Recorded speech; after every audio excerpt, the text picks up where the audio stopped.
arguably one of the funniest. Yet, Asoti had perceived a truth about Ozik. He did not miss much, even in his peripheral vision. Vasa said, "As it stands, it isn't a smart investment to attack Murray." Ozik wouldn't suggest that Dominic do so. "How do you know this?" Mathjen asked. Her father had trusted Ozik, but only as far as her father trusted anyone. His proselytization about love and friendship hadn't been for naught, and his advisor was no exception.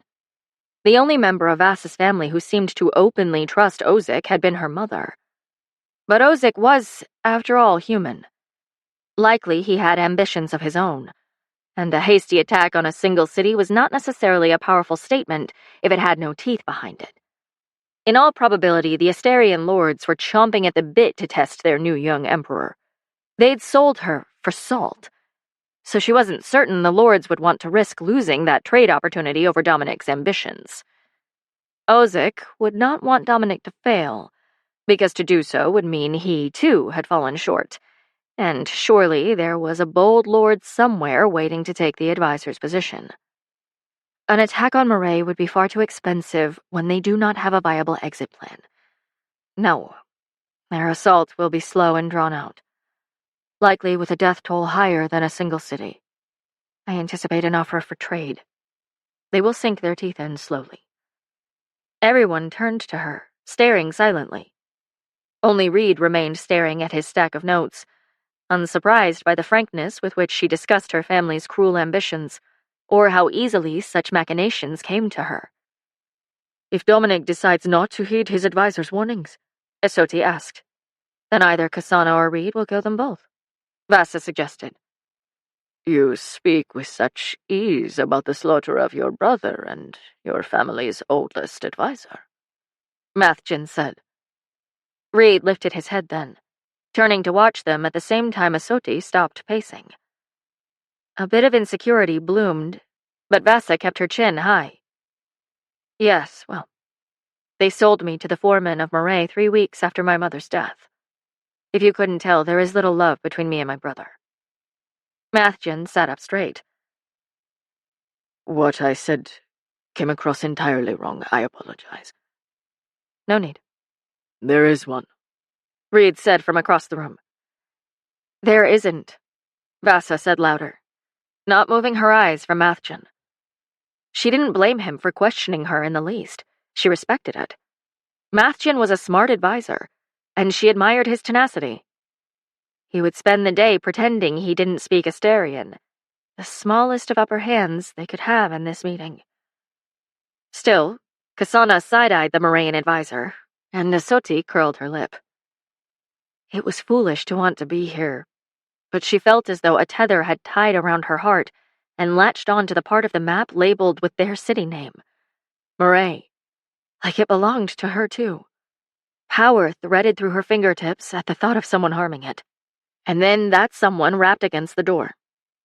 Mathjen and Vasa stood from their couches, both coming to the table.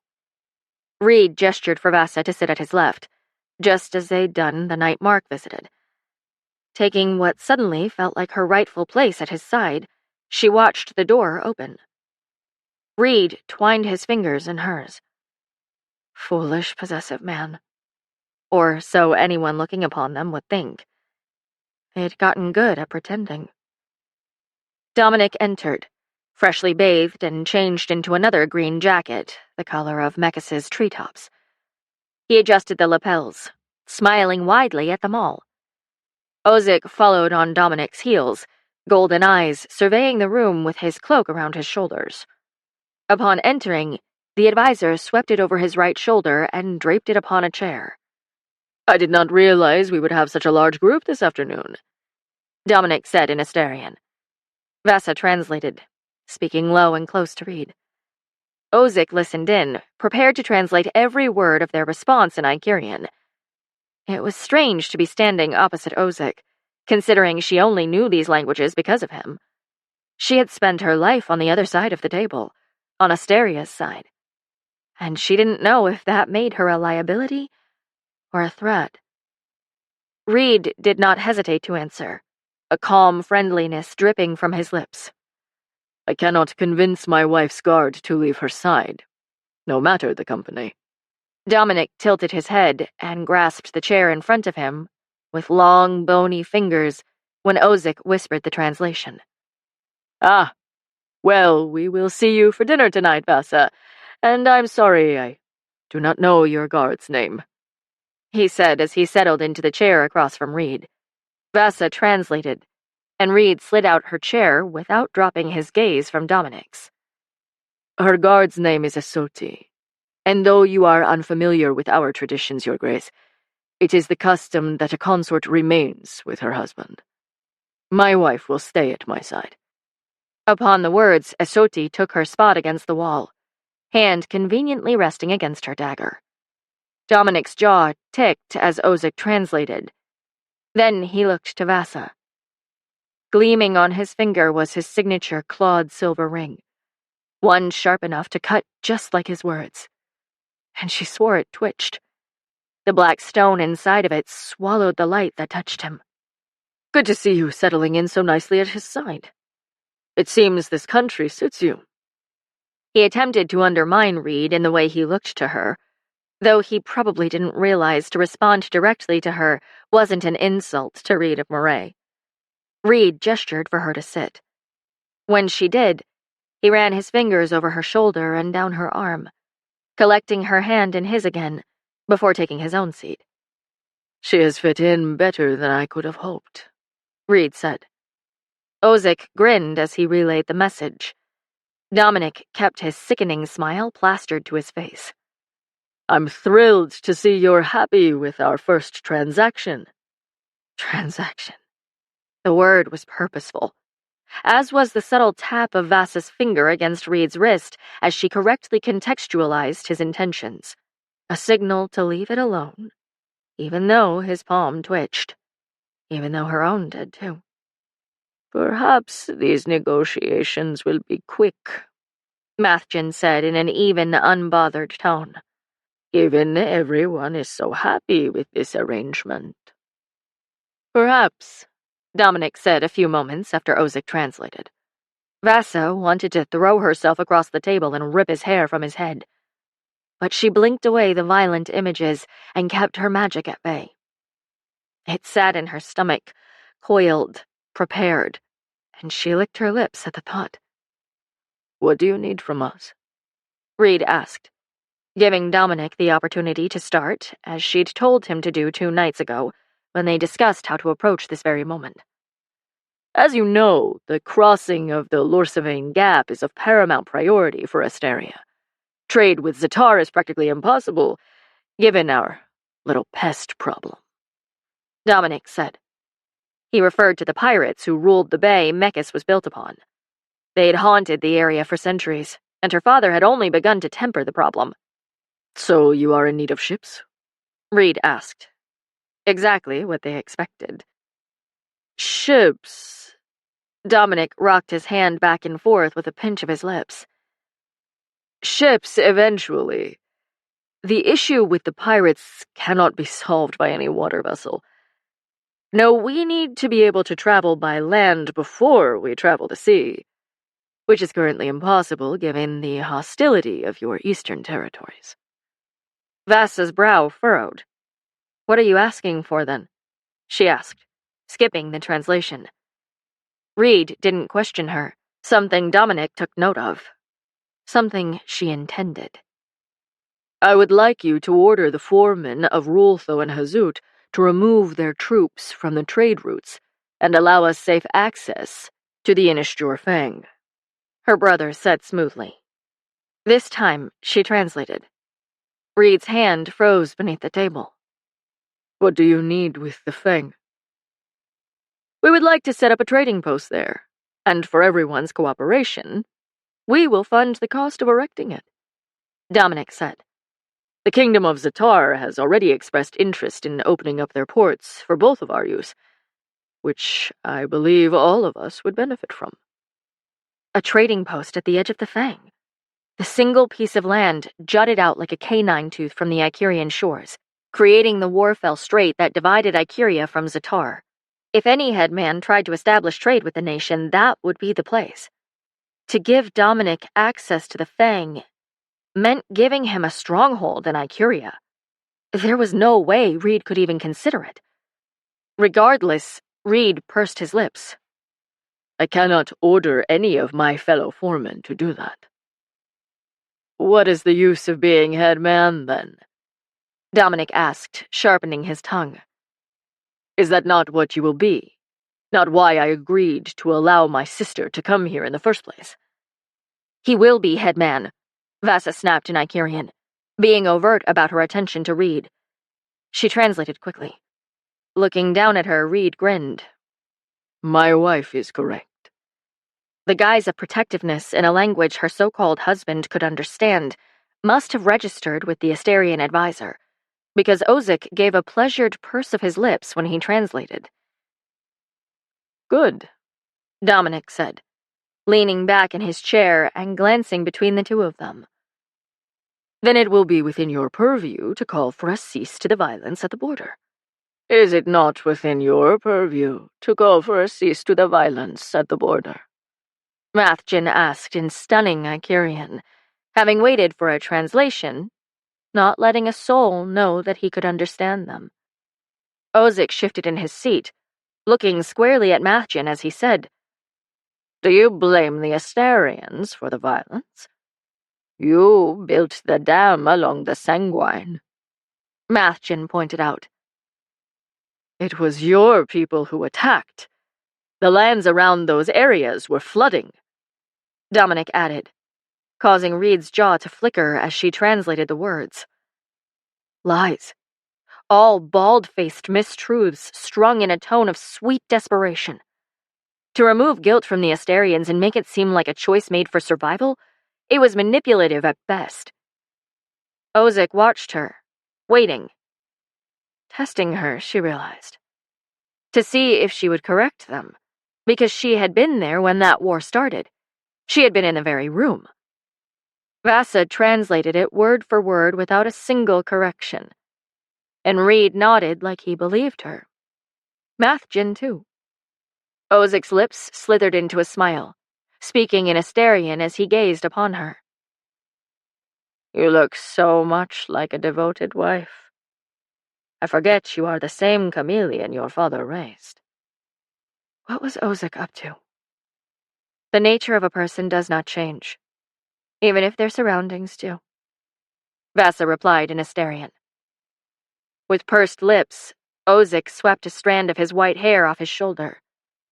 Perhaps you and I should speak in private before this little visit is over. Dominic flicked his eyes to her, smiled with all of his teeth. About the flooding? Vasa asked, still in Asterian. About the flooding, Ozic agreed. Mirroring Dominic's smile, Vasa coolly said, Perhaps we should. But her throat felt tight. There was no flooding. There never had been. The two of them were purposefully lying, just to see if she would go along with it. Reed furrowed his brow as he looked between them all, his hand tightening in hers. She translated an entirely false discussion about how the flooding was so miserable in that area that the Asterians had no choice. She made them out to be a victim, one in authentic search of an end to the violence, just like she suspected Dominic and Ozic were hoping she would. I do think I can negotiate with Ruthless, Reed said in Icurian once more. But that will be the cost. The dam. If you opted to take it down, they may be willing to free up an opportunity for trading in good faith. Perhaps we can come to an agreement about the infrastructure your people need. Would this negotiation harm your chances of election? Alienate the very people who will elect you? Dominic asked outright. Reed pursed his lips as Vasa translated. Shook his head. No. I believe it is the will of most of Icuria to build upon the foundations this marriage has laid. It is time our city-states trade openly. Ozic translated each word with full fidelity. Dominic leaned back, gesturing widely with his hands. Then let us build upon them.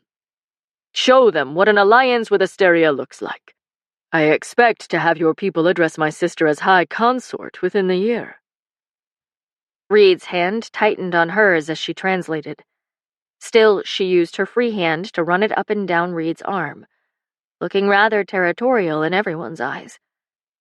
Everyone's but Ozek's and Dominic's. Especially when Reed beamed down at her and slid his own free hand to her cheek, turning his lips to her temple and saying, "That she will be." If Ozek and Dominic wanted to speak with her in private, there was more than they were letting on. To so blatantly address her potential for upward movement, from where she sat now, her placement could easily be construed as intentional. If she didn't know that they'd expected her to die, that they wanted her to die, she would say without a doubt it was. To seat her at the side of the man soon-to-be elected head man of all of Icuria. She was in the prime position to gain Reed's affection and trust. She was as close to a queen in this territory as anyone could get. The heiress of Asteria, planted directly inside where they wanted to go. And that was how conquerors schemed, which immediately begged the question, had her mother been a conqueror too? Like my husband said, I believe we can bargain in good faith, Vasa said in Asterian. She knew how Dominic would hear it, that she wasn't referring to her and the foreman of Rultho. Rather, she was referring to her and him. "Good faith is all I'm in search of," Dominic assured her. That sugared tone and smile said otherwise. Something she doubted slipped past Reed.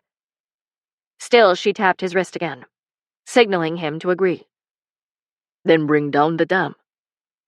Provided you convince Rultho to lay their weapons down," Dominic said. Reed nodded. "We are in agreement." Shall we be done with this now? Vasa asked. Dominic happily obliged, standing from the table and stretching his legs. Ozek followed her brother out the door. The two headed for a walk around the grounds of the temple, led by Kasana's corps, dressed as acolytes. The moment the door closed, Reed turned to look at her, eyebrow lifting. He wants to speak with me in private, Vasa whispered. Is that what the advisor meant? Mathjan asked. Undoubtedly, he had understood every Asterian word. Would he trust her less now? She nodded. No. Reed's eyes moved between her and the door. Absolutely not. He won't harm me, she said. At least not yet. He wants something, and it's in our best interest to find out what. Reed shifted his weight uncomfortably, but didn't argue again. It was Mathjan who said, You don't have a choice, do you? Vasa shook her head. No, not really. Chapter 14. That night, while Reed and Kasana were engaged with one of Dominic's men discussing lodging for their carts and unit, Vasa slipped into a first-floor room in the High Temple of Moray. Knives strapped to her thigh, she tried not to be afraid. Standing next to the large purple-curtained window was Ozek, his cloak thrown over a distant chair, the lapels of his jacket neatly pressed. His elbow rested upon a stone banister jutting from the wall. At her entrance, he smiled and crossed one ankle over the other. To his right, on a blue velvet chair with his long legs crossed, sat Dominic. Sister, Dominic said in smooth Asterian, not deigning to rise, but rather gesturing to the sibling blue chair placed across from him. Upon his middle finger was that ring, pointing for him. Please sit. A very real part of her lifted at letting her Asterian out to play again. Like her tongue stretched and sighed, she said, Brother, Ozek, as she sat down. How are you settling into Moray? Dominic asked, eyes carefully gauging her response. If she wanted to keep them all safe, it was imperative Dominic believed her slighted, a little unhinged, out of control and unwilling to admit it. So she let the magic on her fingertips dance along the arm of the chair. Random swipes of mist that, to someone who hadn't spent every day with Amelie, would look like a lack of control. Are you asking if I enjoy being married against my will to a brute from Icaria? She tilted her head and inspected him just as thoroughly. Or if I am still on the verge of death. For a few moments, silence coursed between them. Would he buy her little tantrum? She'd already decided her best plan of attack was to make him think she was far closer to death than she really was. The best lies were rooted in truth, and as Ozick had already said, she could be anything in a room that she needed to be. The advisor spoke from the window, gold eyes narrowed upon the black mist. The more she looked at him, the more she noticed his age. It had only been a few months, but he seemed to have lost years to Dominic. So, you did master the magic. She summoned more of the power, but also dug her nails into the blue velvet like it caused her pain. Golden eyes caught the movement. How does it feel? To have unknowingly inherited the very thing that killed my mother. Perhaps you will control it better than she did, Ozick said, a bit of sadness dripping from his voice. Vasa didn't believe it was genuine. With each simmering word, the magic slithered along the chair a little further from Vasa's control. Or so it seemed. Stubbornly, she held the advisor's eyes with all the unleashed fury she possessed. How long had he known of her mother's magic? His sheer comfort with it contrasted with Dominic's apparent disgust. While her brother wrinkled his nose, Ozick examined her with wonder. I didn't think you would be comfortable settling for this heat, Dominic said, revulsion thick in his tone as he eyed the places the magic touched. Vasa snapped her head to him. And you sent me here anyway. The black stone of his ring glared at her as Dominic lifted his wine goblet to his lips and drank. Setting it down, he shrugged his left shoulder. You seem to have made him your bitch as quickly as expected. To speak that way about Reed. I am Asterian. These Icarian men don't scare me. Dominic considered for a moment. It seems even the hiccup on the night of your wedding could not discourage him from you. Did you enjoy Dara? The magic in Vasa's gut roared a warning, snake coiling and hissing. His spies shouldn't have been able to reach this far. How did he know about her time at the sodality? Raising his hand, he waved it casually. There are no happenings on this continent I am not aware of. Not to worry, it has worked in your favor. Reed of Moray is enthralled with you. It seems these Icarian men enjoy a challenge. Crossing her own legs and leaning back in her chair, she said, That little hiccup is the reason I am alive. Lies. It was always up to you whether you lived or died. It seems you wanted to live, Dominic said. The confidence in his eyes made her think he didn't believe a word that came out of his own mouth. What I wanted was to not be married. Something wicked pierced his gaze. You can blame Mother for that. Was that resentment? Just as quickly as it was there, Dominic's fury folded neatly back into control. The only reason you would stay here is because he offered you something to make it worthwhile. So, sister, what did he promise you? Dominic hadn't come here to pretend then. She shook off what she'd just seen in his eyes. She could deny his assumptions about her, assumptions that were entirely true.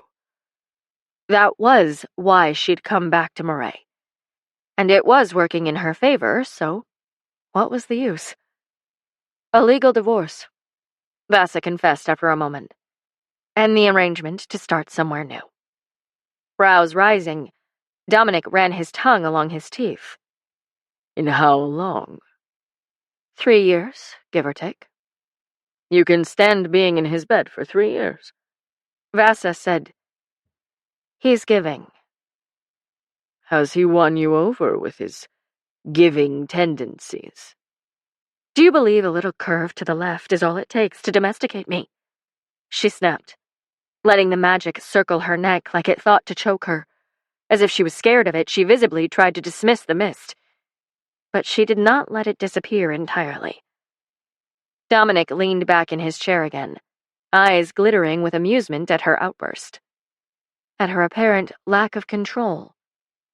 He took another sip from the goblet upon the wooden table next to him. "Do you believe he will be elected?"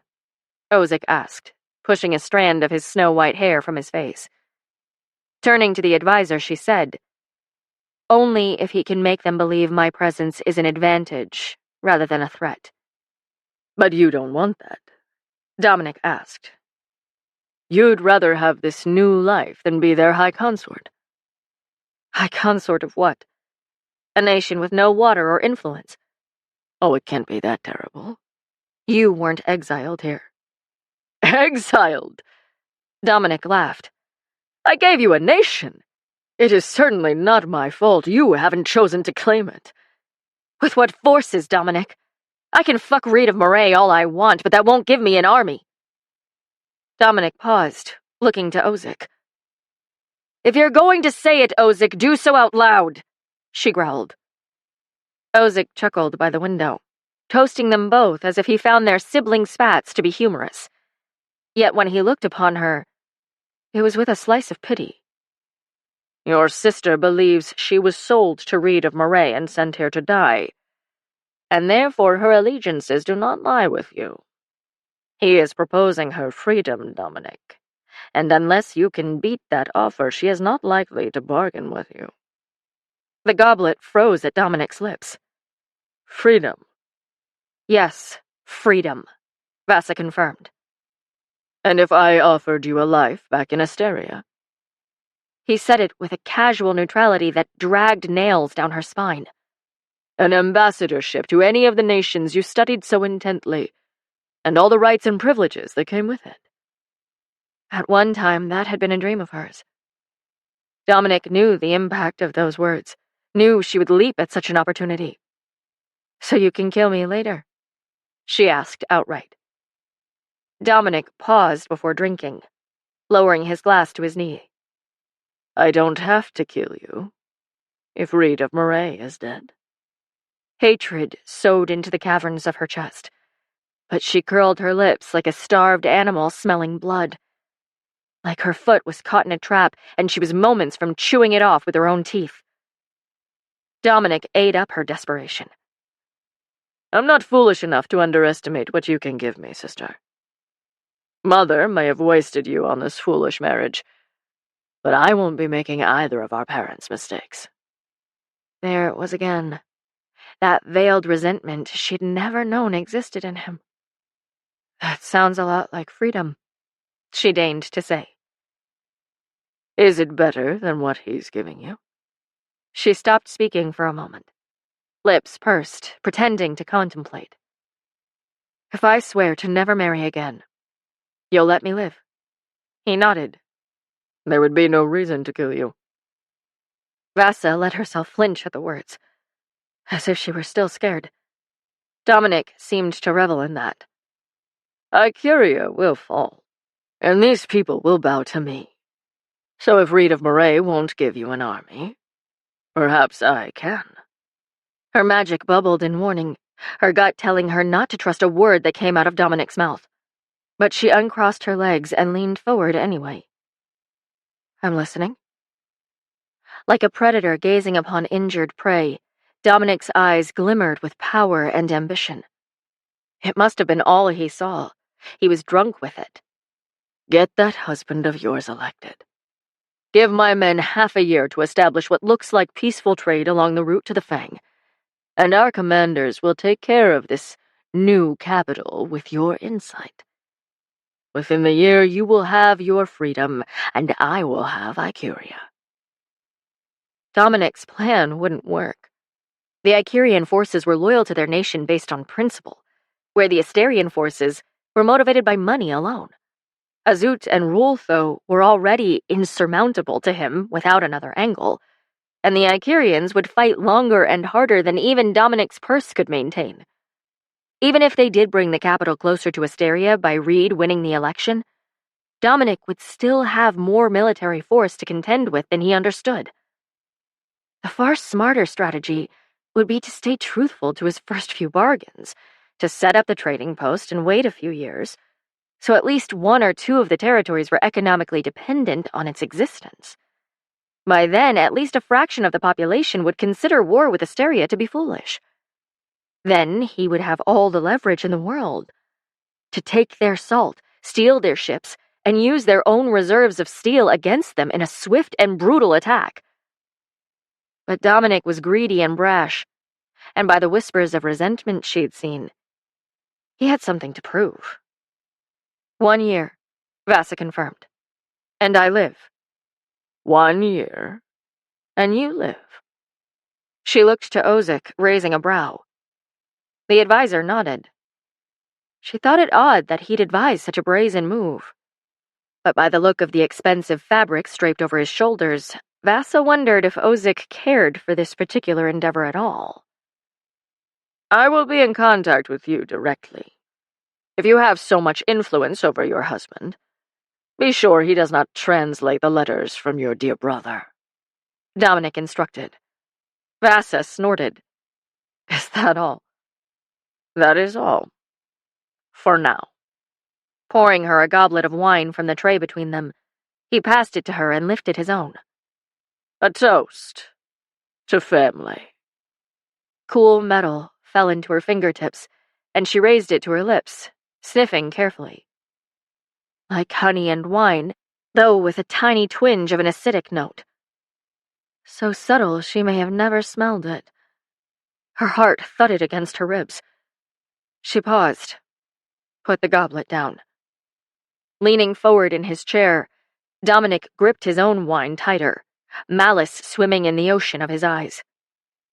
I know you will do as our father raised you to, so I may do as he raised me to. A threat, not at all veiled in subtlety, and an insult all wrapped into one. Poison? She dared to ask. Just seeing if you're still on your toes, sister.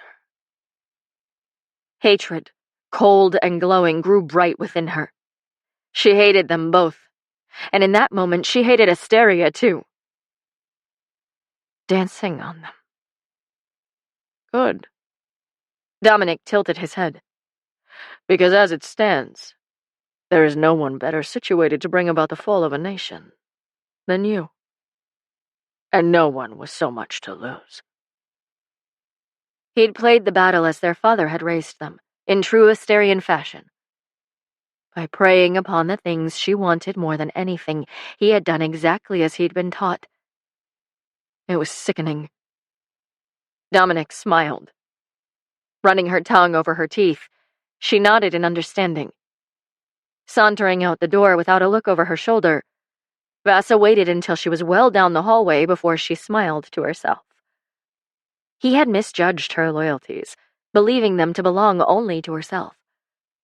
Perhaps a few months ago she would have taken his offer. A few months ago, she didn't have anything but her Asterian name. She'd since dropped that name and traded it for something new. He still believed this city useless, defenseless, easy to conquer. He did not know of their ships, or their armies, or their magic. But he was right about one thing.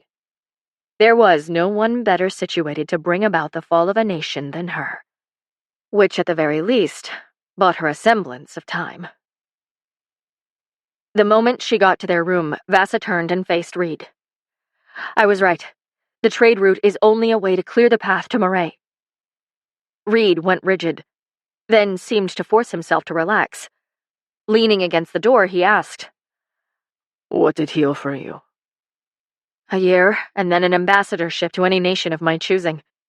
This time he froze, all traces of comfort draining from his features.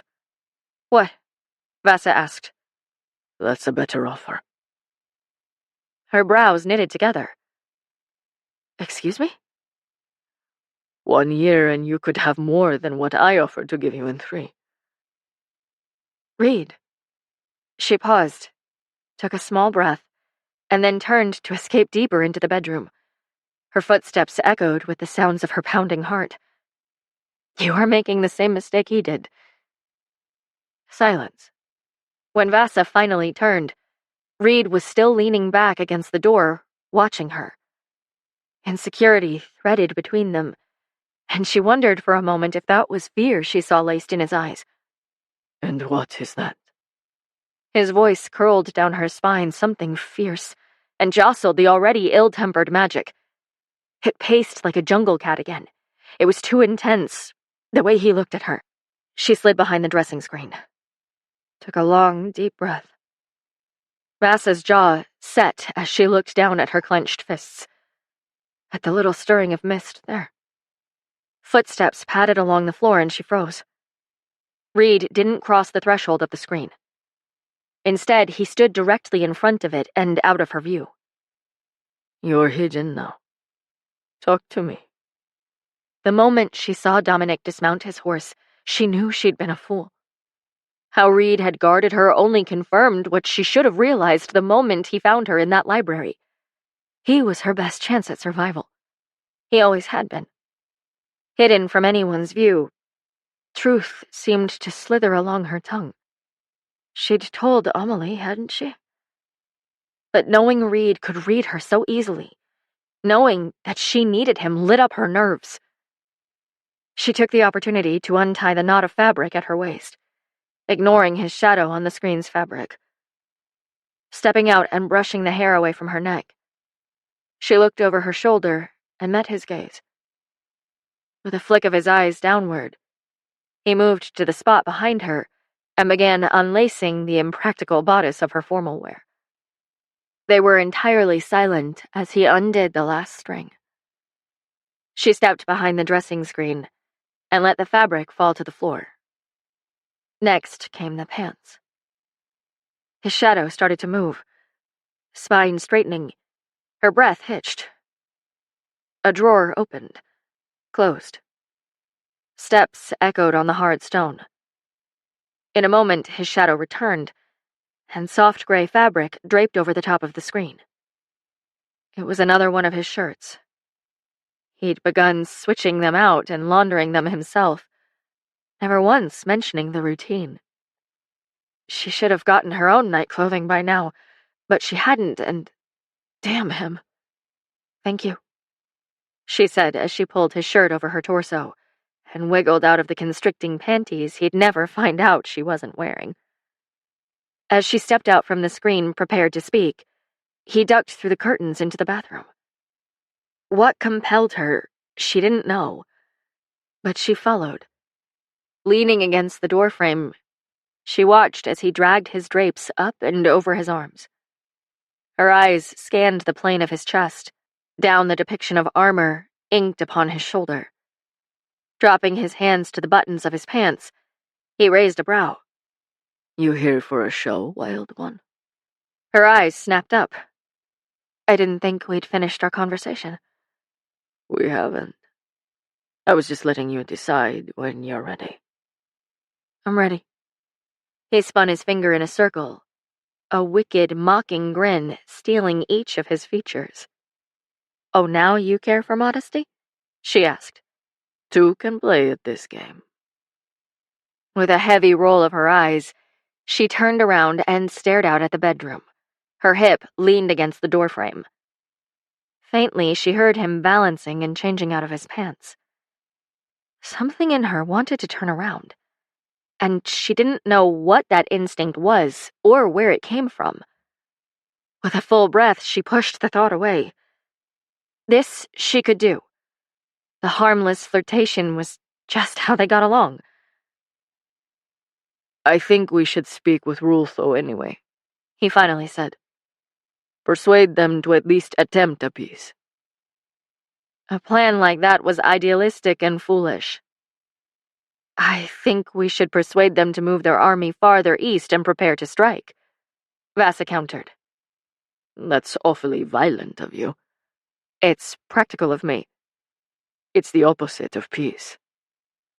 They should not leave themselves defenseless, she argued, staring at the wall in frustration. Dominic will think his plan is working, and all the while we'll be building our forces under his nose. With the sound of 3 steps, Reed sauntered up behind her.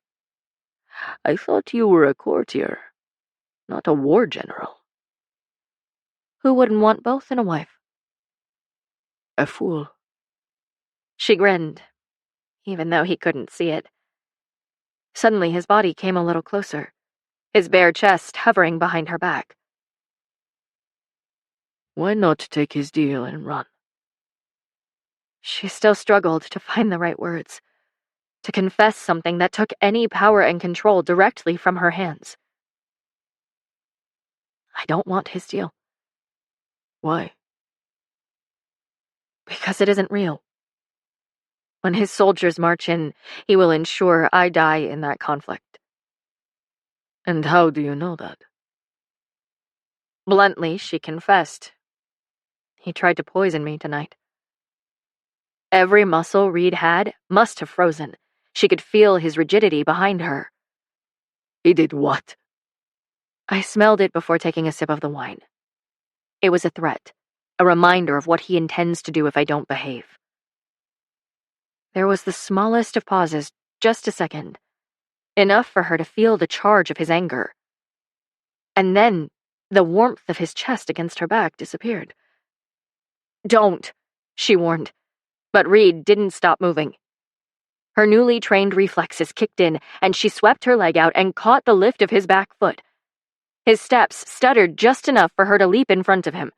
He grabbed at her shirt, and she rocked her hip outward, skating just past the pads of his fingers on a spin.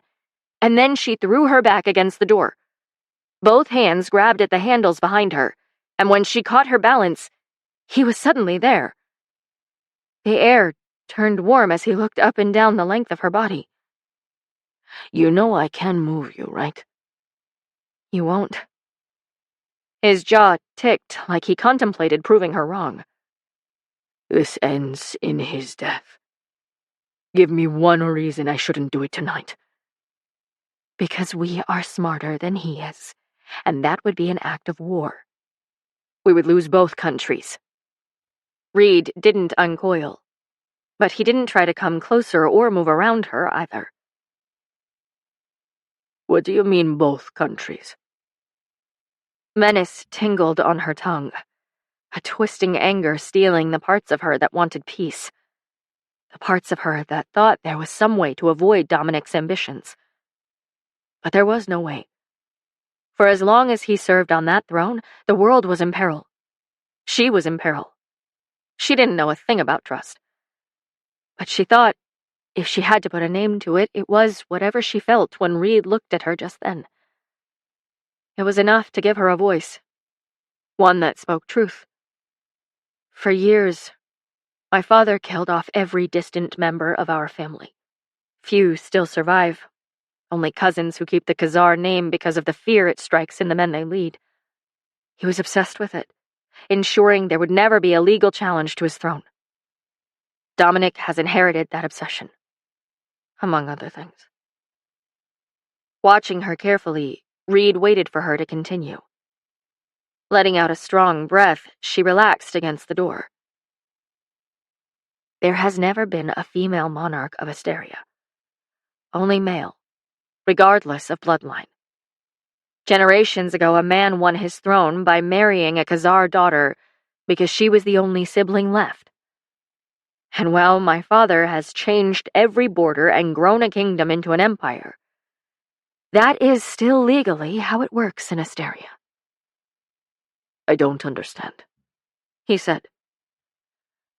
A Khazar daughter cannot claim the throne alone. She must be married. She must be the only option left.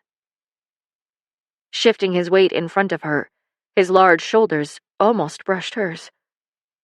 You have claim to the Asterian throne. No, Reed. You do. Confusion came first in the furrow of his brow. Then understanding tumbled across his widening eyes. What? If Dominic dies, any husband of mine can take it. Then why did he make this arrangement? Why would he ever allow you to get married? Because he didn't make this arrangement. He was only forced to live with it. My guess is that the lords who fund his border disputes and land expansions wanted your salt badly enough that he would have lost more by severing the agreement. He expected this magic to kill me. But it didn't. So now he will. Reed's fingers curled into her shirt, low on her hip, and he stepped forward into her space. Then let me make you an empress. Tonight. Nervous heat rushed over her. She'd considered this already, but to do so would be detrimental to Reed's ambitions. And explain to the voting counselors how you murdered the Asterian emperor? I thought you wanted to win the election, not throw it away. Surely you don't believe he is the only one who can make death look like an accident. No, but if I know you like I think I know you, you'd look him in the eye as you killed him. Reed's hand remained on her hip as he gritted his teeth. But he couldn't argue that point. He knew it. Why am I only hearing of this now? Because in 3 years neither of us will have a claim to the throne. Her hands tightened on the golden door handles, digging into her back. Would he believe her? Or would he think she was only playing a game with him? I told you the truth. I don't want it. So it didn't matter until Dominic waltzed in here and threatened Icuria. It isn't his to take. And now it matters. Now it matters. You sound awfully defensive of Icuria. Should I not be? Oh, you should. I just didn't realize how much I would enjoy watching you defend what is mine. Charged silence coursed between them, and she forced her eyes away. Reed paused for a moment, still not asking her to look at him, and not as angry as she suspected he may be. Slowly, the hand at her hip stroked her side as he considered what he wanted to say. As he, too, calmed himself. Did you think I would force you to stay? That I would see the potential for an empire and renege on our deal? Her body went taut at that question. Yes, I feared that at first. And now? Her eyes closed so she couldn't see his face. Couldn't see the reaction to her words paint across it. Now I think you are more worthy of the Asterian throne than anyone else I have ever met. And if you want it, I will give it to you. All sense of his breath seemed to stop. The hand upon her side stopped too, and something about that absence of movement made her open her eyes. He wanted her to look at him. What are you suggesting? I've already told you. You subtly hinted. Tell me with authority, Vasa. Why? She asked. Why must you insist on making an event out of this? Because I have learned not to make assumptions when it comes to you. Tell me exactly what you want, so I can stop guessing and just give it to you. Letting out a frustrated sigh, she tipped her head back against the door. My father consolidated power in his empire. I'm suggesting you disperse it once more. Put in place local foremen who will be honest and loyal to you as their head man, and whoever serves after you. You wish? Swallowing, she dove headfirst into her treason. Yes.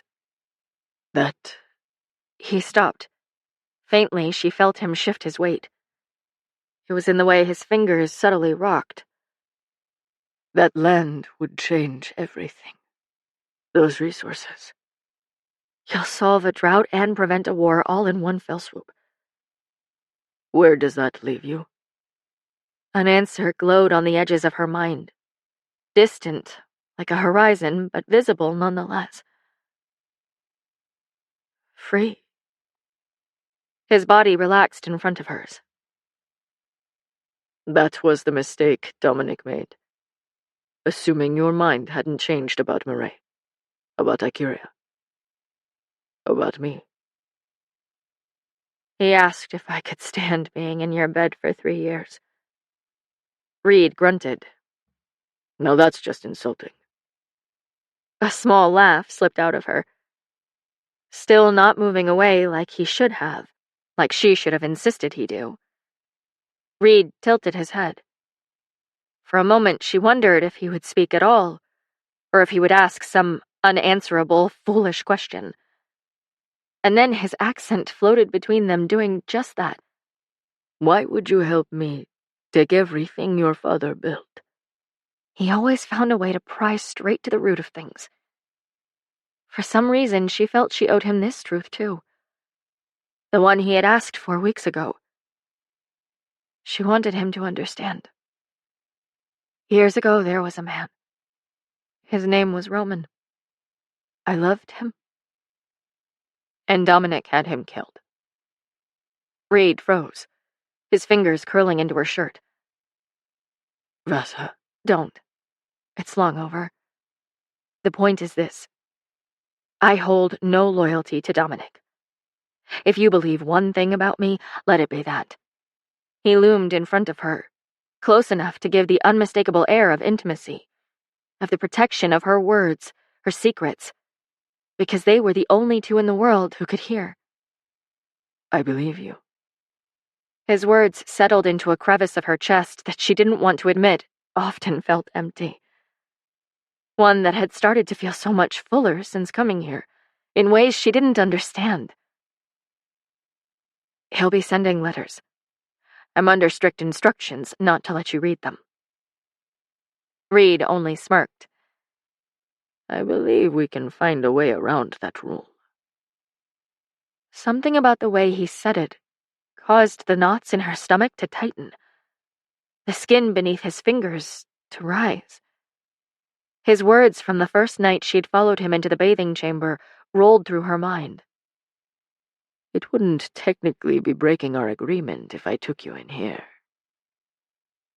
She subtly squeezed her thighs together. That was somewhere she would never go, so she began to move, to create space so she could think properly. But his arm shot out and blocked her path, his hand on her hip gathering in the fabric of her shirt to hold her there. Sleep in the bed tonight. Her breath caught. Looking from his arm to his pleading gaze, she said, "If you get too close to me, Dominic will kill you, and he will make me watch." I am not afraid of your brother. You should be. He shook his head. I'm not asking you to love me. I'm asking you to sleep. Refusing to drop her gaze, she said, "What if I like the couch?" You don't like the couch. He was right, and her heart started to pound harder. I don't like the couch. Both corners of his mouth turned up, and he dipped his voice to a whisper. And if I say there are monsters under the bed, and I am desperately afraid of the dark? Her lips threatened a smile. It doesn't seem you're afraid of anything. I have fears, wild one. You just don't know them yet. She fought herself relentlessly, and yet with a flick of her eyes to the warm fur blankets of the bed, her resolve crumbled. They were walking a thin line. It was only sleeping. All right, she conceded, wanting to be angry with herself, and yet finding nothing but a contentedness in her belly. For once, her magic was silent, but only because of the monsters. He released the grip he held on her shirt, but his fingers crawled to the small of her back as he nodded slowly. Only because of the monsters. Desire formed deep in her abdomen. She didn't think she'd ever allow someone to remain this close, not in years, if ever. The right thing to do would be to pull away. Neither of them moved. After a moment, Reed chuckled. Releasing her slowly, he dragged his touch down her arm again and curled his fingers inside of hers, leading her to the main room and gesturing toward the bed. Months ago, she would have strangled him before obliging. This time, she crawled beneath the sheets and pulled them up to her chin, letting their softness and warmth swallow her As she blew out the lantern on his bedside table, darkness bathed the room. He slid into the spot next to her, his large body emanating warmth even as he kept a terrible, respectful distance, just as he had promised. She tried to slow the beating of her heart. Why do I get the feeling you preferred us up against the door? He whispered into the space between them. With reckless abandon, she said, "Because I did." The bed dipped once more as he turned, his body sprawled in front of her, their breath mingling. His touch returned to her hip. Was it the proximity? Or was it my hands? Looking up at his far too confident grin, she placed her own hands against his bare chest and curled her fingers just slightly against his skin. Leaning a little closer so their foreheads touched, she whispered, "I'm not going to answer that." And then spun so her back was to him. Pride washed over her at besting him, and then her breath stuttered as Reed slid his arms under and over her, dragging her waist against the crook of his body. As she froze there, she couldn't breathe. Not as he started doing those damn circles on her abdomen that he'd done that first night in the lower garden. He rumbled with a little bit of laughter. Then I'll do both. And you can tell me when you're ready what you prefer.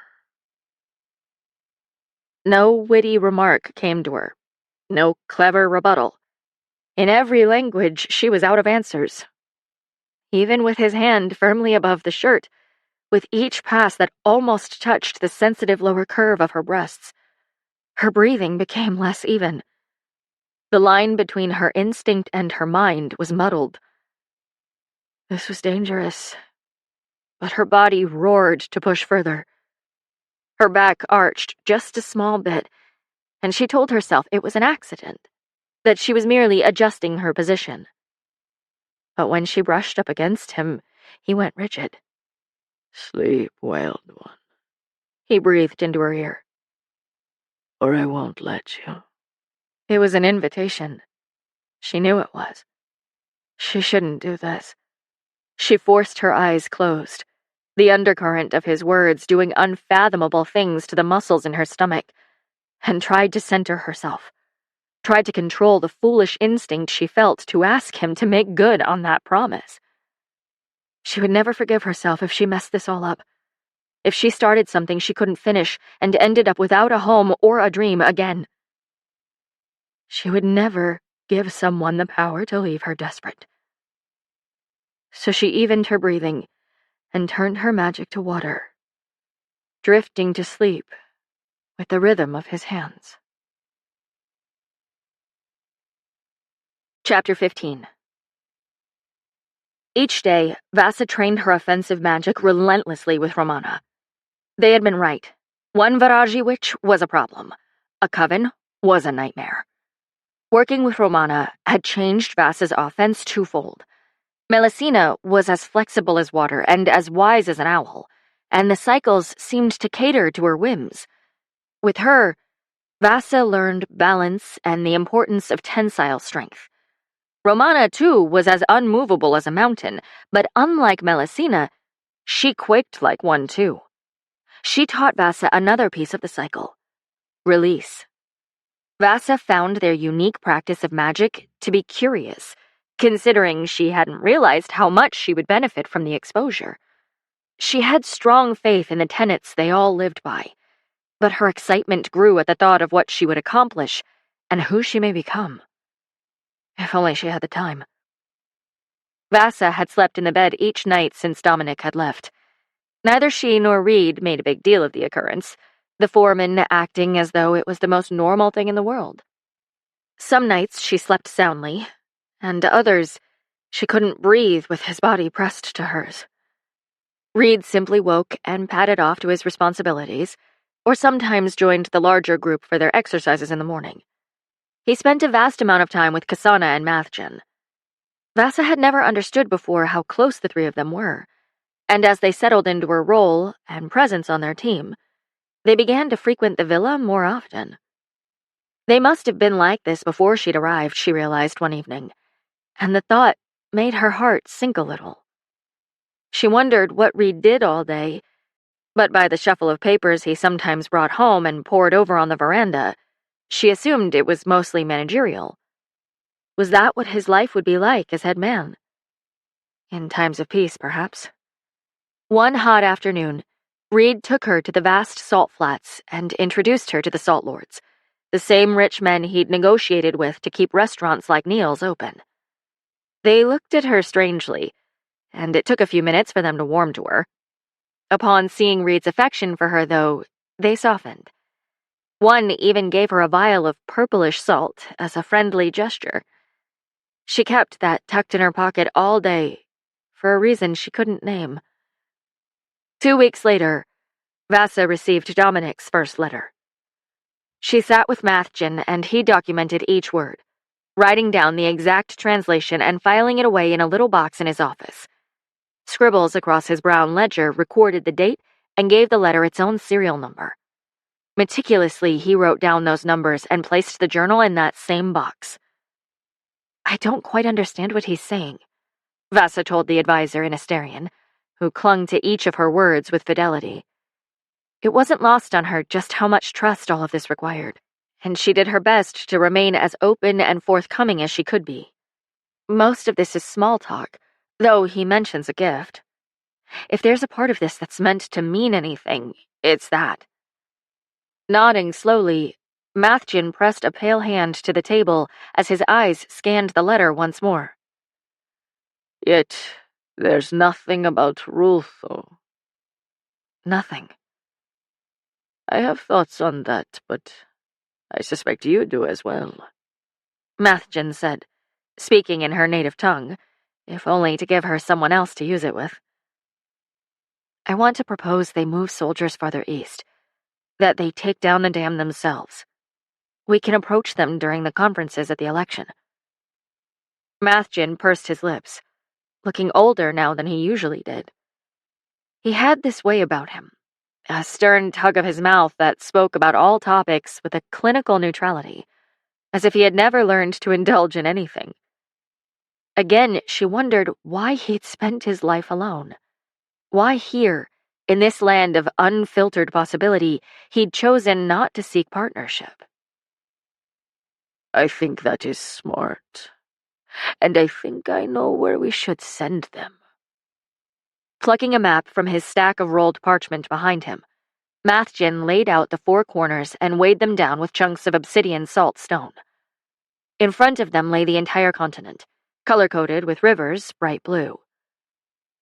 They should move through this branch of waterways. Pointing to one of the many spidering webs of small rivers that crisscrossed the eastern lands, his finger trailed down one specific path that, as she narrowed her eyes, she realized wasn't the most convenient. It went all the way east, making the trip a bit more difficult, but certainly not impossible. That path is almost random, she commented. Mathjen winked. A calculated choice, then, to take the road they wouldn't expect. Here, she pointed to the little place where the dam lay, is where the most people are. The city will suffer at the falling, probably be laid to waste. Sadness passed over his face. That's the thing about leadership.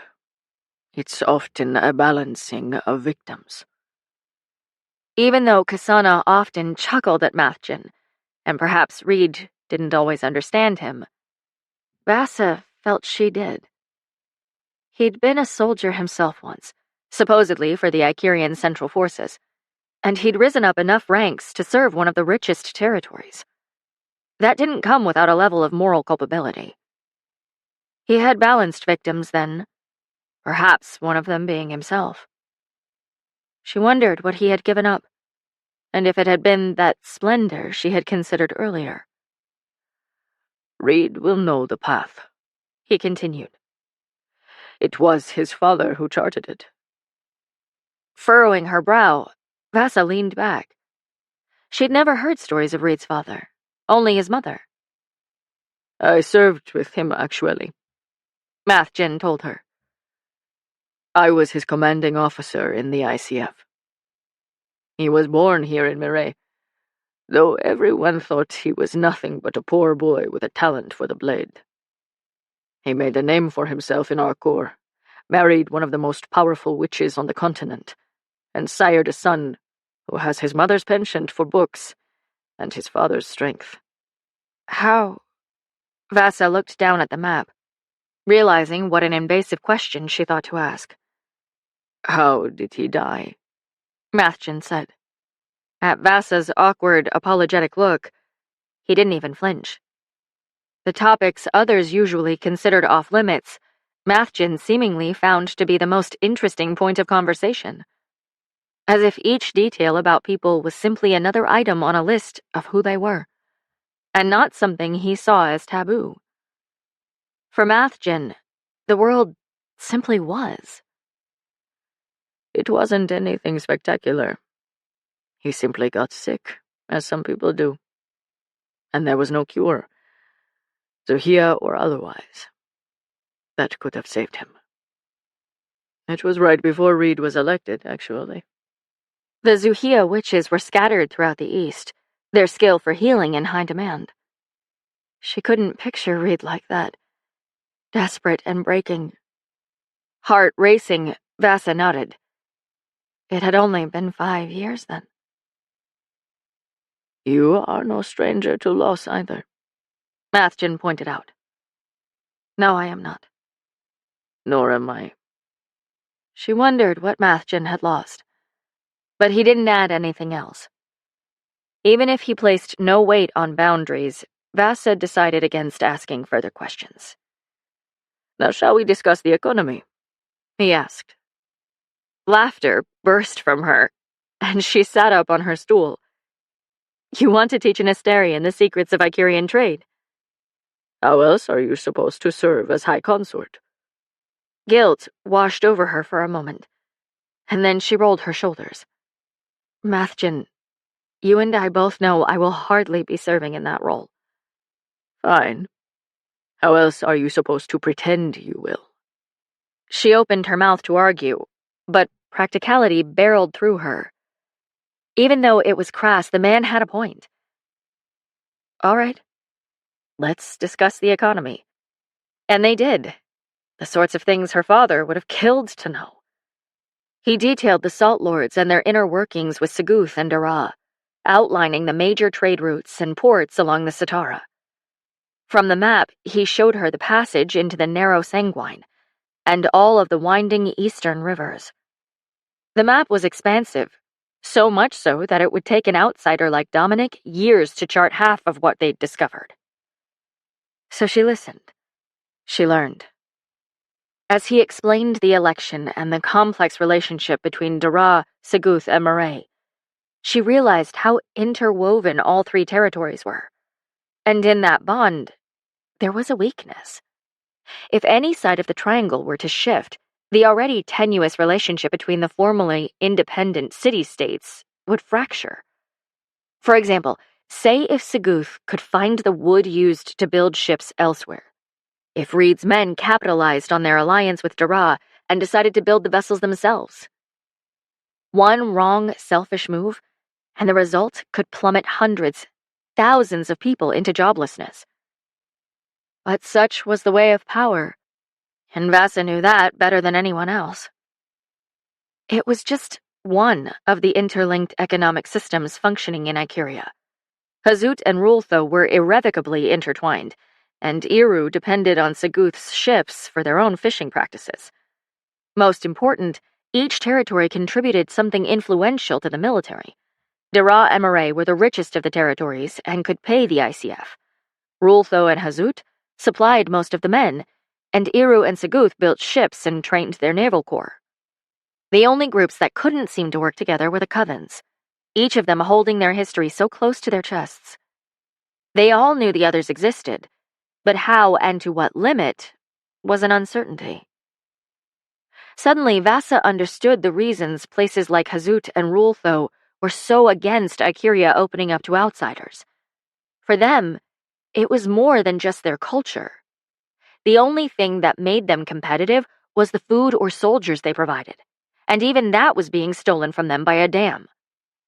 Even that required salt if they wanted to preserve it. Murray and Dara held more political power than the rest. Of course, Reed was a frontrunner for this election. His territory had the salt. Immediately after leaving Mathgen, she wanted to review what they'd discussed with Reed. The foreman stayed late at the High Temple that night, and she didn't know what compelled her, but she stopped by Neil's to get Reed some food. When she stuck her head into his office, she found Reed deeply focused on a pile of paperwork. Shooing away a Soti, who had lingered near her the entire way, Vasa gazed at him for a moment longer than she should have. Reed sat at his wide desk made of wood of different shades, apparently all found growing along the shore of the Satara. The ceremonial desk was passed from each Morayan foreman to the next.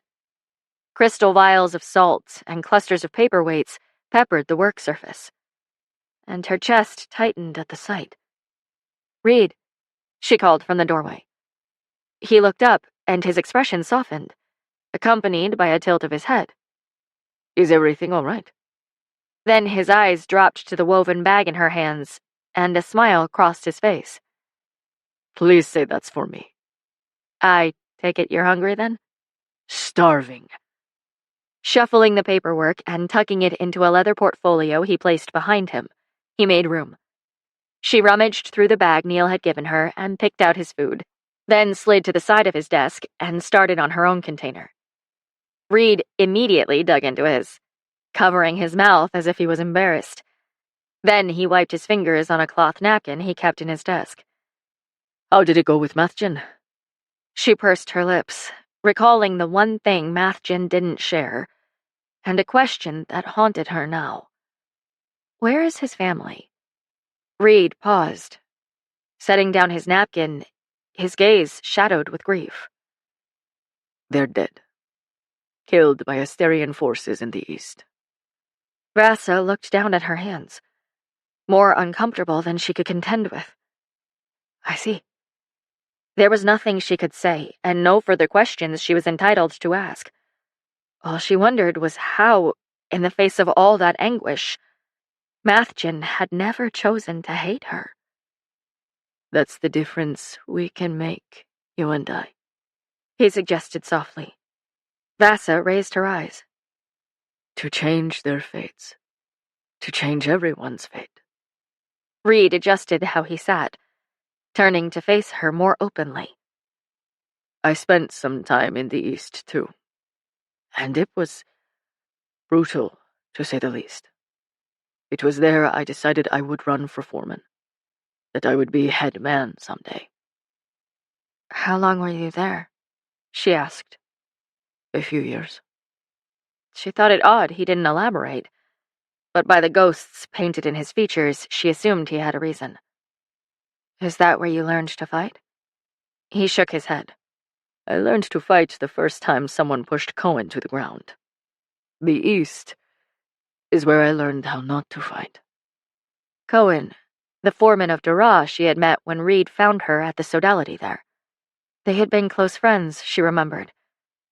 She wondered about Reed more in that moment than she'd yet allowed herself. Who was he truly?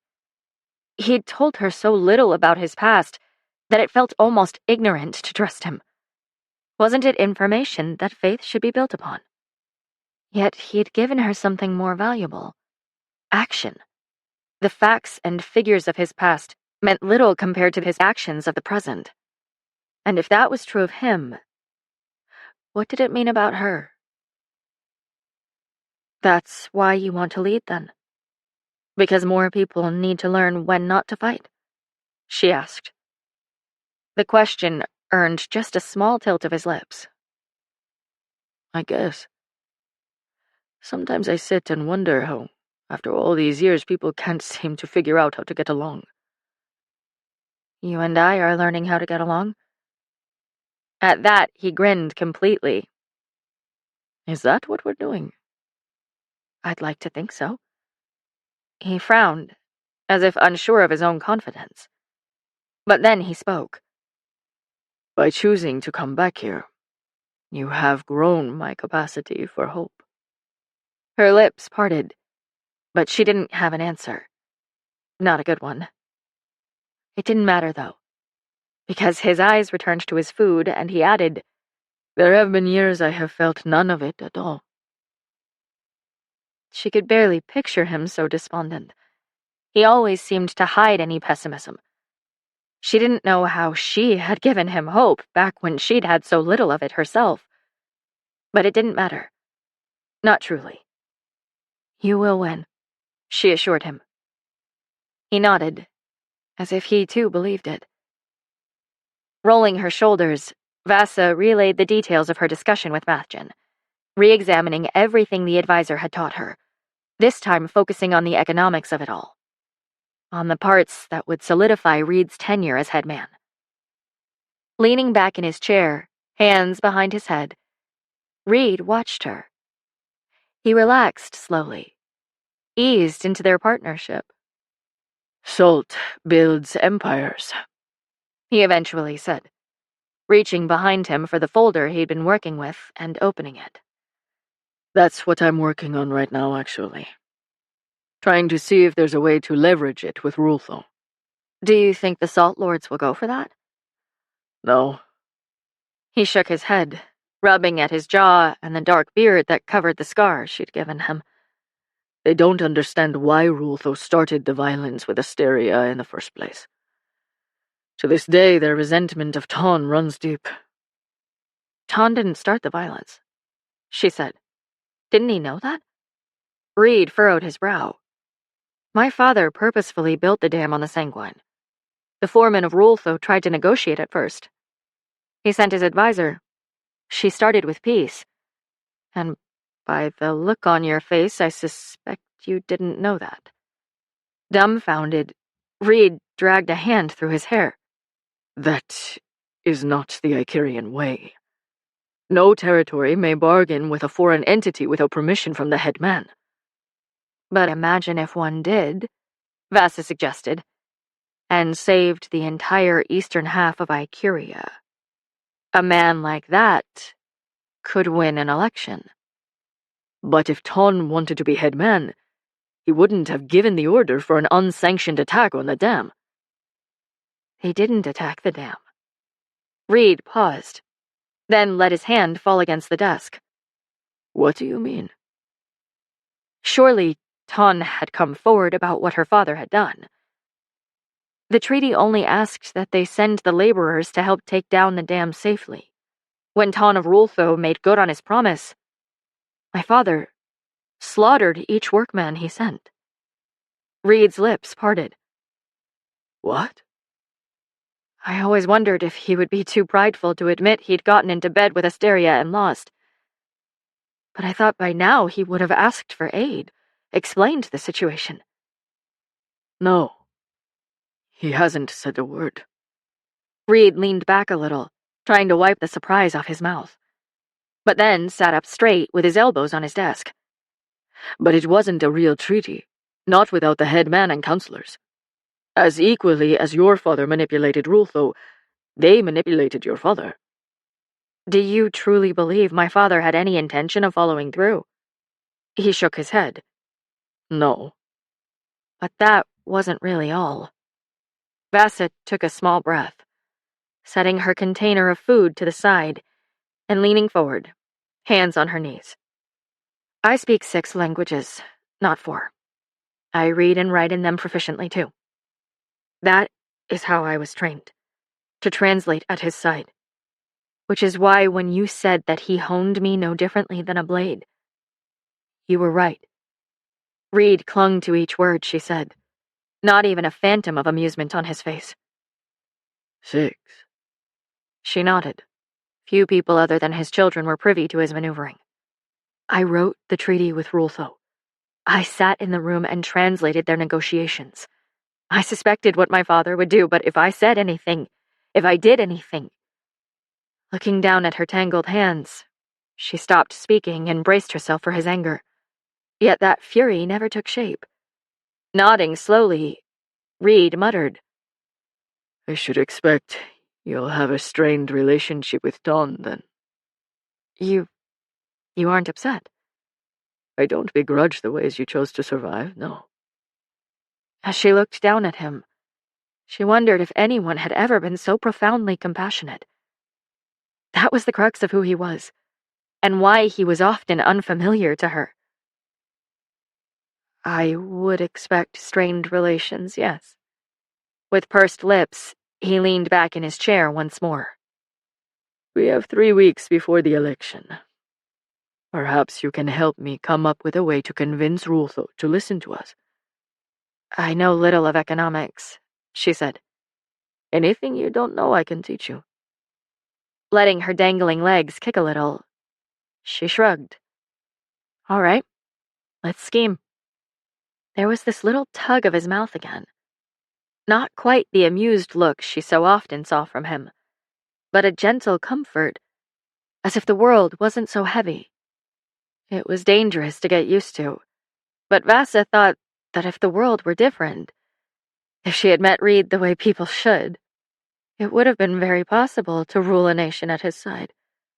To give him Asteria would be one of her life's greatest works. 3 weeks wasn't enough.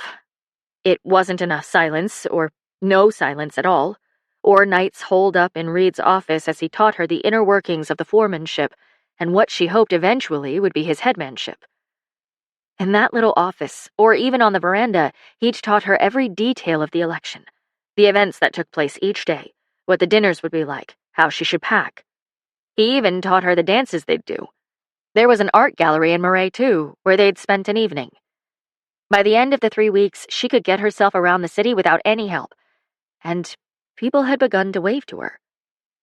But as the day arrived for them to leave Moray, peace felt like a tightrope that frayed at the edges, and she bristled at the idea of losing the city's skyline.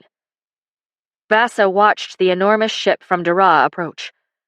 Built of a wood sourced from the west of the Satara, the ship was light enough to float through shallow waters, with 4 levels above the main deck for passenger quarters.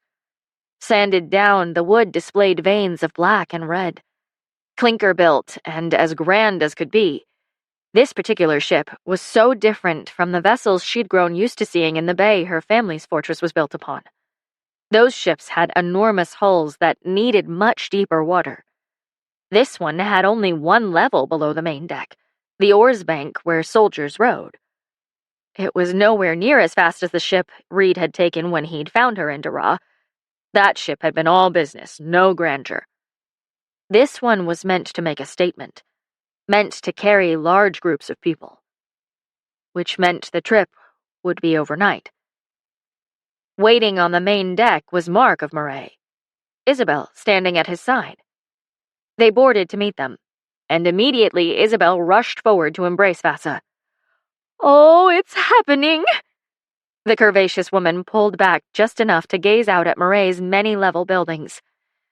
"We'll be back home soon." "You will be," Vasa assured her, though she wasn't so confident herself. Mark set his hand down on Reed's shoulder, actually grinning as he gazed at the city. We have much to catch up on. Come, help me get these men in line. Leaving her with a brush of his hand upon hers, Reed plunged down the stairs into the oars bank after Mark. "Wait!" Amelie's voice came from behind her, and Vasa turned to find the woman running down the dock, a leather bag slung over her shoulder. Vasa's heart rose. "I thought you weren't coming." Facing Ton and what felt like every person she'd known from Rultho had been too much, and despite Vasa's pleas, she had understood Amelie's choice to stay behind. Amelie stopped in front of her, pulling back her shoulders and standing tall. She took a deep breath. "Your strength is my strength, right?" A smile split Vasa's face. "Your strength is my strength," she said. Isabel looped her arms through both of the witch's arms, excitement thrumming around her. So much so that a little bit of it seeped into Vasa, too. Isabel pulled Amelie and Vasa across the dock to where the others waited. "Let's get that coven of yours boarded. I haven't seen Romana in years, and she owes me a game of poker."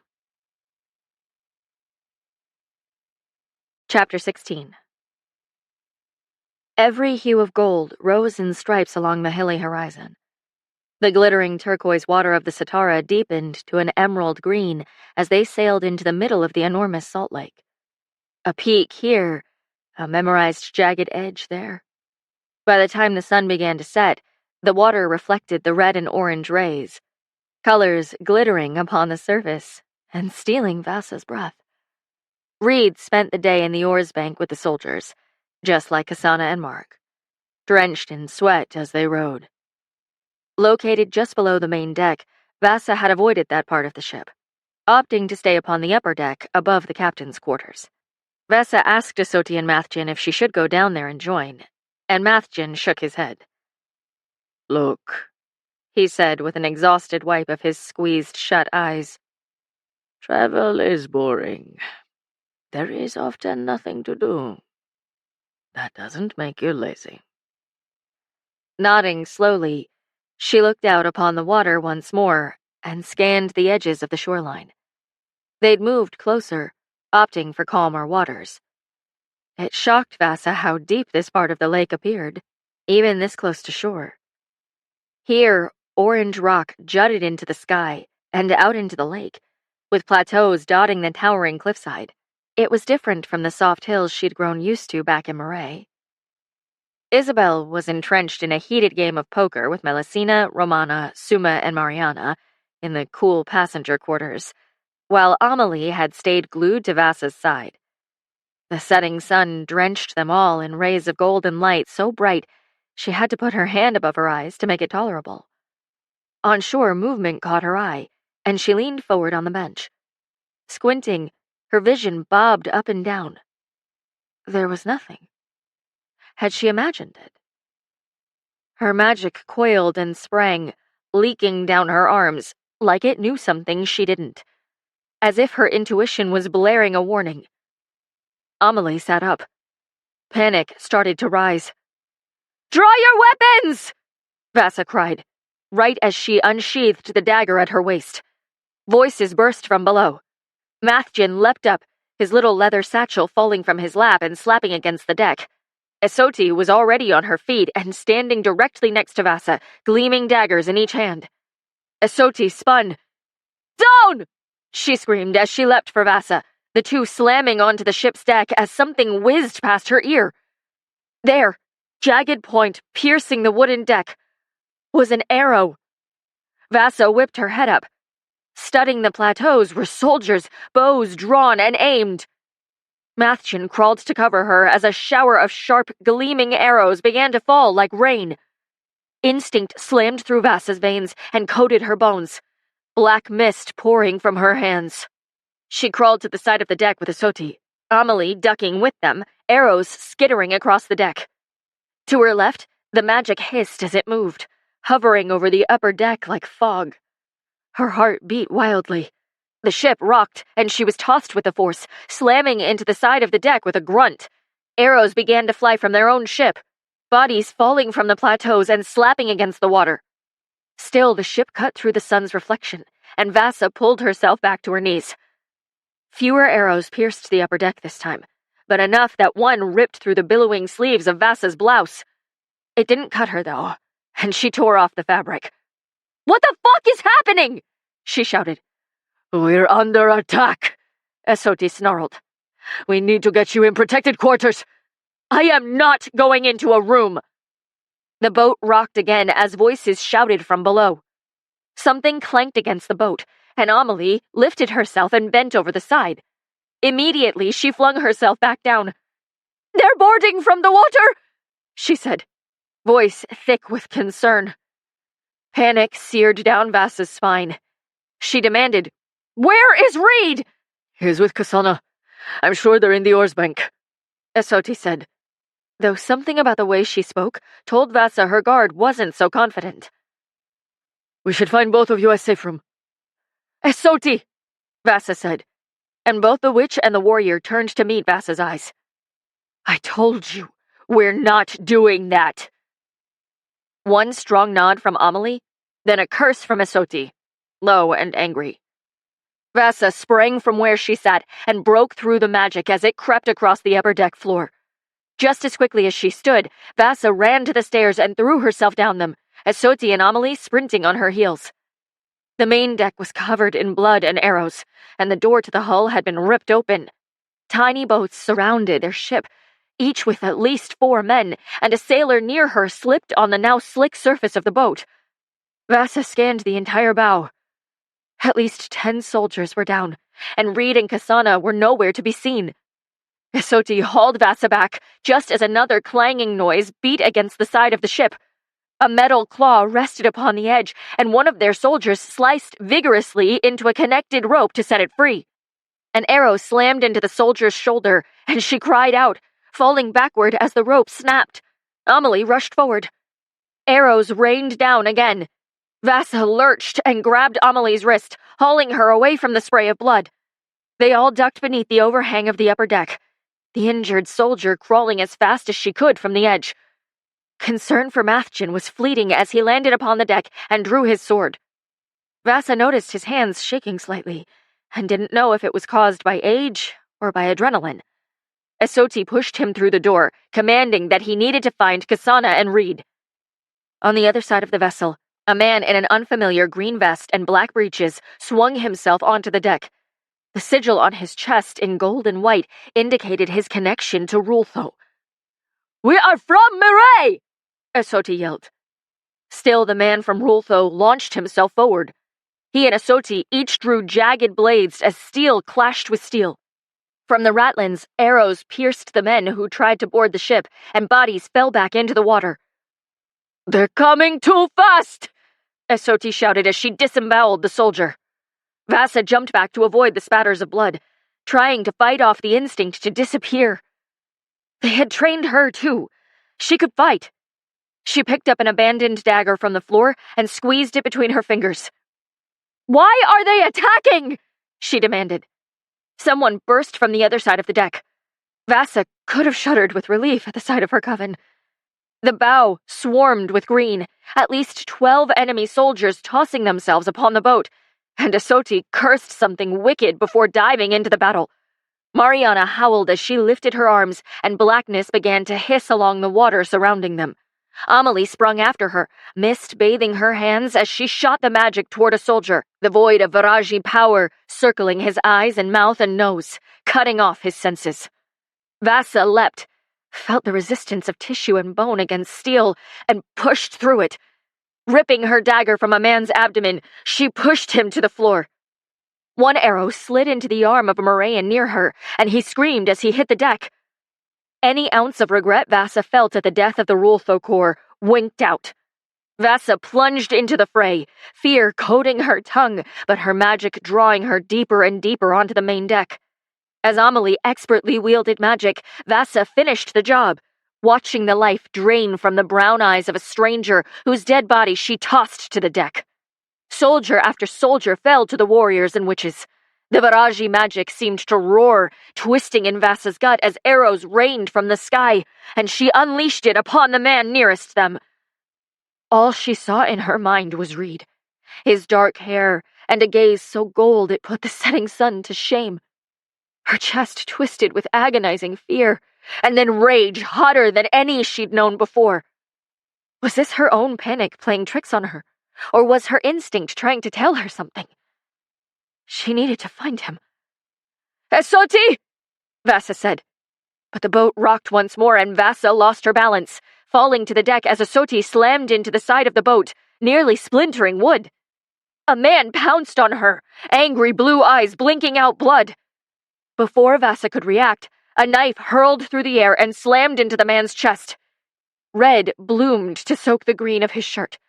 He stumbled backward and lost all tension in his shoulders, knees buckling and cracking on the magic-coated deck. When Vasa turned, she found Mark, another knife at the ready. Vasa had barely a moment to gasp in relief before 2 more soldiers started in her direction. Eyes wide at the mist surrounding them all, they traced it back to her hands. She lurched forward and pulled the knife from the fallen man, then sprang to her feet. The fear that washed through Vasa lit a fire in her stomach, and her magic morphed from a fleeing mouse into a roaring jungle cat. When the first man dared get close, she gave a feral snarl as she pounced. Her knife sank into his gut, and she pushed him off her blade, spinning to the next one who dipped toward her. Black mist coated her hands and knife, tendrils of the magic flaring from her skin and wrapping around a man's neck, then plunging down his nose and throat. She watched the life snuff out from his eyes after she'd stolen his air. As the magic ripped back from his mouth, he sank to the deck. She silently thanked Romana. A man in green to her left took a step back, and he spat the word, "Witch." Vasa froze. Astarian. He'd said it in Astarian. It wasn't Rultho they fought, but her own damned empire. Everything Romana had taught her flexed in her muscles, and she let the tendrils out again, guiding the obliterating void around the heads of soldiers in green and letting them fall with the rock of the boat, just like Amelie did. As they collapsed, the Moraians dealt the finishing blows. 2 soldiers defended her front and back, so she could drain the balance and life from those in green. One by one, assailants slammed to the deck and lost their lives, some being hauled over the edge and dropped into the water. More men spilled onto the deck, one after the other in a never-ending waterfall. Morayan soldiers with their shields pushed forward, trying to form an enormous wall and block the invaders. One point of a shield impaled an Astarian as he tried to slide up over the wall, and his blood ran down the Morayan black and purple sigil like a fountain. Yet what caught her eye was just beyond him. The monstrosity of black mist that morphed along the green water. It bent and twisted, hissing in a language Vasa didn't understand, then rose from the depths. Water streamed from the shadowy creature as it formed a mane and tail, shadows feathering along the edges and snapping against its thick torso. A horse made of shadows and wisps of darkness, with eyes so white they seemed to harness the moon. And at the other end of the boat, Melusina, whose own eyes glowed. The phantom horse glided over the water with a body as large as 3 sailboats, slamming into the clusters of assailing men who tried to row away. Screams pierced the air as they were hauled under the water, their lives forfeit to the depths of the Sitara or the void of Viraji magic. She'd seen these witches summon their power in the form of animals, but never one so great. Would she ever be able to do such a thing? Kasana emerged just then from the far left side of the deck, her own teeth bared, a dangerous thrill lacing her eyes. The warrior leapt at 2 others who spread out onto the deck, gripping someone's head and twisting to break his neck before somersaulting over his body and plunging her long-bladed knife into the other's groin. His piercing scream could be heard for a flash, and then she snarled at him and cut his throat. Their eyes met. Vasa froze. "What? You think I'll kill you?" Kasana spun and swept her blade up the chest of another, ripping directly through his sigil, and then kicked him to the floor so he could bleed out of her proximity while she closed the space between them. "Get over yourself!" Torn between amazement and fear, Vasa clenched her knife in one hand and broke through the soldiers around her. "They speak Astarian!" Another tried to climb over the walls of shields, and Kasana's knife rang true, piercing the spot directly between his eyes. "I know!" Running, she gripped her dagger and kicked the man's stomach, sending him plummeting off the side of the boat, while Amelie's tendrils of magic burrowed down someone's throat and caused them to back up and fall too. "Where is Reed?" Kasana demanded. Everything in Vasa dropped. But he was with you! He left the oars bank!" Kasana paused, then continued scanning, eyes catching on the horse and blinking.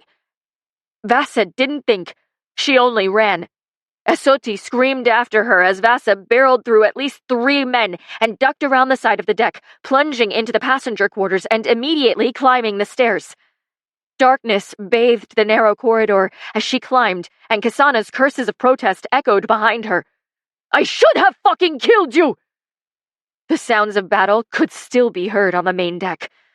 Steel, the smacking of bodies, screams. Awful, desperate panic washed over her, and her hands began to shake. Vasa called over her shoulder, Help me find him and you can kill me after! Deal! The boat rocked so hard, she slammed into the wall and then slipped on a step. Kasana cursed as she helped lift Vasa to her feet, and they scrambled through a doorway into a hall of passenger quarters. If he'd left the oars bank and hadn't made it to the bow, he would be in one of these rooms. Kasana must have come to the same conclusion, because she started slamming doors open, cussing a storm each time she found an empty room. Vasa sprinted toward the door at the end of the hall, the one that led to their personal quarters. She swung the door open. 4 men spun at her intrusion. In the corner, Mathjan lay unmoving, a small smear of blood in his silvery blonde hair. Vasa's heart rose in her throat. One man stepped forward just enough that Vasa could see the scene beyond them. Reed was shirtless and on his knees in front of the bed, wrists bound by rope to either side of the footboard. His shoulders were tugged back and stretched, though no marks marred his skin. Yet, a lanky man with a wild, dark gaze smirked, holding a winking, iron-toothed comb.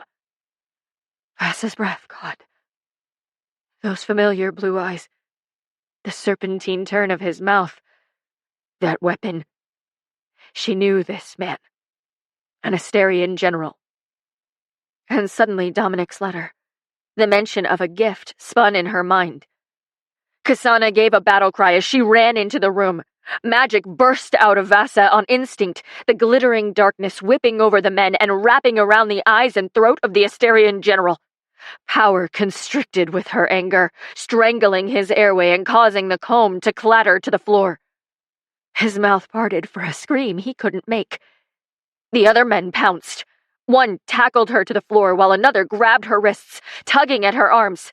She bucked hard against the restraint, and the one who tackled her tried to catch her foot, which she promptly smashed into his nose. Gushing blood coated his mustache and lips. He screamed something vile in Asterian and brought his fist down into her stomach.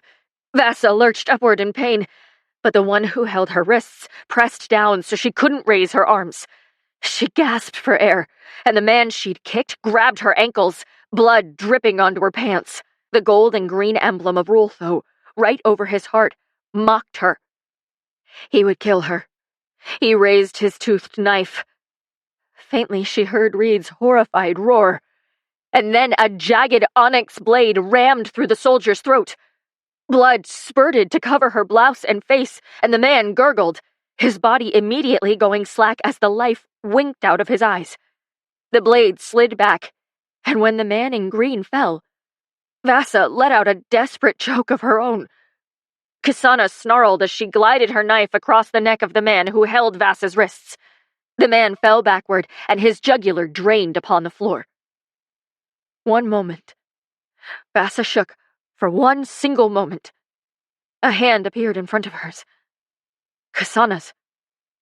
The world sped up again, and Vasa darted her hand to the commander's, finding the strength to rise. Immediately, Kasana wiped the blood from Vasa's face, dragging her own decorated jacket over her skin. "Thank you," she muttered. They turned and saw the general writhing on the floor. 2 feet away from him was his severed hand. Kasana laughed at her work, which she must have done while Vasa had been on the floor. The snake in Vasa's gut turned far fiercer, amusement entirely distant, morphing and growing into something it never had before. An animal she didn't recognize. Teeth and eyes so white they could rival the moon, much like the horse she had just seen Melusina conjure. It stalked forward in tandem with her steps. Slow. 1 step. 2. Ruthless malice burned in the white of this creature's eyes. In her own. Ice froze in her veins, lip curling as she released the magic once more. It slid across the floor. "Please," he choked in Asterian. "We are..." He choked again, unable to finish his sentence. Her magic plunged down the general's throat. She knew what they were to each other. Comical, really, that he thought it would save him. An idea, burning and bright, came to life. Vasa's lips parted. She heaved the flow of magic until he lost consciousness. Kasana raised her blade, but Vasa said, "He's a general. You want him alive." The commander lifted a brow, but much to Vasa's surprise, did not argue. The creature within her faded, and Vasa immediately slumped. Though she felt like falling onto the floor and sleeping for a lifetime, she dropped to her knees next to Reed. His hair hung loose, and sweat drenched his neck and chest. She refused to allow any emotion to beat through her as she reached for the ropes at his wrist.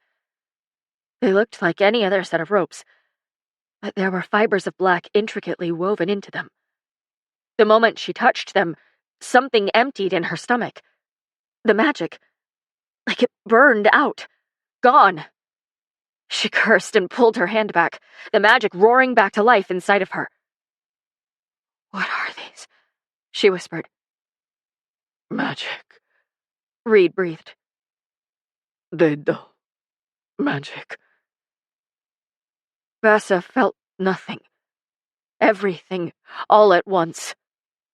She held her breath through the process. The magic in her drained out miserably until she felt as though there were entire parts of her insides missing. Still, she sawed at the rope. "How long have you been here?" Kasana demanded from the other side of the room, fingers taking Mathjan's pulse at the crease of his neck. Kasana gave a sharp nod. Mathjan was alive. "It was only just starting." Reed gasped as one arm released, and he tucked it to his chest, jaw gritting. "I saw him dart after Mathjan, so I followed." Vasa moved to the other rope, still unable to speak or to process what they'd tied to Reed. She cut through the tightly woven material, eyes fixed on the black threads. Her fingers burned slightly at the touch the longer she maintained contact. The ropes frayed and broke, and Reed gasped again as he sank to the floor. Vasa dropped her arms, shaking her hands out. Kasana's boots echoed past Vasa until she crouched in front of Reed, gripping his jaw and moving his head left and right, inspecting him. Apparently, she decided he was fine, because she let him slump back to the floor as she lifted to her full height. "You are so fucking lucky!" Then, turning to Vasa, Kasana dipped her head. "Your instinct was right. I take back our deal." Vasa nodded silently, realizing that was potentially the closest she'd ever get to a compliment from Kasana. They all turned to the man crumpled on the floor, the Asterian general, still bleeding. If they wanted him alive, he'd need that wound cauterized immediately. With one look at the burns on her fingertips, she decided Dominic's gift had been just another warning. "He's a general?" Kasana asked. "His name is Inyak Khazar," Vasa said. "One of the few members of my father's family who still lives. "He is my cousin." Chapter 17. The first thing Vasa did was wash the blood from her skin. The boat cleared the ambush. No unworkable damage was sustained to the ship, and it cut through the Satara as if nothing had ever slowed it down. Men scrubbed blood from the deck as Kasana ran from end to end, collecting as much information as she could about the attack. Each body they found wore the same vest, the sigil and colors of Rulthos sewn into it. Apparently it was an old uniform, though, which meant Inyak and his men must have lifted it from some other battle. They did not fight like Icarians. They followed patterns and orders, whereas the Icarians had been trained as terrifying militias. The unpredictable nature of Icarian forces was what made them so deadly. Within minutes, the Moraeans had determined what their assailants intended to do, and they were able to block their attempts to damage the galley. The Coven could pick them off the plateaus without so much as a hiccup, and Melusina, well, she'd taken more lives than all of them combined. The first person Vasa went to see was Inyak, the son of her father's youngest brother. He'd only dared come to the castle a few times while her father was alive. He was smart enough to know that possessing the Khazar name was a threat. Undoubtedly, he knew it had been the very thing to put his own father in the ground. He'd done his duty, far away from Mekis, for as long as she'd known him. Vasa asked him only one question: what he wanted from Reed. She already knew who'd sent him. All Inyak did was plead. He spilled lies until Vasa stepped forward and used that treacherous iron-toothed comb along the soft skin of his cheek. Still, she got no real answers. Not about the rope, not about the questions he'd intended to ask Reed, nor whether her own death was the goal. Drenched in grime and blood, Kasana watched the entire interaction with a lazy tug of her brows. The Dara and Morayan men had heard word of Roltho forces in the area, but they'd assumed it was election-related. Vasa eventually told the commander her idea about how to leverage the Asterian general, and the blonde woman lit up like one of the lanterns in the sodality of Una.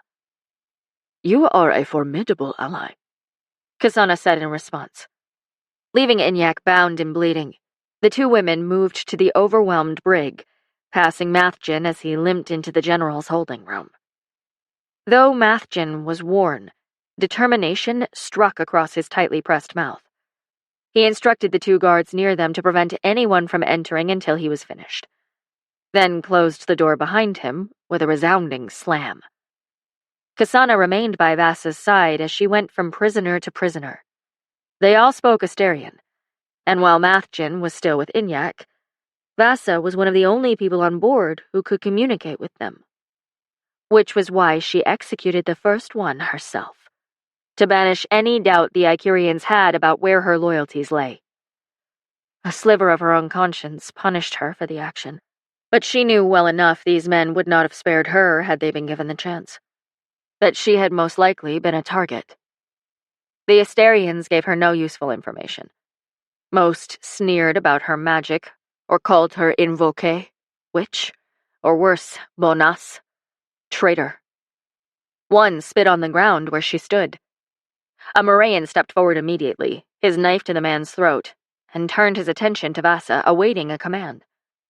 One small jerk of her chin and the Asterian's life ended. It shouldn't have brought a grin to Vasa's lips, but it did. Through this battle, she'd established herself among the Morayan people as a strong choice for their high consort. As she turned to leave, one of the men asked, "And the general?" Vasa pursed her lips. She peered at Kasana, and they shared a chuckle. Leave that one alive. No one questioned either of them. Except, of course, Esoti and Amelie, who each had a bone to pick with her choice to descend into the hull. They finally relented after Mark and Isabel ushered them away to give Vasa a moment of reprieve. Stealing 2 minutes to herself, she gazed out at the starlight glimmering upon the Satara, and curled her hands around the railing of the boat. Reed was fine. Consciously she knew that, and yet violence clawed at her gut. This was the first battle she'd seen up close, the first one she'd ever been a part of. The creature in her stomach wasn't entirely identifiable, but its presence was clear. Still unfamiliar, its white eyes glowed a little less than they had in that moment, but its teeth sharpened nonetheless. There was no reason to avoid him. No good reason, at least. On a long exhale, she turned away and ducked back into the hull of the ship. Adrenaline seemed to spike in her veins as she walked down the corridor leading to their quarters. Vasa pushed through the door to find Reed sitting upon the bed, no longer spattered in blood. He was only dressed from the waist down, his blood-soaked shirt nowhere in sight. Her nails dug into her palm, and her chest burned at the memory of how she'd found him here. Reed looked up and furrowed his brow. "Are you all right?" Silently, she clicked the door shut behind her, and ambled to the space in front of him, inspecting the faint red lines on his wrists herself. She turned his palm over in her hand and tentatively touched. "It doesn't hurt," he said softly. "I have no magic. They were a precaution at best." The creature in her paced, her mind reviewing each detail of the fight, eyes trailing to the tattoos she rarely gave herself liberty to gaze upon. The ink traveled all the way over his left pectoral and beneath his collarbone, falling down his upper arm to his elbow. It looked to be a detailed depiction of Morayan armor, the lines of their pauldron drawn with precision. On the curve of his shoulder was the Morayan sigil, the wolf. The same ones that howled at the Satara at night. The one he was named after. It looked so vivid, so real she couldn't help but run her fingers over it. His skin pebbled at her touch. Gazing up at her, he slid his hand over her own, like he wanted to keep her there. You aren't going to talk, are you? She didn't know what to say. That she didn't have words to explain herself. That all she had was the remnant of a panic she didn't understand, and this visceral fear she had never experienced for anyone but herself. This coldness. She'd dived into that hole without a second thought, into a fight that had almost gotten her killed. It was reckless and stupid, and she realized she never would have done that for someone before this. And that thought absolutely terrified her. It was the opposite of what she was supposed to feel. Holding his gaze, she remained silent. All right, then I'll speak. He rose from the bed and walked to the bolted-down dresser of their tiny room, where he plucked out one of his enormous shirts. No signs of pain crossed his features, and the fact that he only sustained minor injuries was a testament itself to her timing. He extended her his shirt. Dominic is responsible for this, isn't he? She couldn't breathe. Or disagree. So she looked away and tightened her jaw, running her tongue over her teeth and taking the shirt. Marching into the barely arm's-length latrine chamber, she tried not to hit her elbows on any of the walls as she took off her bloodied blouse and trousers and changed into Reed's shirt. Of course, her brother had planned this. No matter how it ended, he came out on top. Either he gave Vasa a way to prove her loyalty to Ikeria, or the only threat to his throne was eliminated. Yet it wasn't herself that she feared for. She'd long come to terms with Dominic's desire to snuff her out of existence. But Reed? Months ago, she wouldn't have cared if he died, and now it was all she could focus on. She had to finally admit to herself how much it mattered. The magic at her core morphed into the simmering embers of a flame, low and threatening and crackling with sputters. In the wake of the icy cold, this angry warmth was welcome. "Why did you leave the ores bank?" she demanded as she burst back into the room. Silence. Now sitting under ivory sheets, Reed leaned back into the headboard. No words fell from his lips. Instead, he inspected her balled fists and taut shoulders. Approaching the bed where he had made himself quite comfortable, her tone sharpened. "Why did you leave the ores bank?" If he'd have stayed, he never would have been caught.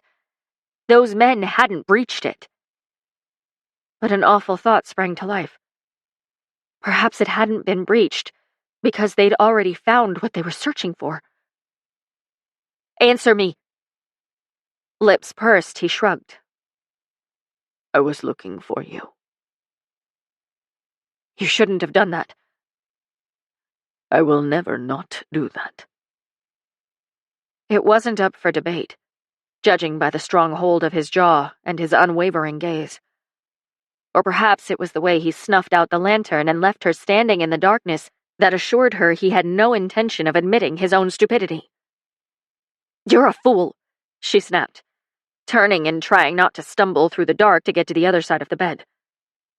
Why am I the fool, Wild One? Wild One. The way he said it dragged down her nerves, infuriating her to her bones. Scoffing, she finally managed to find an edge of the bed his body didn't cover. Crawling up it and under the blankets, she begged her magic to settle, to breathe, to stop clawing at her insides. It didn't. Though she'd once considered herself ruthless and unmovable, her magic tightened around her throat. Legs curling up to her chest, she formed a ball to press down the low knots in her stomach. Her hands began to shake. Warmth coated her as Reed's body pressed against the back of hers, one arm falling over her waist to capture her hands.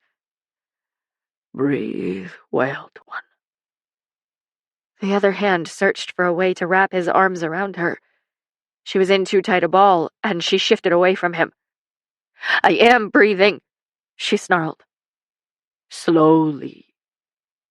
A small sigh of frustration made it past her lips.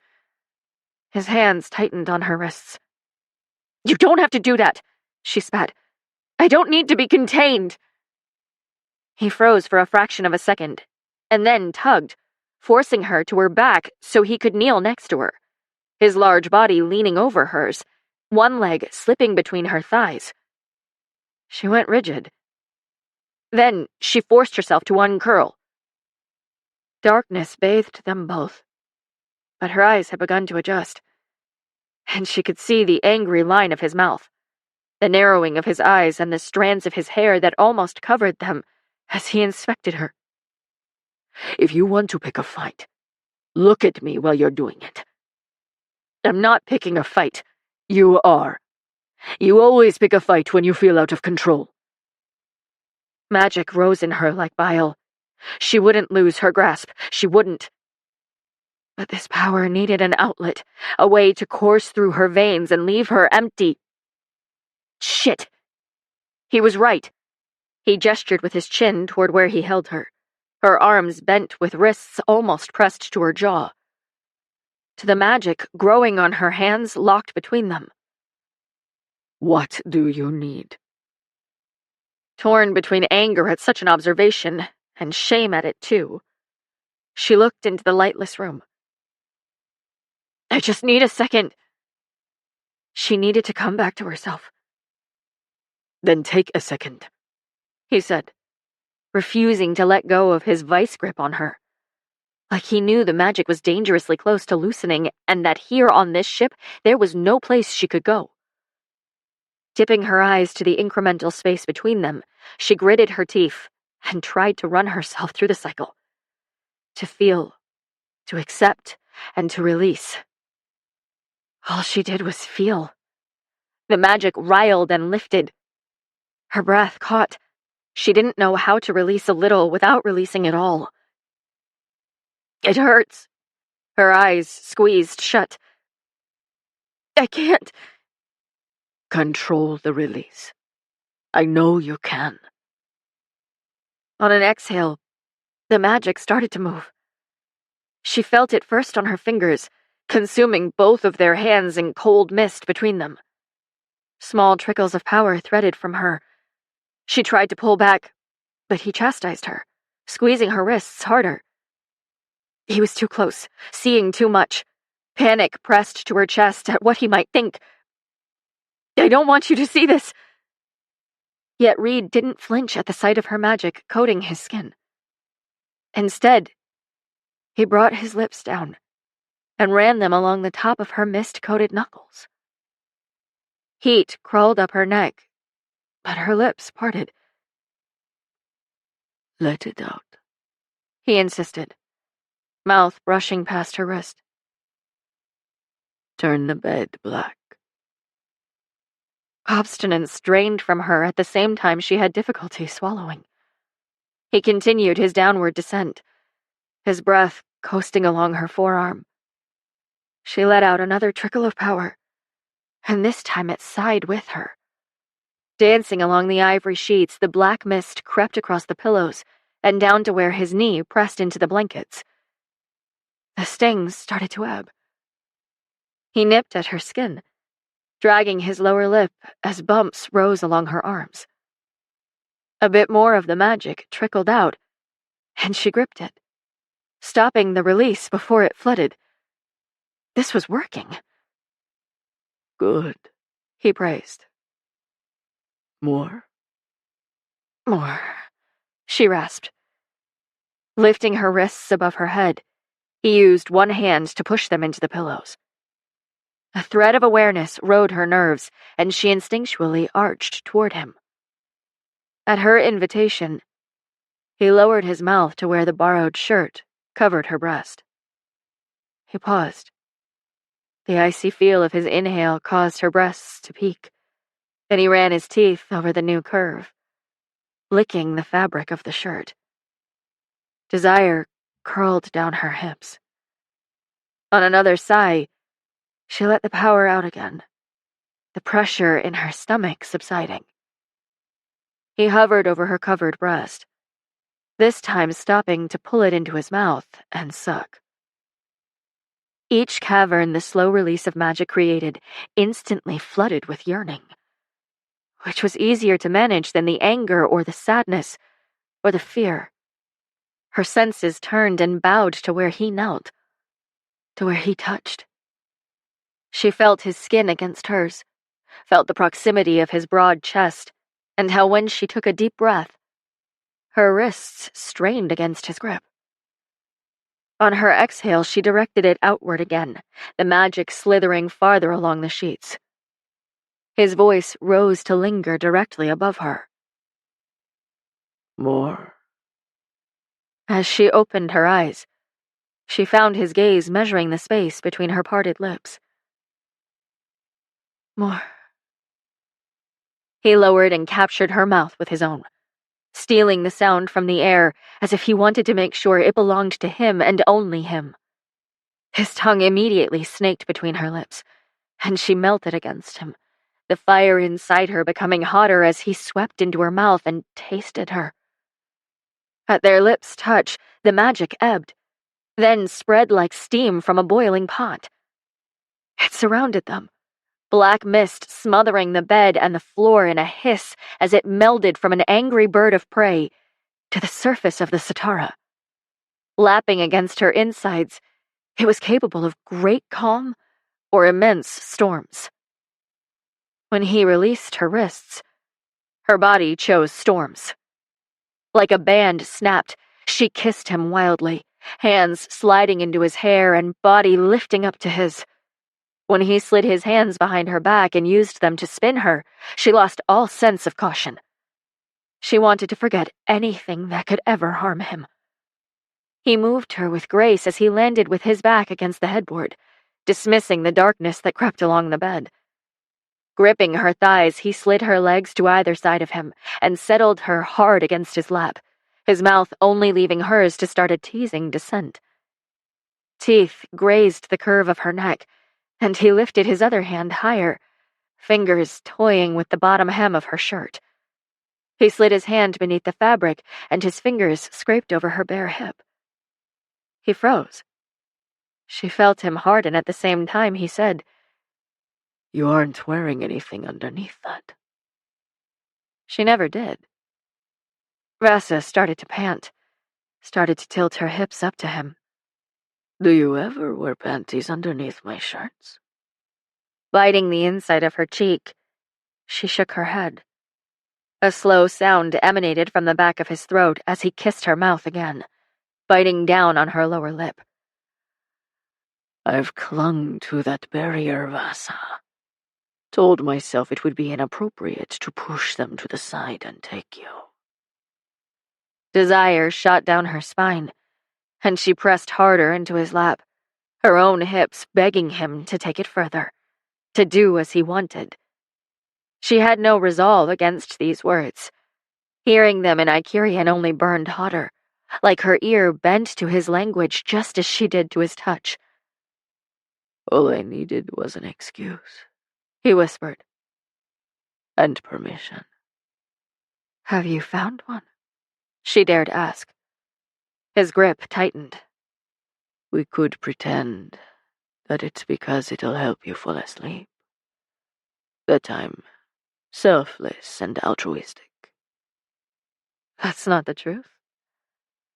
No, that's not the truth. His fingers curled against the crease of her leg, sliding to the inside of her thighs, dangerously close to where she wanted him, stroking up and down. The truth is that all I can think about is sliding my hand between your legs until you come so hard you forget you ever hated me. Vasa whimpered against his lips and lifted herself, so his hand slid closer to the wetness, waiting for him. "You're being selfless. Altruistic," she assured him.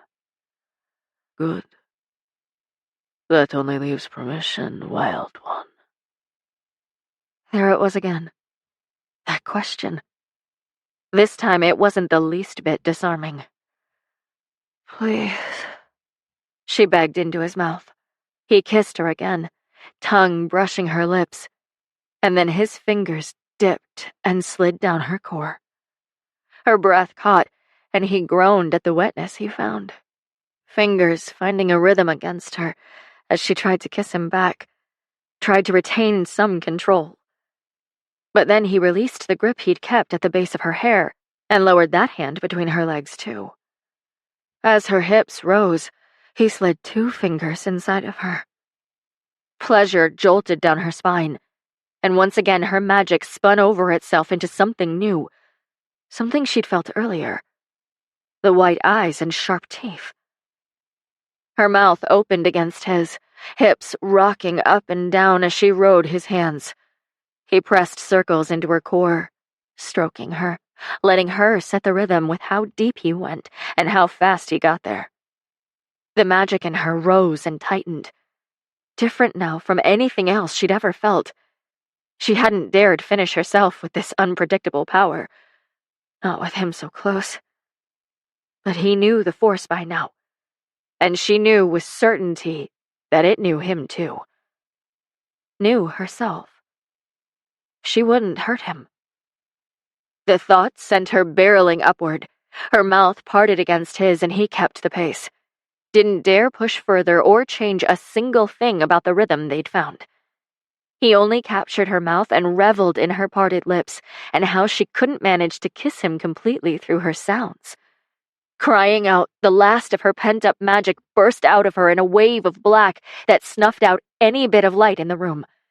She came as hard as he'd wanted her to, her whole body tightening with the wave. Reed kissed her, hands keeping the rhythm until her hips slowed. Darkness bathed them both, and she could hardly tell the color of the bed any longer. Black mist floated through the entire room, coating each surface and hissing against the walls. But she was empty, sated, no longer desperately containing the magic. It didn't claw at her insides or prowl back and forth.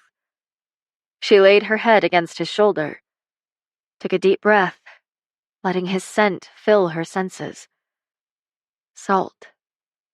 Amber. The magic settled into the calm flow of water, as if it, too, could reflect the moonlight. Glad to see we found a solution, Reed whispered in her ear as he released her hips. Confusing as it was, he didn't ask for an explanation. Or more. There was a part of her still desperately on fire and willing to go up in flames with him, to do anything he wanted for however long he wanted it. But his quickness to rise made her stifle such words. Vulnerability pulsed in her chest at the sight of his back when he walked into the bathing chamber. Wrapping her arms around herself, she pushed it all down. The magic. The wanting. Quickly, he came back into the room and settled into the bed, giving her respectful space. Sleep, wild one. You need it. She squeezed her eyes shut. The truth was that he wasn't the fool. She was. Against all rationale, she'd gone looking for him, too. How could she ever admit that? No language had given her the words she needed to explain herself. No language could quite convey the longing she felt in his presence, or the confusion that overrode her own assurances.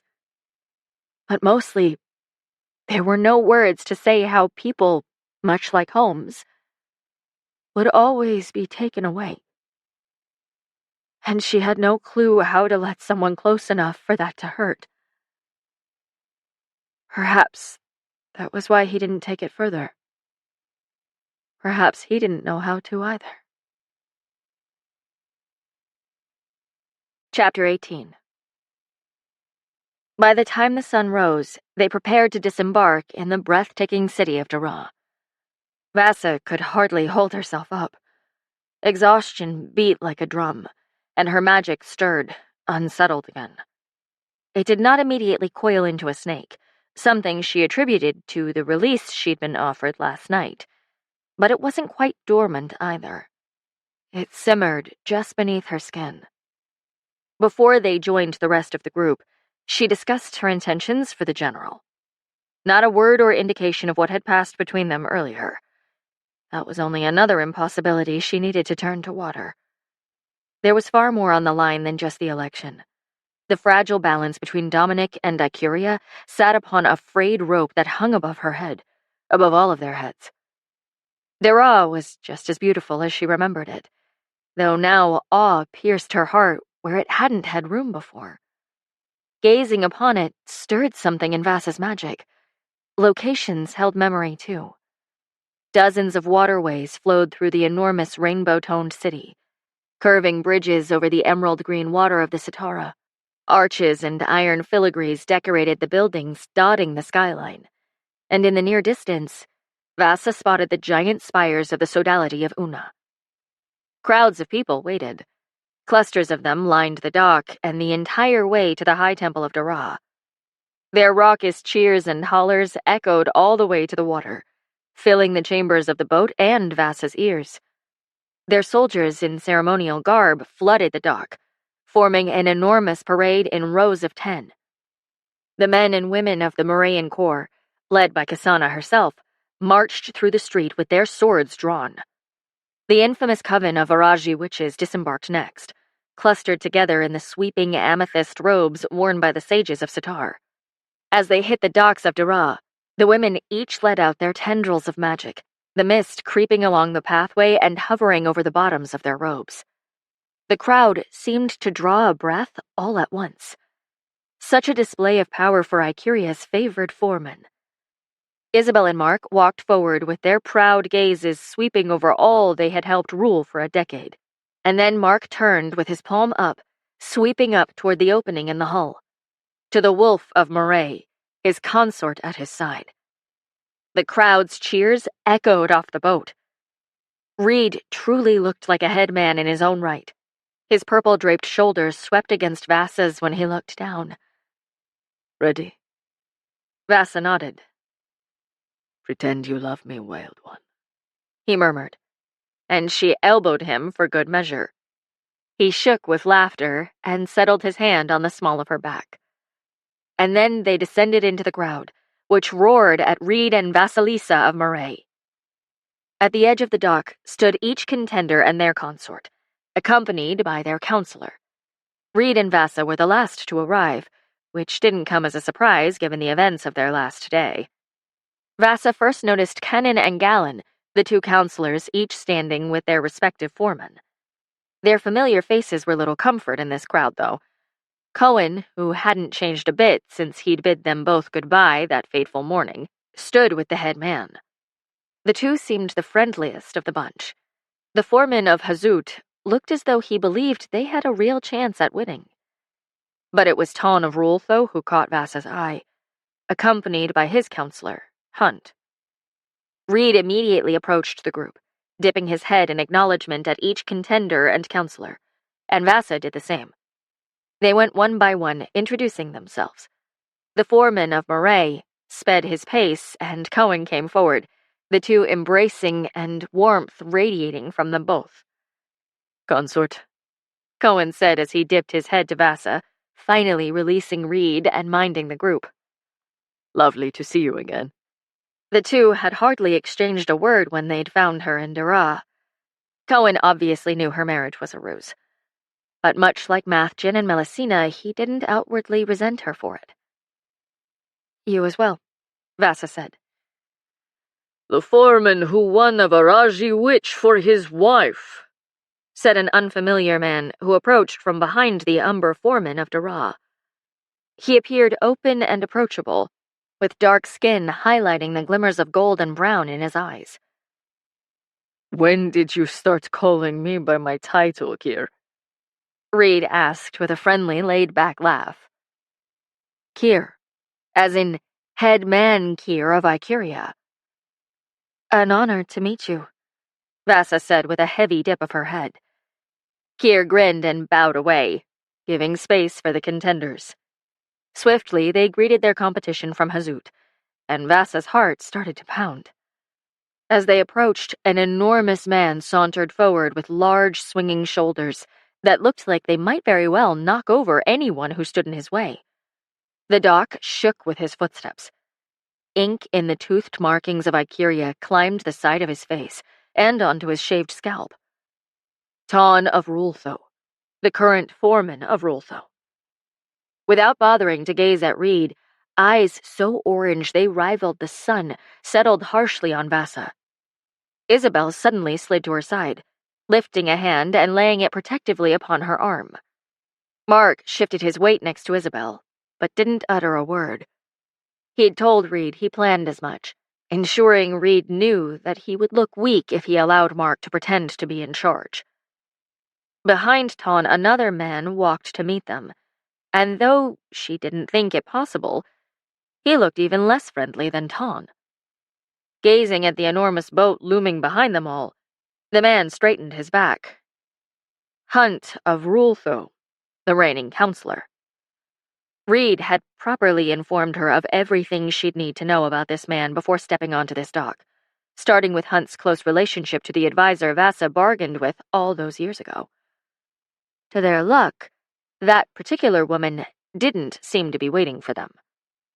Hunt's term as foreman ended when he lost the head man vote and became a counselor, and Ton had taken his place shortly after in a legendary display of skill and strength. While Murray elected their foreman through a diverse tourney of strength in which the population voted, Rultho had a far simpler way of choosing their leader. A fight to the death. Ton had claimed victory, and as Vasa looked up and down his enormous body and withering gaze, she understood why. Though Murray elected a foreman twice in the headman cycle, Rultho did not. Ton had served since Hunt became a counselor, which meant his cycle too was almost up. What Hunt knew or didn't know about her history with Rultho was a mystery to them all, given Reed didn't know the truth of Ton's broken treaty with Asteria. The ire in Ton's eyes leashed as Hunt appeared at his side, as if Ton knew he could not let his history with Vasa slip in front of the man he so desperately wanted to please. May I introduce Vasilisa of Murray? Reed spoke as if he couldn't sense the dripping hatred in the man's gaze. Again, her name attached to his. Attached now to Murray, no longer a Khazar. The corner of Ton's lip curled. I have heard many things about you, Vasilisa of Murray. There were plenty of ways Vasa could play the situation. She'd considered a few before stepping off the boat. While they didn't need Hunt's vote, without a successful bargain with Ton, there would be no outmaneuvering Dominic. So Vasa went with the only angle familiar to her. A scheme. Smirking, she said, "You may not like me, but I would like to wager that by the end of our time, you will." Ton frowned as he looked to Reed, who stifled a small chuckle at her audacity and shrugged. You have your hands full, Hunt remarked. Only when she allows me, Reed responded smoothly. Much to Vasa's surprise, Hunt cracked a grin. Vasa fought her own amusement and the heat that threaded its way along her body. All this posturing was the least authentic thing she'd seen among Icarians so far, but Reed's comment, well, that was nothing but truth. "Would you like to take my wager, Ton of Rultho?" The foreman of Rultho wrinkled his nose at her directness and said, "Get to your point or stop wasting my time." Apparently that was a no. "Last chance," she offered. Steam could have been flowing from Ton's ears. especially when Hunt leaned back like he was actually interested in how this would all play out, and the other counselors and foremen began to take notice. I think our nation has learned not to play games with Asterians, Ton said with a sneer. While Ton's hatred for Asteria was justified in many ways, his vitriol didn't provide any new insight as to what Hunt did or didn't know. Mathgen had warned her of the outright dislike many people would show her this week. Allow me to express my sincere hopes for our relationship moving forward. Then Ton peered up at the boat, of which the doors groaned open once again. The entire crowd hushed. The rattling of chains flooded the dock as steel links clanked against wood. Being hauled down the walkway was the general from Asteria, terrified eyes squinting at the harsh sunlight. The crowd on the dock all took a breath at once. Not an eye on anything other than Reed and Vasa and the long chains Esoti tugged harshly on. Inyak looked worse than when she'd left him, more bloodied, and she wondered silently what Mathgen had done to him. The general fell to his knees. Esoti placed those chains directly in Reed's hands. I'm not certain if you've formally met General Inyak Khazar, but we happened to stumble upon him wearing Rultho's sigil on the Satara. Vasa said loud enough for the other contenders and counselors to hear. He and his Asterian legion attacked our ship. You can imagine our surprise when men who had donned your uniforms boarded our vessel in aggression. Ton's stern lips parted, eyes darting between her and the general. Rage coated his already harsh features, and the vein at his temple throbbed. Those uniforms must have been stolen. My men never would have attacked you. Hunt stood up straight. Of course, Reed chimed in. The Asterians must have taken them. They've paid for their insolence. Vasa gave Ton her most saccharine smile. They are all dead now, other than General Khazar. Consider him a gift. Hunt of Rultho curled his lips in utter delight, looking at her directly now with more surprise than she thought she'd receive. Is this man not related to you? The counselor from Hazut asked.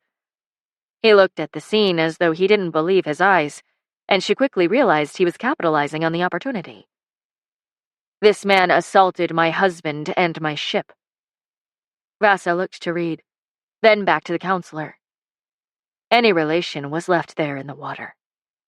Galen and Kennan whispered to each other, both of their eyes wide at the scene in front of them, and Vasa knew the display had done exactly what they'd wanted it to. Hunt snorted in satisfaction, tipping his own inked head as he looked her up and down. It is a good thing my successor did not take your wager, Vasilisa of Marais. Reed clenched his fist. I have learned quickly that people who bet against my wife often find themselves saddled with regret. Ton grunted, trying not to look at the entire group of contenders who'd heard the comment. Yet Hunt raised his brows, looking between his successor and the incredibly confident foreman of Marais, as if observing two kings. Reed lifted his chin, possessively sliding his other hand over Vasa's shoulder as he aimed the full strike of his words at Ton. In light of these events, I'd like to request a meeting. One where you'll get to decide which side you'd like to be on. Ours, or the losing one. Hunt's delighted smile twitched with the threat, but something about the way he let out a small hum told Vasa he might respect them both more than he cared to admit. Then let's go inside, Ton said with poorly concealed ire. We can discuss such things now. It's safe to assume no meeting will be held tonight, Hunt said, a note of command in his tone, a deep undermining of Ton's authority. Violence shimmered in the growing curve of his mouth. Instead, you and I shall decide what to do with this gift. To use our sigil for his own end is a grave offense. One he will pay for. Ton hesitated, and Vasa almost laughed at the meaning behind their words. To give such a direct decree, especially to a man merely days away from completing a decade-long foremanship, one who would at minimum rise to a counselor, Mark of Moray would have never dared speak to Reed like that, no matter how much Reed sought the man's exultation. Hunt turned back to his wife without accepting an answer, because he already had one. Vasa pointedly laid the chains in the hands of the guard Hunt sent to retrieve them. They rattled once more as Inyak was dragged to where Hunt quietly instructed Ton's men to take him. With a frustrated scowl, Ton stomped off after the counselor, and Vasa wondered how much faith Hunt had in his successor at all. How much responsibility he believed could be laid in the man's lap. Given how close Rultho was to Hazut, it was a dynamic she could certainly play off of. The contenders and counselors descended into the clamoring crowd.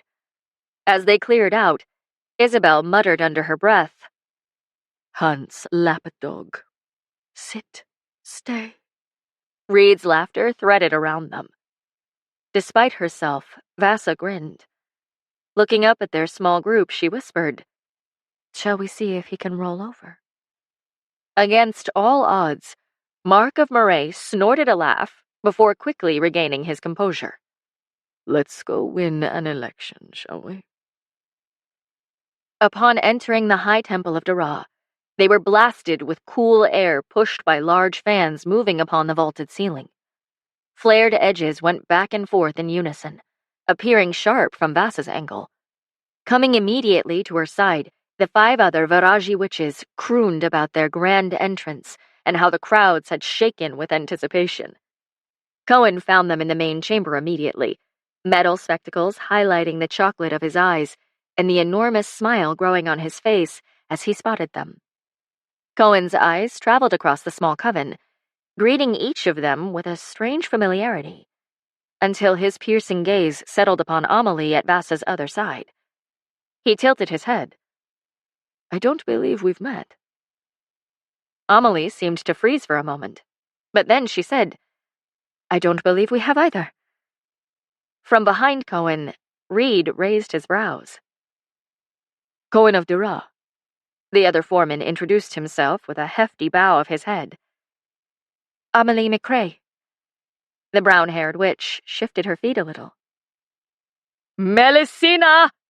Another voice called as a tall, thin man sauntered forward with the grace of a dancer, long limbs carrying him past the rest of the world and right into the woman's waiting arms. Elijah! Melusina greeted him, purple robes twisting around him. Vasa swiftly realized he was High Consort of Ikuria. You simply must meet my daughter-in-law. Another Viraji witch, you sneaky woman, he said to her. As if your bloodline needed any more magic. Elijah of Ikuria turned to greet Vasa, stunning cornflower blue eyes sliding up and down her. Oh, I approve, he trilled, stepping forward to grasp her forearm. Lovely to meet you, High Consort, Vasa said as Reed returned to her side and placed a reassuring hand at her back. Elijah, he corrected. Only ever Elijah. As I will call you Vasalisa when you inevitably take my job. Reed laughed in confident agreement, but Vasa smiled through the tightening in her stomach. Actually, you will call me Vasa. It's what all my friends call me. Hand smacking against his chest, Elijah gaped. Oh, Reed, she is a smooth talker, all right. The smoothest, he said with a wink before pressing his lips affectionately to the side of her head. You have 1 hour, Kier told them, eyes trailing to Romana and Mariana. Don't think about sneaking off to the sodality this year.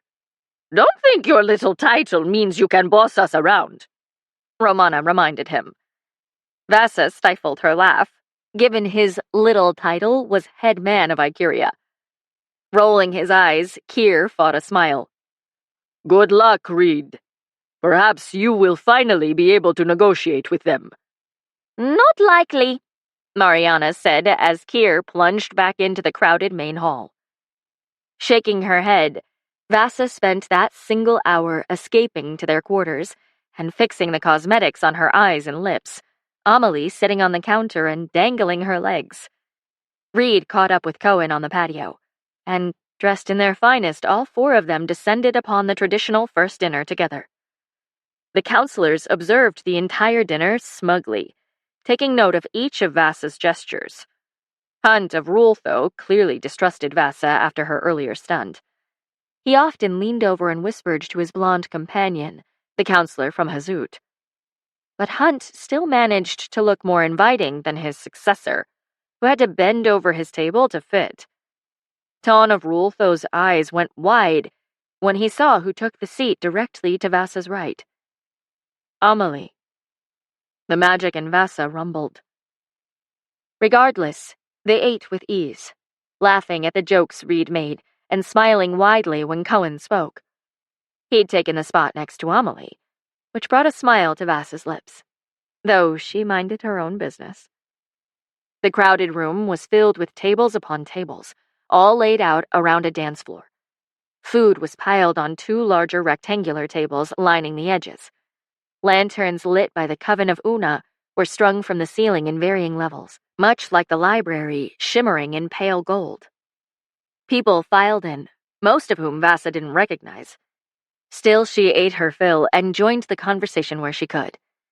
Brahm of Hazut passed by their table, nodding at Reed and her while he regally promenaded his admittedly lovely wife around the room. The two presented as real contenders. Her dress fell gracefully from her shoulders and dragged a small train behind her. Swathed in all green, she looked like what Vasa thought a high consort might. All lithe torso and long limbs, the woman elegantly looked over her shoulder at someone and smiled. She must have practiced for this all her life. Amelie chuckled and Vasa elbowed her. Dancing began. Ton drank more honeyed mead than was or should ever be acceptable, and Vasa rushed to dance with Reed. These steps were less unfamiliar to her thanks to his lessons. But as he mastered each dance with the grace of an actor, Vasa took the first excuse to slip out of his arms and to the edge of the circle in order not to embarrass herself any further, or to make herself look any less Icurian. Amelie stuck to her side, her only real saving grace in the unfamiliarity of the crowds. But just then, Cohen extended her a hand. Amelie took it, garnering the attention of many around them as Cohen took to the dance floor with her. Finding Vasa standing alone, Melusina took the opportunity to educate her on each major coven. Throughout the room were the witches who resided in each sodality, all with magic different from her own. Some could manipulate metal, others water, some were healers. While their blood could be passed down to any child regardless of sex, every coven was plagued with the same issue Viraji were. Only one witch per bloodline lived at a time. Unlike Viraji, however, their power was not so overwhelming that it killed its untrained members. Yet most of them were prickly, closed off, and secretive. She supposed this was the issue Amelie had dreamed of fixing. Imagine what they would be capable of if only they worked together. Melusina pointed out the coven Vasa had sought all those months ago, the Coven of Una. She scanned the faces of the large crowd of witches, all dressed in their ceremonial robes from the sodality. Vasa's heart dropped. There, with a stemmed glass in her hand and a smile on her face, was Brielle. The young woman had been the only person to offer her friendship at the sodality of Una, and Vasa had shunned it. "I do not require your assistance, Brielle." Shame emerged, and regret, too. She'd been wrong then to assume that being alone was the only way to survive. Being alone was the most assured way to die. Vasa gripped her wineglass and averted her eyes. "She is the one who told me where you were," Melusina said quietly, still at her side. "And I told Reed." The world could have dropped from beneath her feet. She'd never understood how he'd found her, how he'd known exactly where in the library she would be. Vasa tried to focus on the twirling of those around her, on Amelie and Kasana and Asoti, and the room full of beating hearts she could suddenly hear. She tried not to shake, tried not to let her thoughts swirl out of control at the memories of her time in this city. It terrified her that any moment she could be alone again. As Vasa turned, she found Reed standing in front of her. That cocky amusement painted on his lips. He stepped into Vasa, the smell of him surrounding her senses and forcing her eyes to break from Brielle. The salt, the amber. She looked up at him, only to find him already inspecting her. A toast? He asked, wolfish grin growing as people watched the two of them, assessing who might very well be their next head man and high consort. Voice booming with all the assurance of a ruler, Reed said, To my wife, who will make one of the most brilliant high consorts this continent has ever known. Quite a bold statement to make in the midst of an election. But when Elijah raised his glass with a loud yowl of agreement, the room stirred with noise. Ton watched them both, as did Hunt. Brom, too, along with his wife. Vasa's lips slithered into a smile only she and Reed would know wasn't real. Pretending to be perfectly flattered, she plucked the goblet from his hand and took a large gulp, toasting to the circle of people gathering around them. To Icuria! They all cheered and laughed, raising their own glasses, cheering for Reed of Moray and his enthusiastic Astarian bride. She had a job to do, though she would undoubtedly suffer for it later. She pushed down the magic and the awful tightening of her chest. She became what they all accused her of. A chameleon, melting into her surroundings and becoming whatever they needed her to be. The world was watching, so Vasa pressed her hands to Reed's chest. Peering up through her lashes, her indigo eyes met the depth of his. And if she hadn't known any better, she'd have sworn he was caught there. So she whispered, Dance with me like lovers do. His jaw twitched, and as soon as she'd asked it of him, Reed of Moray obliged. Chapter 19. After a night of broken sleep and a morning of political posturing, they moved through the city on the backs of rhinos, which bayed with great pleasure whenever Vasa scratched behind their ears. In the afternoon light, the gray of their hides was lighter than she expected. People filled the streets with loud conversation. The bustle of the election had settled like dust on each pathway, people moving from place to place, some trying to rush forward to get a look at the contenders, the lines to enter the Dura Coliseum wrapping around multiple blocks. Vasa took those opportunities to whisper to Reed, who sat behind her and kept an arm possessively wrapped around her waist. She wanted to say it was too hot for such games, but she kept the thought to herself. She was nervous about this event, even if he wasn't.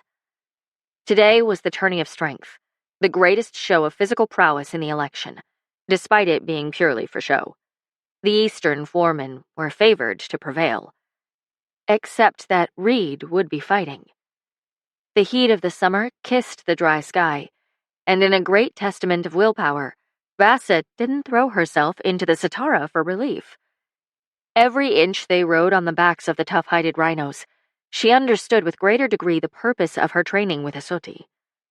Rounded edges couldn't dull the sharpness of the hollering screams and echoes of pounding feet that emanated from the towering Colosseum as they emerged onto the battleground.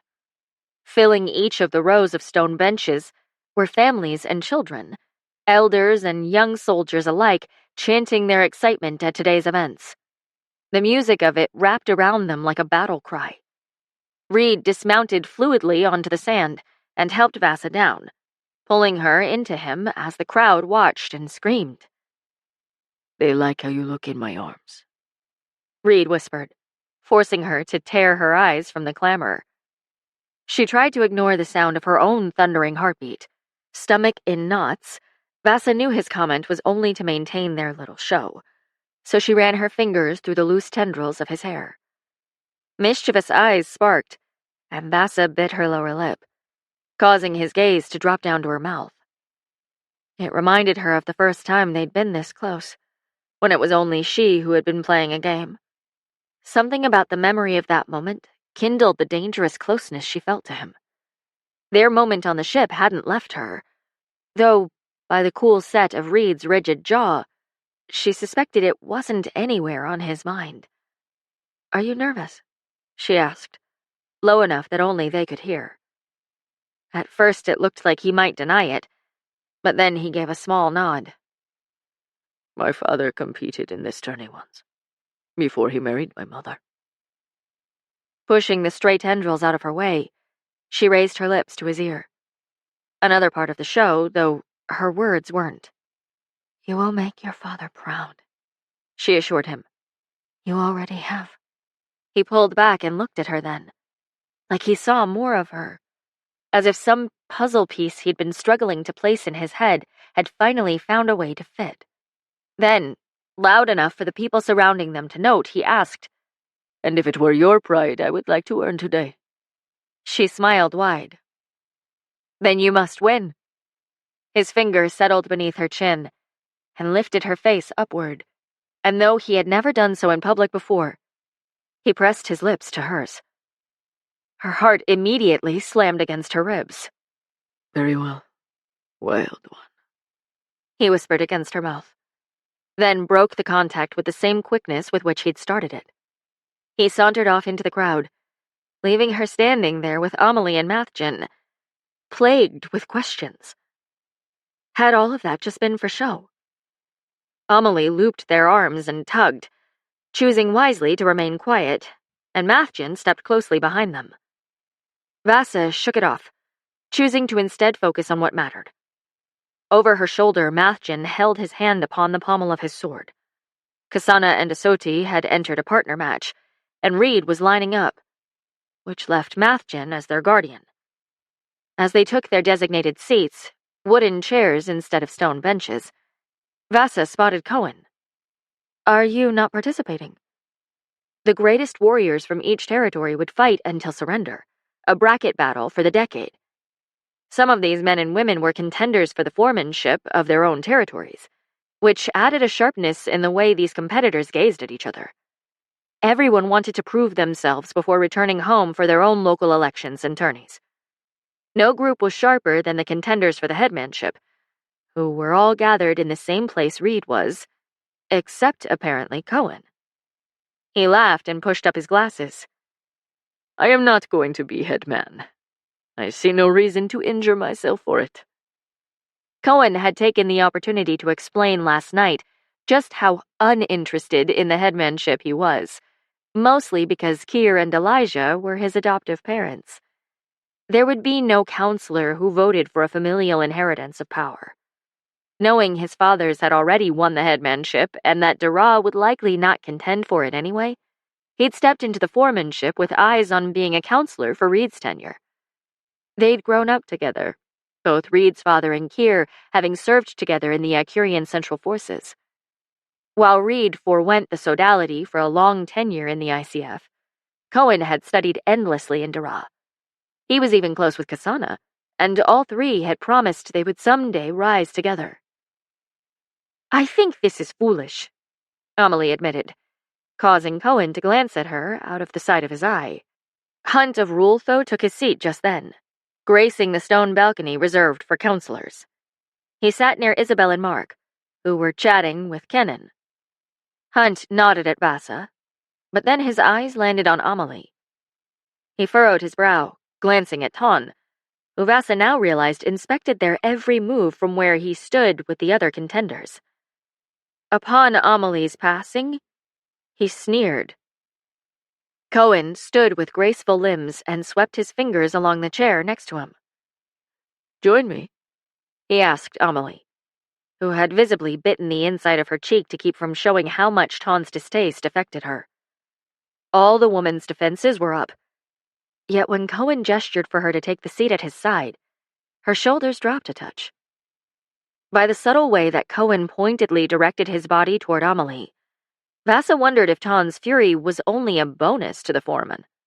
Mathjin calculatingly glanced between everyone and took the bench directly behind Vasa. She felt safer knowing he was at her back and could rise at any moment if she needed him. The first set of athletes came and went. Vasa didn't even remember who won. Through the throwing of spears and hurtling over large obstacles, each athlete proved themselves more capable than the last. While the Moraine Corps made it a focus to outlast, something Kasana had proven to Vasa the hard way, these warriors were so aggressively offensive that it made Vasa's heart lurch into her throat at moments. Spears and axes made their brutal movements different, too, and she narrowed her eyes to take note of them.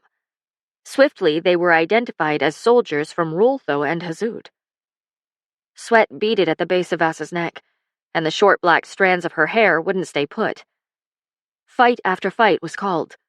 Blood spattered the sand as warriors were dragged off by the healers from the sodality of Zuhia. It took 2 hours to call the other brackets, each one leading to the grand event, the contenders. First to fight were Iru and Hazud, which was hardly a battle at all. Brahm quickly earned a surrender from Iru. Reed was out next for his first fight, taking on the contender from Saguth without much trouble.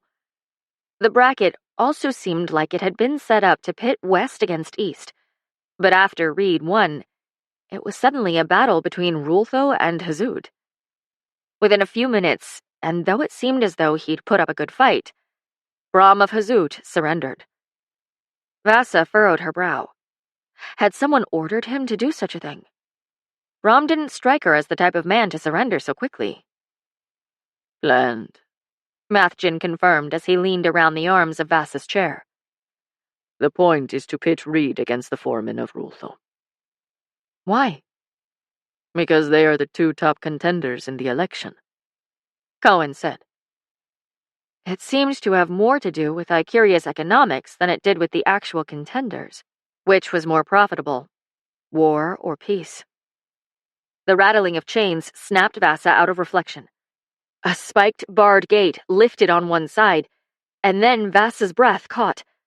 Stumbling through the gate into the blazing sun, eyes squinted painfully against the sudden brightness, was Inyak Khazar. The sigil of Rultho had been torn from his chest, bloody skin glaring through the hole. The amputation of his hand couldn't be inspected from this far, but it dripped blood in the sand. Parts of the crowd erupted in louder cheers than they'd given all day. The Colosseum shook with their raucous screams and the pounding of their feet. Yet other sections hushed. Vasa looked down at Reed, who had taken a few steps back. Everyone seemed to look at her. The counselors specifically.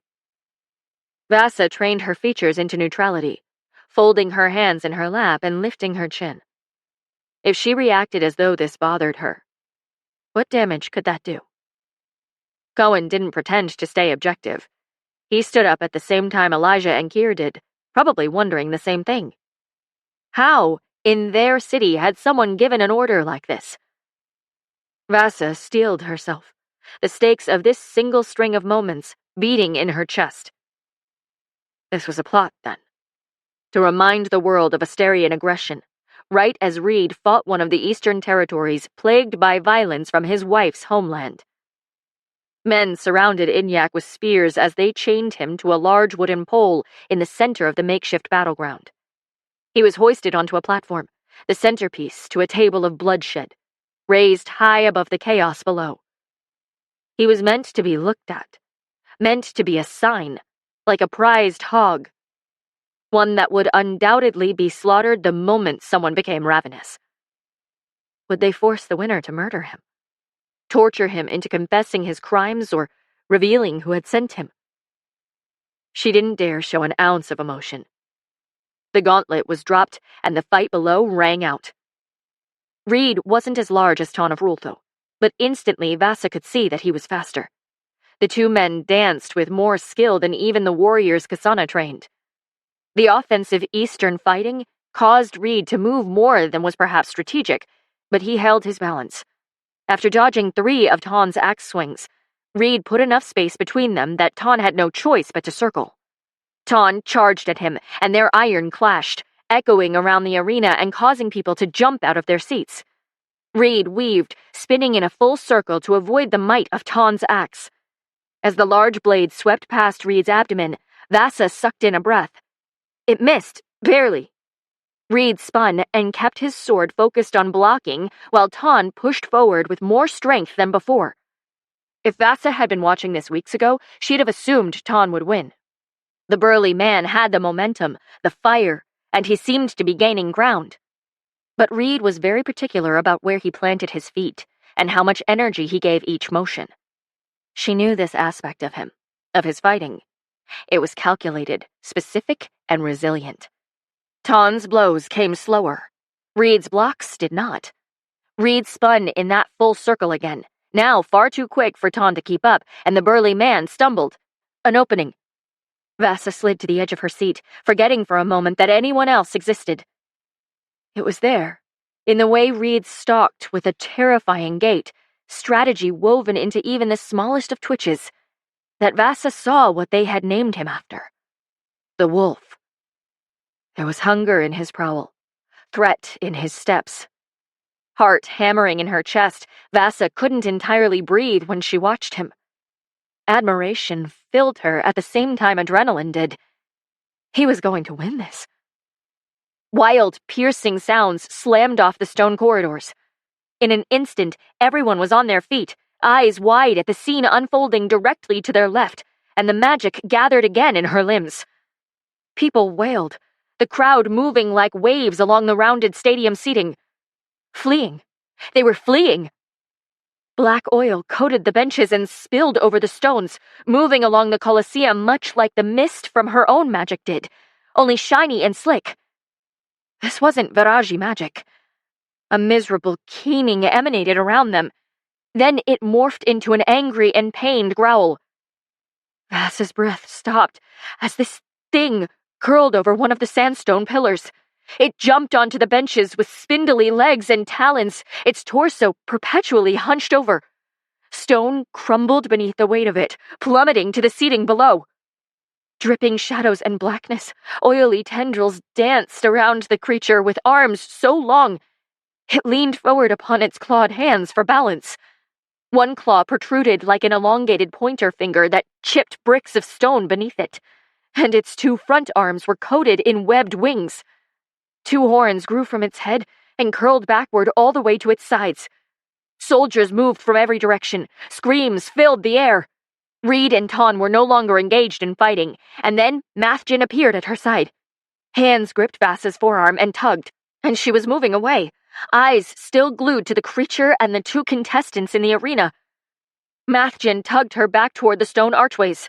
The creature jumped, gliding unceremoniously on its wobbly, outstretched wings, and landed on the sand in the arena.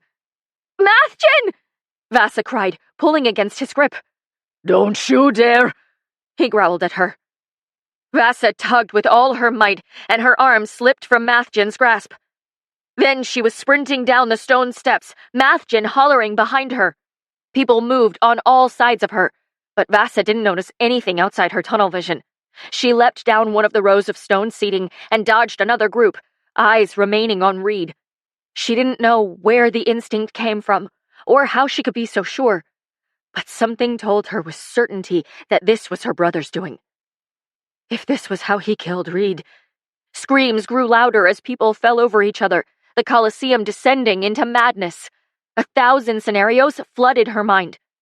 Was this only the beginning of an attack? Was her brother here? Who was controlling the creature? Vasa almost stumbled over herself as she sprinted down the steps. Mathjin still hollered at her heels. One of the guards tried to step in her way, but she spun, back skimming his shoulder, and flicked her arm out in just enough time to wrap her fingers around the pommel of his sword and tug it out of its scabbard. Mathjin roared at her as she jumped 2 steps at a time, her new iron weapon glinting in the sunlight. Guards flooded the sand. Arrows flew through the air, and one ripped through a wing, causing the creature to tilt its horned head and scream in rage. It ripped into the person nearest it, crushing the man between its teeth and throwing his limp body to the side. It jumped and glided on an invisible wind. The creature's wings blacked out the sun for the briefest of seconds. Shadows fell off it and covered the dusty ground. Magic shot from Vasa as she reached the interior of the sandy arena and leapt over the last of the walls. The drop was longer than she expected, and she grunted as she tucked and rolled onto the sand. The sword slapped against the ground. Tightness shot up her back, but her momentum pushed her to her feet. Everything Asoti taught her pulsed in her veins. Black magic swirled around her arms and torso as she picked up the sword and kept running. Reed was there, standing directly in front of the creature, weapon raised. Then his eyes flicked in her direction, widening with anger as Vasa pushed her body between him and the creature. "What the fuck are you doing?" he yelled. Panting, she dug her heels into the sand and didn't respond. Instead, she raised her sword. Crimson eyes sank into a human-like face. Upon seeing them, the creature's mouth split open to reveal horrifying sharp teeth that dripped with the blood of the man it had just killed. The creature's spine and ribs poked out of its scaled skin, and its oily magic began to creep forward along the sand just in front of them. Reminiscent of a mangled human, this creature was like nothing Vasa had ever seen before. The rancid scent of its magic moved through the air, sweeping into her nose and down her throat. Like rotting flesh. Burning hair. The magic in her stomach churned. It coiled at the memory coursing in her body. Muscle memory, in the form of her stomach clenching and nausea tightening her jaw. That scent had haunted her. It had followed her day in and day out in those first few weeks. Memories of it had never once left her. It had drifted down the hallway where she'd found her mother. That oily substance had slicked across her pale skin, tarnished the green of her dress. She'd thought it was the remnants of Araji magic, but she remembered then. She'd smelled it on Dominic only weeks prior. Had that just been her mind playing tricks? Those bloody eyes landed just behind Vasa. It cocked its head, took slow steps toward them. Her hands tightened on the sword as her entire body prepared to swing. And then, its head whipped to the right, damaged wings rising as it leapt into the air and glided past them, landing firmly on the platform, hoisting Inyak Khazar in the air. Vasa gagged as the creature sank its teeth without hesitation into the general's flesh. Blood sprayed along the chains and the pole that bound him, the man's final screams not quick enough to be heard. Lost to the air, his inaudible wail emanated around them all. Especially when the creature turned back to them, just for a moment, before winking out of existence. Gone. Nothing but Inyak's limp body remained, and if she dared get close enough, Vasa knew what she would find. Paleness, sunken cheeks. Left in its wake would be the oily magic feeding selfishly upon the corpse. An image that had burrowed itself in her mind so deeply that in that moment she almost swore she could see her mother's body, the jade of her dress torn and hanging off the platform. Vasa dropped her sword. No one moved. Not even a guard. And then everyone moved at once. Reed's arm wrapped around her waist and he dragged her from the arena, barking at anyone who got too close. The entire trip into a cold, contained archway was a blur. Vasa could only smell and see the oily magic. A wooden door crashed into the sand, cutting off most of the light and sound. They were alone, and her breath started to quicken. Reed pressed her back into cold stone, his hand curled into the fabric of her clothes. She couldn't breathe, couldn't think. "Why would you do that?" he demanded. When she didn't answer, he pushed his body against hers. "Answer me!" "Shut up!" she snapped, then pushed him off her so she could stumble to the left. Bile crept up her throat and she vomited into the sand. Her knees slammed to the ground, stomach wrenching as the contents of her lunch came back up. Reed cursed from somewhere behind her. He tried to pull back her hair, but she pushed his hands away. "Amelie!" she demanded. "Amelie!" "You don't have Amelie," he said. "All you have is me." She wiped her mouth, tears welling in her eyes as she crawled away from the mess. Reed followed her. Leaving enough space to assuage her fear, he dipped to the ground a few paces away. "What is going on? Vasa couldn't sit here in the sand and wail. Using what strength she had left, she lurched to her feet and started into the tunnel. Where does this lead? There was a short pause. Then, catacombs under the Colosseum. Can you show me the way out? Reed pursed his lips. Will you tell me what the hell just happened? He read her too well. She'd let him get too close. I know that smell, she confessed. It was the same one from the night I found my mother. Found her where? Dead. Silence fell around them. She realized she'd never told him that part. He didn't make an event of it. Perhaps he, too, understood the pieces she'd just put together. Her mother had not lost control of her Varaji magic. Her mother had been murdered. And whoever had done it had sent that same creature into Ikuria. Chapter 20. The city was locked down within minutes. Reed and Vasa found their party, few of whom commented on Vasa's choice to ditch Mathgen. The wise advisor also kept his mouth shut, though something about the anger in his eyes told Vasa they'd have that conversation later, that there would be hell to pay for not following his plan. Back at the High Temple, Amelie snuck off to find someone she knew from Rultho, someone she insisted would have some answers about how they'd gotten Inyak into the arena. Given the creature had targeted him, there had to be a connection. Vasa bathed, redressed, and kept herself under control. When Amelie returned, they learned that the rest of the coven was already at the sodality of Una. It was the only coven that would meet with theirs, despite Melusina's pleas to the other High Witches. Technically, they hadn't been given permission to leave the High Temple. Cohen escorted them personally, at Amelie's demand, and it was the only reason they made it down the 3 blocks to the enormous building. Waiting at the entrance was Brielle, curls bouncing around her face like a halo. Vasa's heart leapt into her throat, though Brielle only grinned. "Your coven is waiting," she said. Nodding quietly, they followed Brielle through the dim, golden stacks of the Library of Una and down to the lowest floor, where only a few of the lanterns had been strung far enough to reach. 2 women in red acolyte robes stood up straight at their presence, eyeing Brielle first, and then eyes widening at Cohen and Reed. Brielle smiled at them both, and they nodded their heads sternly to Amelie and Vasa. Behind the wrought iron barrier of the 7th floor, the stacks were washed in golden light, sconces perched upon each oak bookshelf, the bracket ornamented with different patterns of twisted metal. With a small extension of her palm, light started to grow in Brielle's hand, and Vasa caught her breath. She'd never seen one of the witches of Una manipulate light. As they plunged down a dim hallway, the light almost diminished apart from Brielle's little orb, and then the corridor opened into a catacomb beneath a separate tower.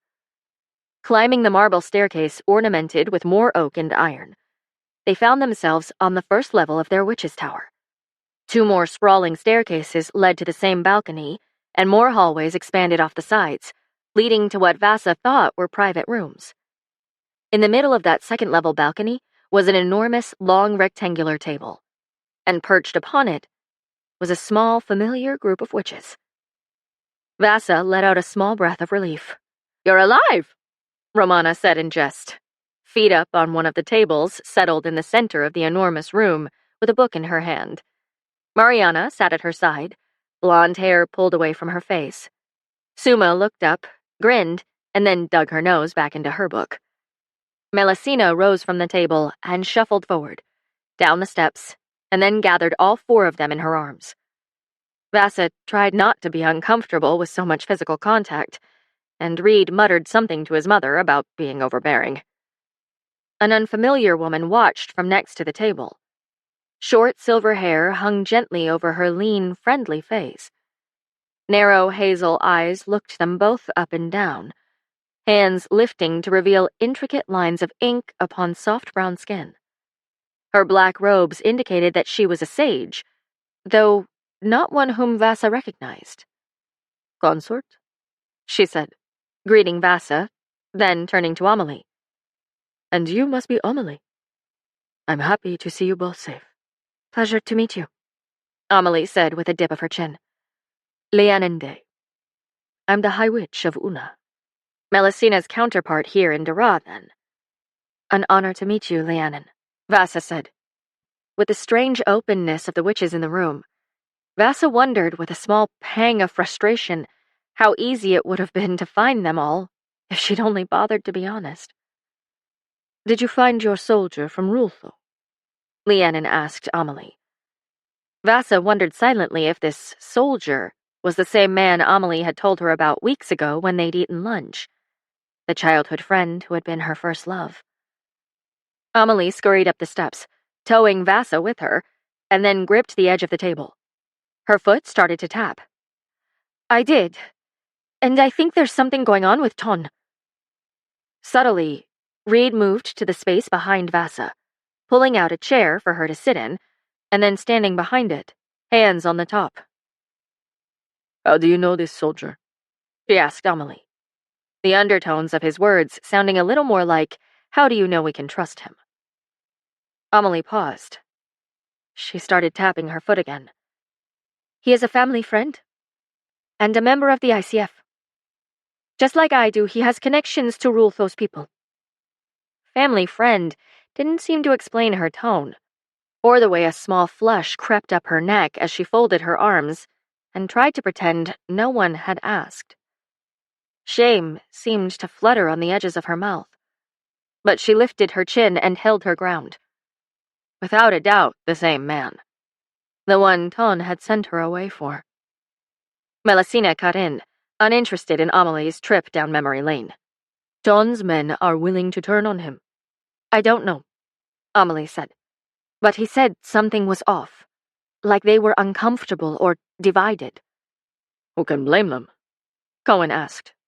Between Amelie's taps, Vasa tried to give the magic breath, tried to release little bits of it from her fingertips.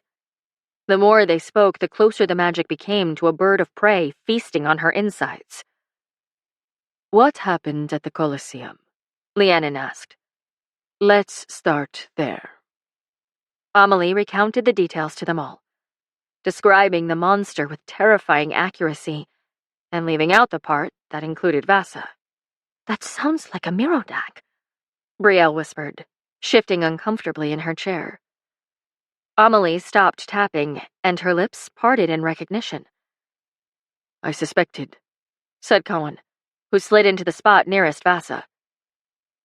It is a demon of sorts. Vasa's ears perked up at that. A Mirodag requires a very specific sort of magic, a dark and terrible one, long extinct, he said. It is a henchman belonging to a Zeter witch. Zeter, the god of bargains and souls. It was one of the most infamous sets of bloodlines that had ruled what was now Rultho for generations. Vasa had read about it when she'd been searching for information on Varaji. The most prominent family had been slaughtered by one of their own, and then the coven turned on itself, fighting for power.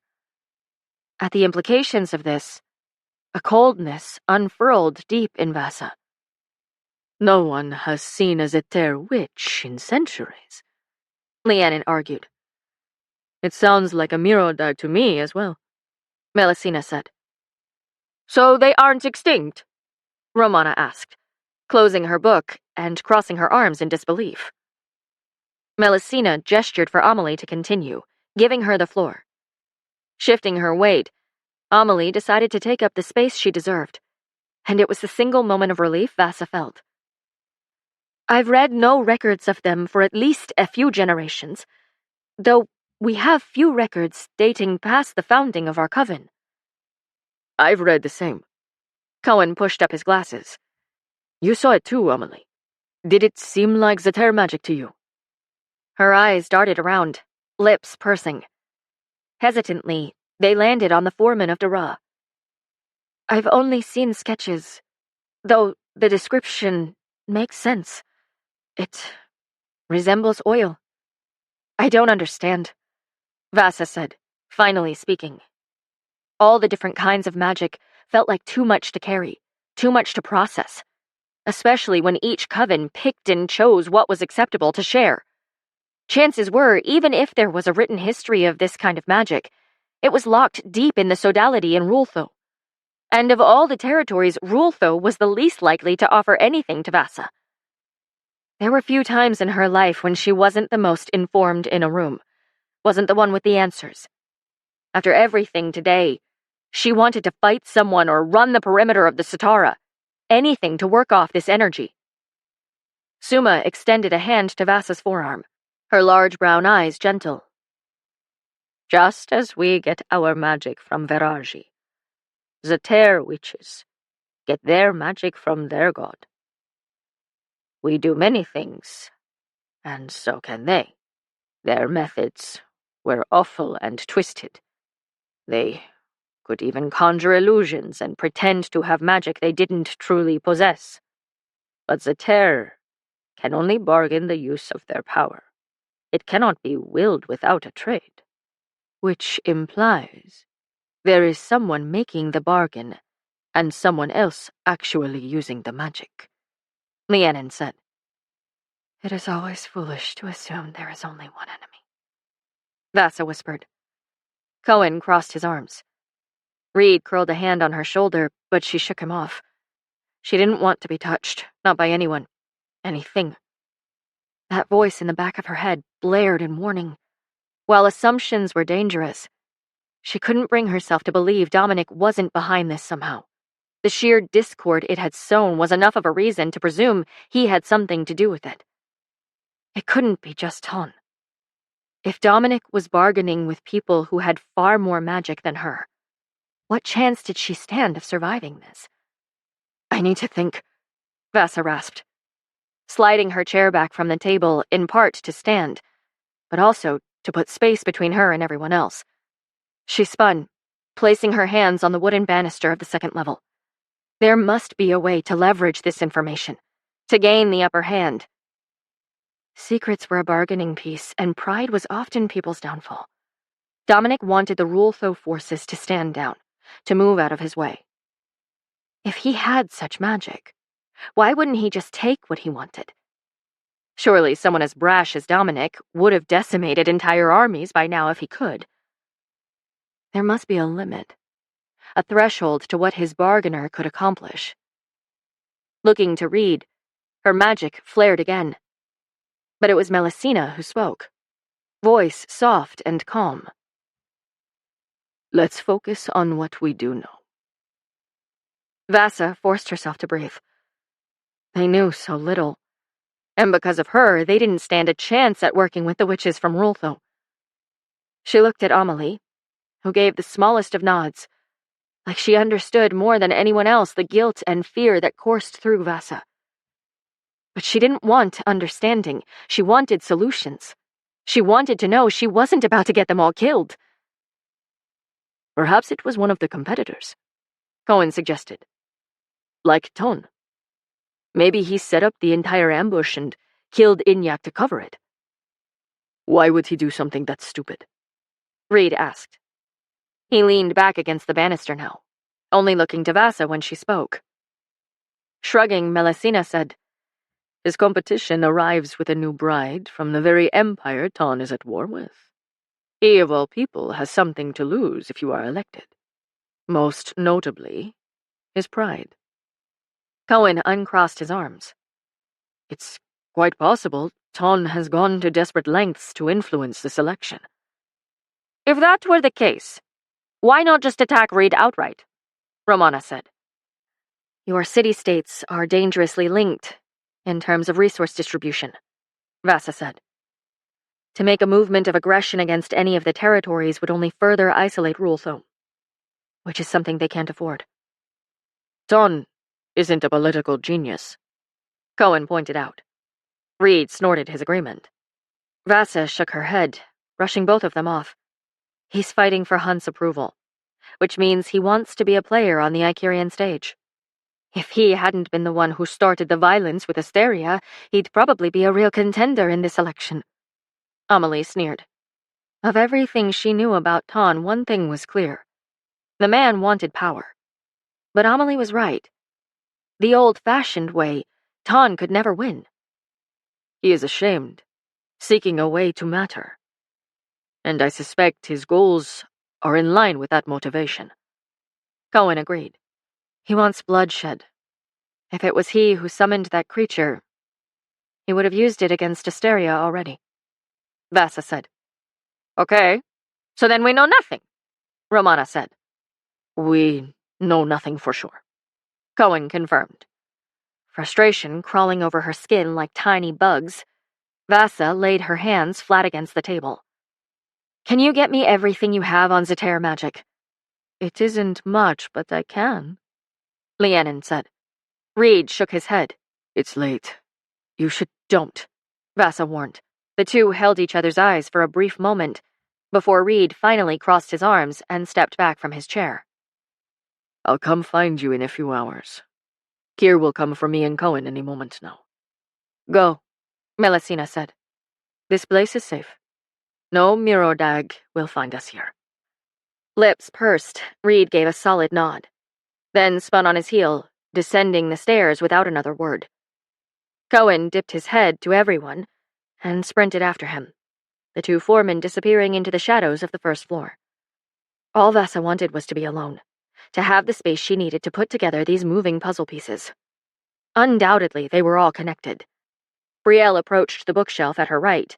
Plucking out a black leather-bound tome, she slid it across the table. Start with this. I'll retrieve a cart and bring you everything we have. Brielle. Vasa stopped, then collected herself as the woman turned to look at her again. Thank you. With half a smile and a little nod, Brielle sauntered across the room and started pulling books off the shelves. There is a room in the back, Leannon said. A place you can study in quiet. I'll go with you, Amelie said. No, Vasa said, interrupting, knives in her blood. Hurt flashed across Amelie's eyes, and that dug into Vasa too. There was nothing she could do or say that was right. Vasa swept up the book and bowed her head to them all, then quickly disappeared from view. As the witches gradually left with each turning of the hour, Vasa's magic flopped back to life and sank like she'd swallowed rocks. Their footsteps and the echoes of doors closing hardly registered. She stayed seated at a table in a room off one of the 3 hallways, where she could see the expanse of Dara through large windows.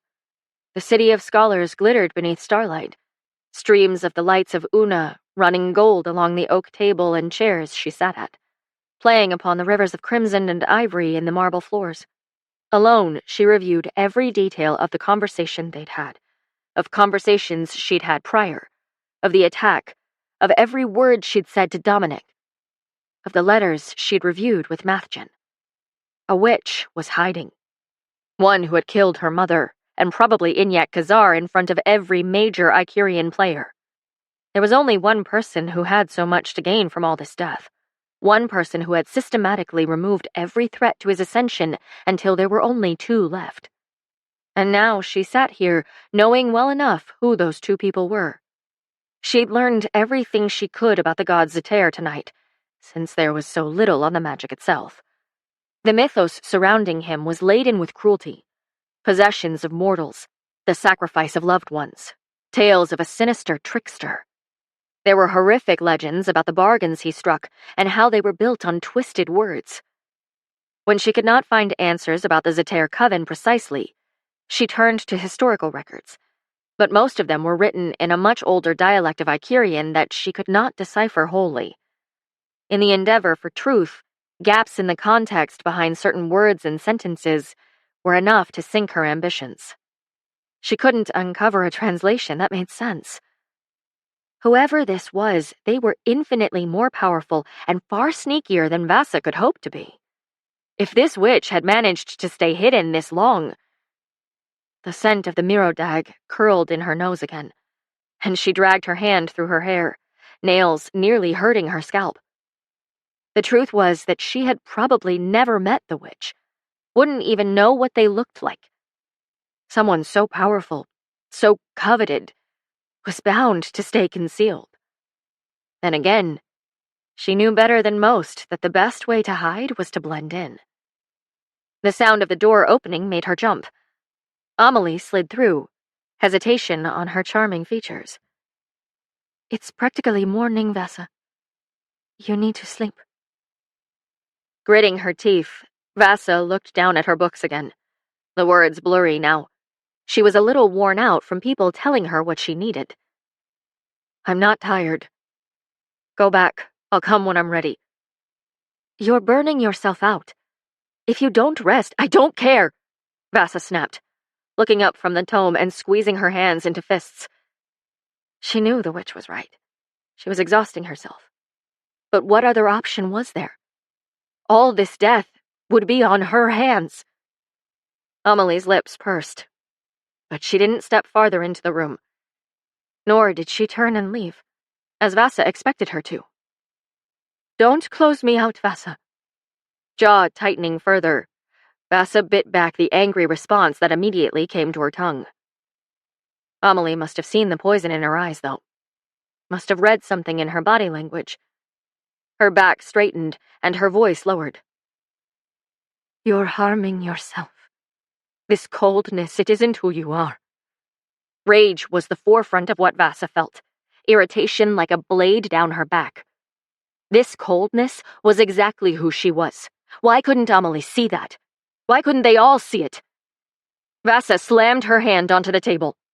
I don't want your wisdom or your advice right now. Shaking her head, Amelie said, I am your best friend. Don't do this. I don't have a best friend, Vasa burst out. I am here for 3 years and not a day more.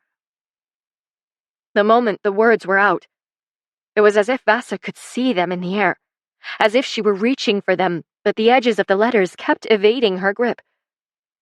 And then they just hung in the air between them. Amelie stared at her as if she'd been struck, but then pressed her lips harshly together. Wetness shone in her eyes, but she shook it away. At the sight of that, regret washed over Vasa like a tidal wave so powerful it stole the air from the room. This wanting, this foolish desire to throw everything else out the window and make it right. It was ironic how she could see the wrong in what she'd done and yet not do anything about it. Not change her path. As if she was already so far in, it would be worse to turn around. It didn't matter. She didn't get the chance. Noted, Amelie said in a clipped tone. And then, her only real friend, her best friend, slipped out the door, closing it loudly behind her. And as she sat there alone, Vasa wondered if all this work, all this introspection and trial, had been for naught. If perhaps she hadn't learned anything at all. Chapter 21. By the next day, the madness following the Colosseum attack had been tamped. While the number of soldiers around them doubled, particularly those from Rultho, all seemed as normal as an election could. Except for Amelie, who hadn't said a word to her. Vasa walked with Cohen, Kier, and Elijah down the hallways of the High Temple of Dara. Reed at her side, gazing upon the artwork of some of Icuria's finest artists. This impressive display happened at every election. A display of culture, Kier called it with delight. It was the final daytime event of the election before the actual vote itself. Tomorrow was reserved for negotiations and meetings, though those had been going on in back rooms for 2 days now. And then Kier's final choice for entertainment for the last night. The following morning, the vote would occur at midday, and the celebration of the new head man would begin. The elected head man wouldn't formally take over until 3 months from now, though the capital would begin the process of moving. As Vasa took in the stunning works from all over the nation, she couldn't help but wonder about Freya. Had she placed her work in this traditional exhibit too? Artists worked for years on what they would display at the election, and out of the corner of her eye, she saw private buyers bickering over their not-so-silent bids. Behind them, Ton's men shuffled forward, crowding around their foreman like they suspected a fight. Burly as ever, The foreman of Rultho stalked forward with his many armed escorts. Reed went rigid at her side. Ton, Reed. Keir looked between them, and then Elijah delicately placed his hand upon his husband's arm and led him to a painting Vasa doubted was more important than the rest of them. Cohen, however, stayed put. Vasa raised her brows, but she certainly didn't argue, especially when Reed gripped his onyx blade and winked at the soldiers waiting by the wall. Cohen stood with a look so neutral he could have been Mark, staring at the colorful painting in front of him. One thing in particular struck her. Hunt of Rultho was not with Ton, which meant the foreman of Rultho didn't want his counselor directing him. You want to speak in the middle of this exhibit, Ton? Reed said quietly. Ton slid his eyes to Vasa, jaw tight. Her magic swirled in her defensively at the implications between them. He believes I had something to do with yesterday's events, she said. I've heard the whispers of this witch. Ton sneered. I have experience with her kind. Vasa's magic threaded unhappily at the subtle dig at Amelie, even if she had no right, especially after last night. Reed froze. What do you think you know of my consort? The thing did not attack you once she got involved. Why? Maybe it was smarter than you, Reed said fluidly as he pulled Vasa closer to his side. And it knew who to be afraid of. I am not the only one who has yet to learn that lesson, Ton snapped. He had more knowledge about magic than most, given his authority in his own city, which hosted the very coven of witches Vasa desperately needed to speak to. The hostility of his body language revealed her request wouldn't be granted. So while it sat on the tip of her tongue, she didn't dare ask. Cohen chuckled, stepping around everyone to cut the tension and casually peer at another painting. Do you believe you will win this election, Ton? I will be the next head man of Icuria, he confirmed. Reed pursed his lips, and Vasa tried not to chuckle. Even if you did manage to earn the vote of your predecessor, the drought in your city and the violence along your border makes Rultho a last choice for the headmanship, Cohen said. The soldiers who flee to Diraj share stories of sleeping in your empty waterways, Reed added. You do know that the counselors have heard such things. Ton's large hands tightened on the hilt of his sword. Vasa's gaze trailed it. All the things she assumed about powerful men had been challenged by Reed and Cohen. Yet when she looked at the foreman of Rultho, she thought them all to be true. Luckily for you, Mathgen finally said from the left, we have a solution to both. Perhaps Rultho will stand a chance at the end of Reed's cycle. Why would I bargain with a man who takes counsel from an Asterian heiress? Ton asked sincerely, though the undertone of distaste rode his words. Vasa brushed a piece of lint off her blouse, as if she were bored. I know nothing of the magic that struck yesterday. I would ask your city's coven. And if I don't believe you? Ton asked.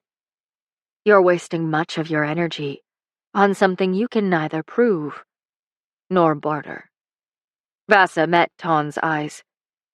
If I do know of that monster, and you intend to harm my husband's prospects, you'll have no choice but to tell Hunt. How is your counselor going to feel when he learns of your history with Asteria? Just the smallest twitch of Ton's left eye, and Vasa knew she'd hit home. Hunt knew nothing. Given everything Amelie had told them last night, she wondered what exactly was going on in Ton's core and how it would inevitably play a role in the vote. Reed began skimming Vasa's side with his hand, fingers moving up and down, and that way of his she now realized was compensation for his nervousness. He touched her like this whenever he was thinking of what to say, gauging his audience. I've negotiated with the Emperor of Asteria to bring down the dam. Ton shook his head. There is no way he agreed to such a thing. And if he did, it is a lie. He's asking for a cessation of the violence. Reed continued. Asteria began the violence, Ton snarled. They slaughtered our people. They've been decimating the border for half a decade. If you're married to her, you know this truth already. A few heads turned, and as if on cue, some of Ton's core circled around them closer. Why he'd chosen to have this discussion in public was unclear. But Vasa wondered if it was because any private discussion would inevitably include Hunt. Had this foreman made a single decision on his own? It was Hunt's job to advise Kier, not Ton. Which is why we don't want to suggest that you lay down your arms, Reed said. Instead, you should move your forces farther east and prepare to strike. Ton started at the words, lips parting, then slamming shut. And once you've eliminated their company, take down the dam yourself. Shock tumbled across Ton's face. So your wife can betray us all. Cohen entered the conversation again. You don't have to trust her. Though, by my assessment, you don't have much of a choice. Your people are dying, and your territory cannot compete. I know some of your own soldiers who have abandoned their posts and fled. Ton waited a moment before responding, stubbornness ever present in the tight hold of his shoulders. Finally, he muttered, Those men are cowards. What a naive, foolish man. Cohen continued, Send your dissenters to Moray, then. We will foster a negotiation with Seguth to get the ships you need to navigate these shallower waters, at least until the dam comes down. The ships will create jobs for the people you cannot sustain. Reed will set aside plots of land for them to cultivate, and with the new ships, trade should flow without an issue. Reed started again with that pace along Vasa's side, neutrality dripping from his lips, no longer even pretending to stare at the painting. By the next cycle, Rultho may very well contend for the headmanship. You'd put an end to the dam, to any dissent in your own territory, and potentially to this war with Asteria. You'd have a constant supply of food and a new working relationship with 3 foremen. That would be your legacy, Ton. What's to stop me from endorsing the foreman of Seguth and bargaining for my own ships directly? Ton dared ask. Cohen grunted, crossing his arms. And build them where? There is no water if you don't move those soldiers. Despite what Ton probably wanted to admit, Cohen had a damning point. What Cohen didn't say was simple. Seguth would not bargain with Rultho unless Moray helped sanction it. The coastal territory went where the salt was. No port would give Ton access if Moray didn't. Reed hadn't been lying when he'd said salt built empires. The resentment teeming in Ton's eyes told Vasa the foreman already knew all of this. Turning to him, she said, My brother will lay waste to you before you can solve this drought. You do know that, right? Ton lifted his chin like he didn't believe her. Was he so proud a man he thought himself invincible? Or would he not listen just because it was she who spoke?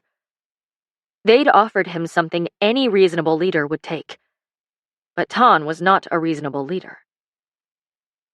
You want to see your country fail? Ton asked. Is that the sort of loyalty you will show Icuria if they are enough of a fool to let you anywhere near the headmanship? You abandoned your own country. It is no longer my country, Vasa interrupted smoothly, keeping a harsh check on the magic trying to pulse out of her. Instead, she let it bubble along her fingertips and dart away in little wisps of darkness, creeping along Reed's arm where he touched her. Ton's eyes dropped to it, practically salivating at its power despite having insulted her for it earlier.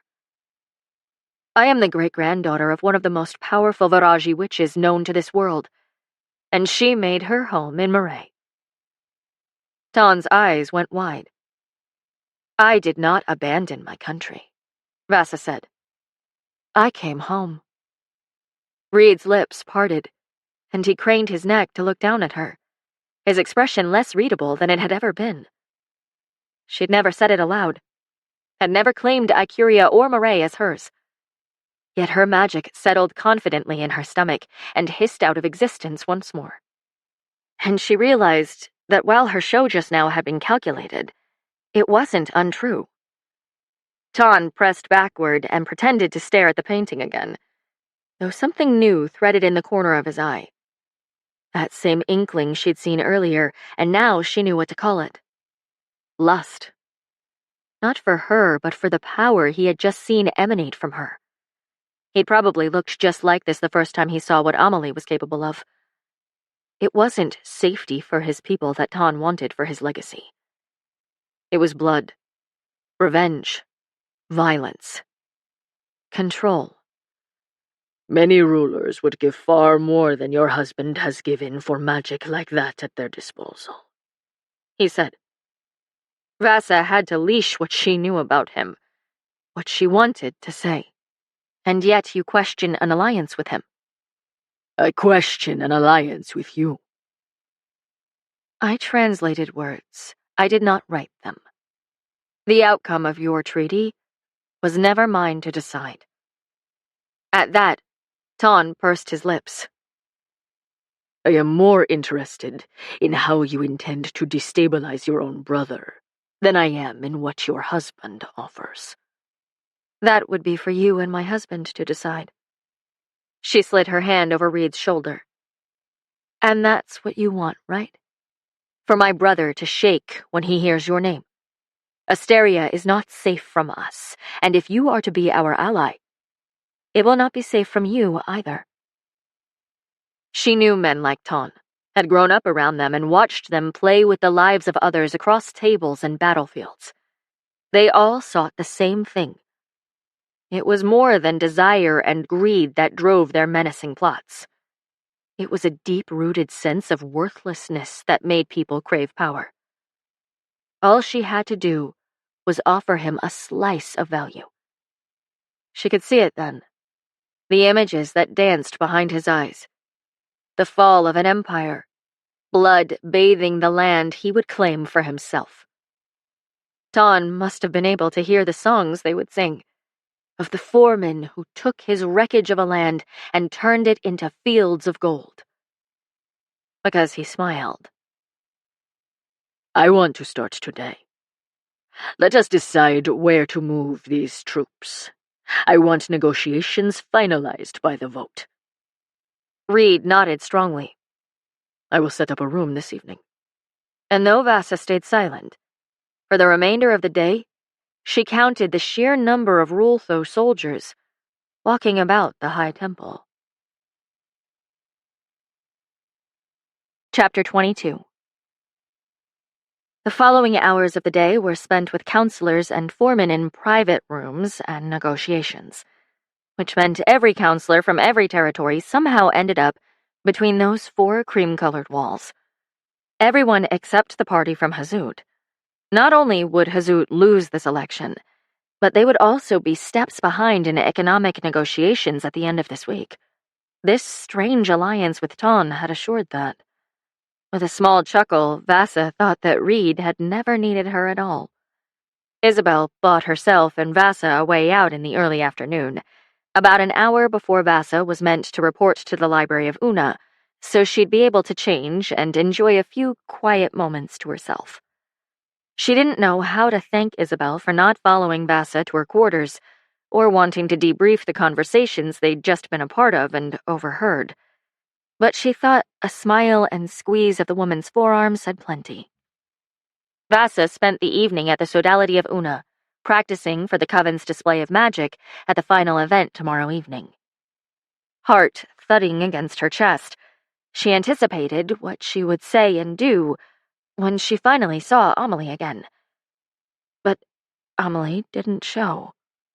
Melusina pursed her lips. Give her another day or so. I think being here, having to face Ton and all those people from Rultho is harder on her than she thought. She wasn't going to come. Vasa's heart sank. Then why did she? Melusina shrugged her left shoulder. For you, Vasa. She thought if you were brave enough to be here, she should be too. Immediately, Vasa hung her head. Brave was not the word she would use to describe herself. Melusina didn't mention it again. There wasn't a moment Vasa didn't think about it, though. Not even as Asoti escorted her back to the High Temple. She told her that Amelie was in her rooms and reiterated the same thing Melusina had said. Time. If Amelie wanted to talk, she would come. So Vasa left her alone. At almost the stroke of midnight, Vasa waited alone, curled up on the plush red couch on the patio of their private quarters. The extension off their first-floor room jutted out into the High Temple's gardens, surrounded by flowering bushes that climbed glass walls, shielding the patio entirely from view. At the top, the glass ceiling kept the cold air in while giving her a clear view of the turquoise night sky. Moonlight bathed the marble floor and played upon the small glimmers of crimson threaded throughout it. Notebook clenched in her hand, she reviewed the notes she'd copied the night prior, the ones detailing Zatere lore that the Coven had spent all day reading and learning about. Melusina had even tried to capitalize off Reed's tenuous allyship with Ton, but to no avail. When her eyes glazed over, Vasa switched focus and scanned the route she and Mathjan had discussed, considered which direction Dominic would travel. Without the ability to navigate the menagerie of rivers, Asteria was outplayed each and every time. It was the reason why Icuria had been impregnable for so many years.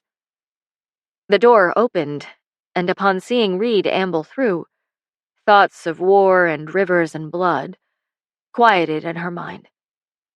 Reed walked immediately to her, focused eyes on fire and inspecting her thoroughly.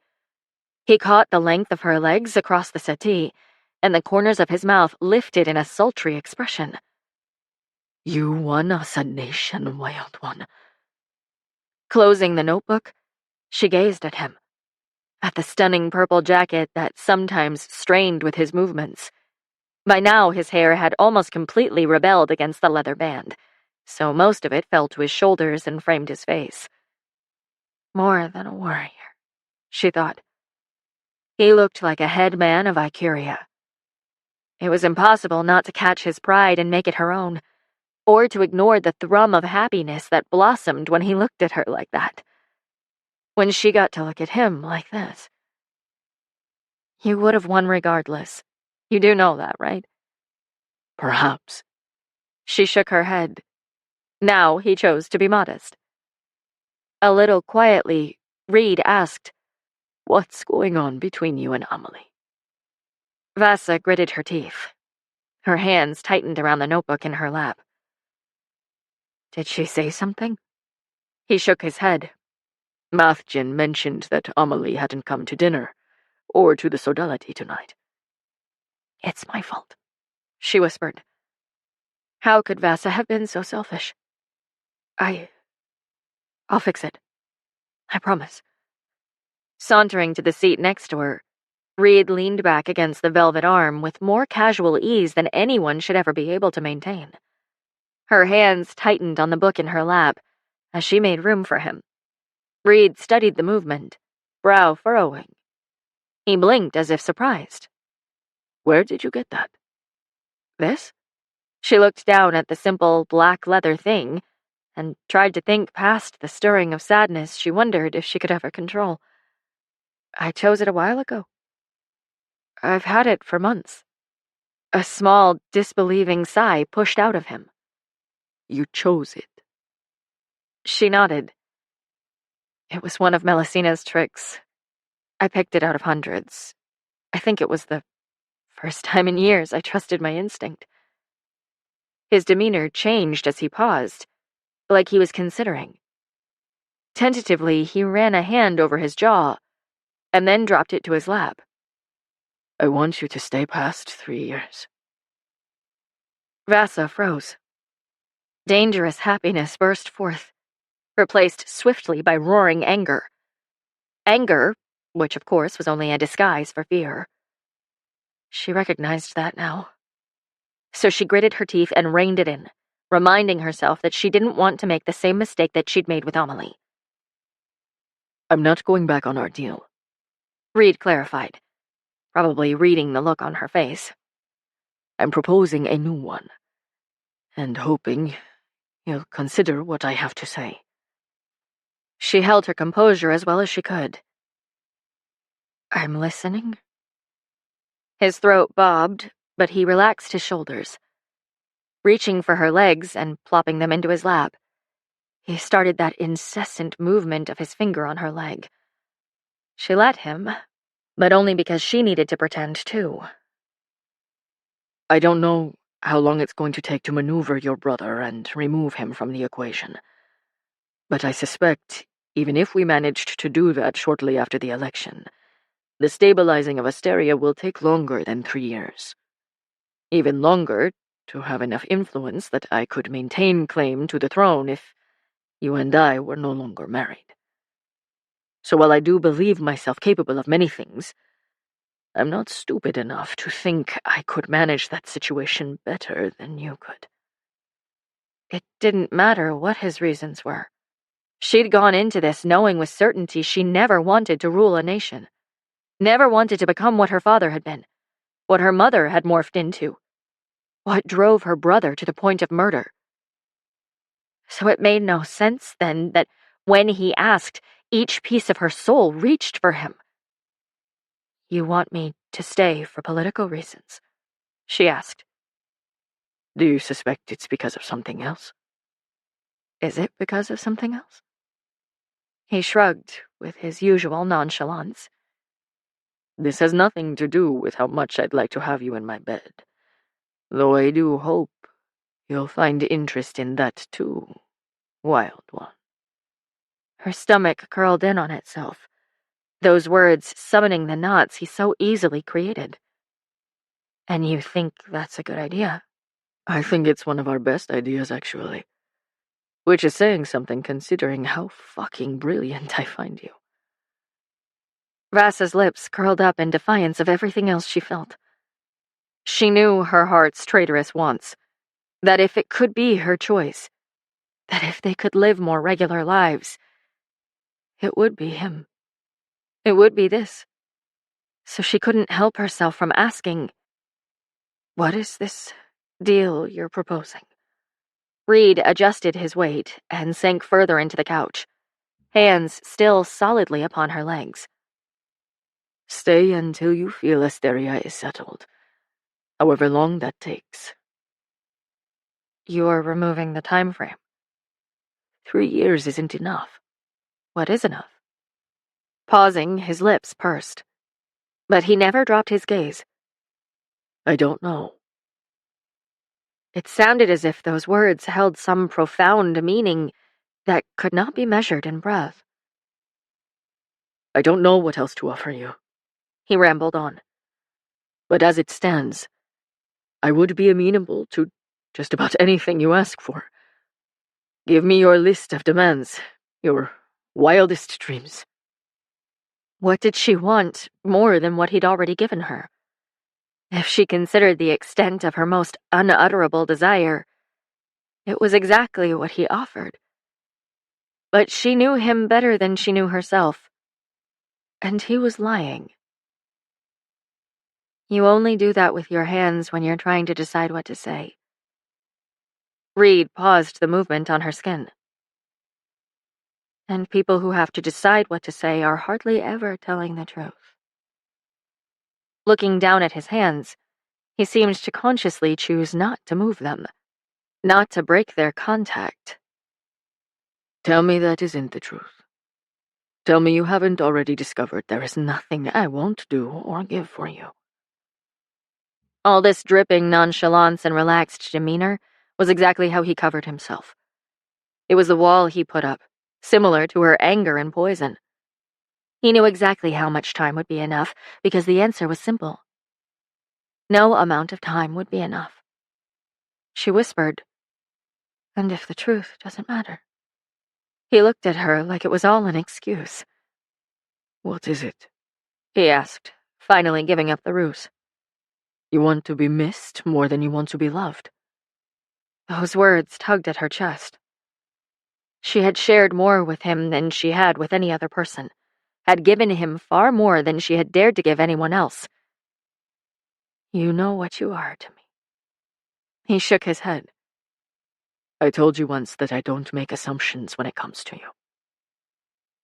Her heart burned with bright fury at his audacity to approach the thing she thought they'd agreed not to approach. But they hadn't agreed. Not really. She'd just decided for them both. She knew from the moment she crawled into his bed that there would be a conversation such as this one eventually.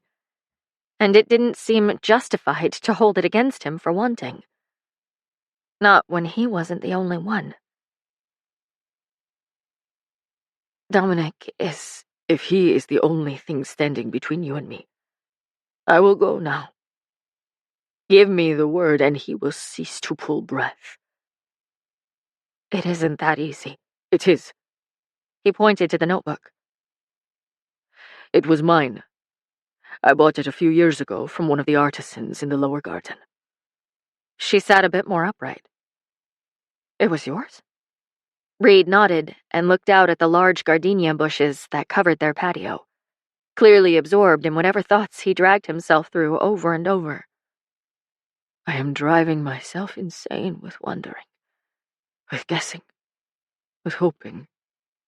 You have grown my capacity for hope. Had he meant more with those words than she'd let herself believe? Had it been her he hoped for, not just a nation or a title?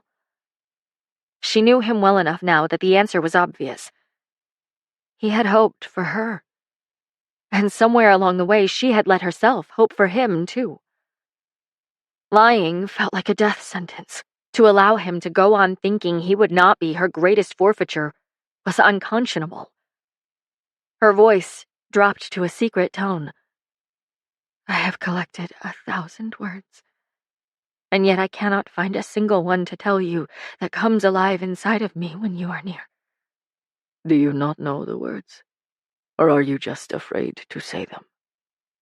Tears welled in her eyes, and she squeezed them shut. Why was this so hard? She'd thought herself incapable, thought herself broken. He saw her answer for what it was. A cop-out. Just another way to hide. I don't know how to give you what you're asking for. A tear escaped from the side of her eyes, and even though she didn't see him come closer, she felt him. Felt the soft tip of his thumb as he wiped the tear from her cheek and slid his hand into her hair. Do you love me the way I love you? He asked. Her breath caught. Once again, his transparency pulled the world from beneath her feet. It wasn't lost on her what he'd just said. That he loved her. But they gave affection in two different ways. Him with words, her with what? She didn't think she had ever had the courage to look someone in the eye and show them how she felt. Suddenly it was all the more obvious the mistake she had made with Amelie, the mistake she had been making for months now. Even though she didn't think for a moment she deserved such a thing as love, she couldn't help herself from hoping. His fingers in her hair tightened like desperation. Say it for me, wild one. Her eyes opened, and she became enraptured by the specks of orange and black in his. Fear lanced through her, the sort of disorienting terror that grabbed courage and snuffed it out. He must have seen her shudder, because he pressed his forehead to hers. Say it for me, and that will be enough. To say it was to feel it. To say it was to make it real. But she wondered then if silence was real too. If something could be just as alive in the dark. Instead of the angry, poisonous serpent she'd known it to be in moments when she was afraid, her magic shifted into that thing it had become recently. White eyes shining in smoky black. It rose in her, fueled her, pushed her forward. To not want him was a futile endeavor.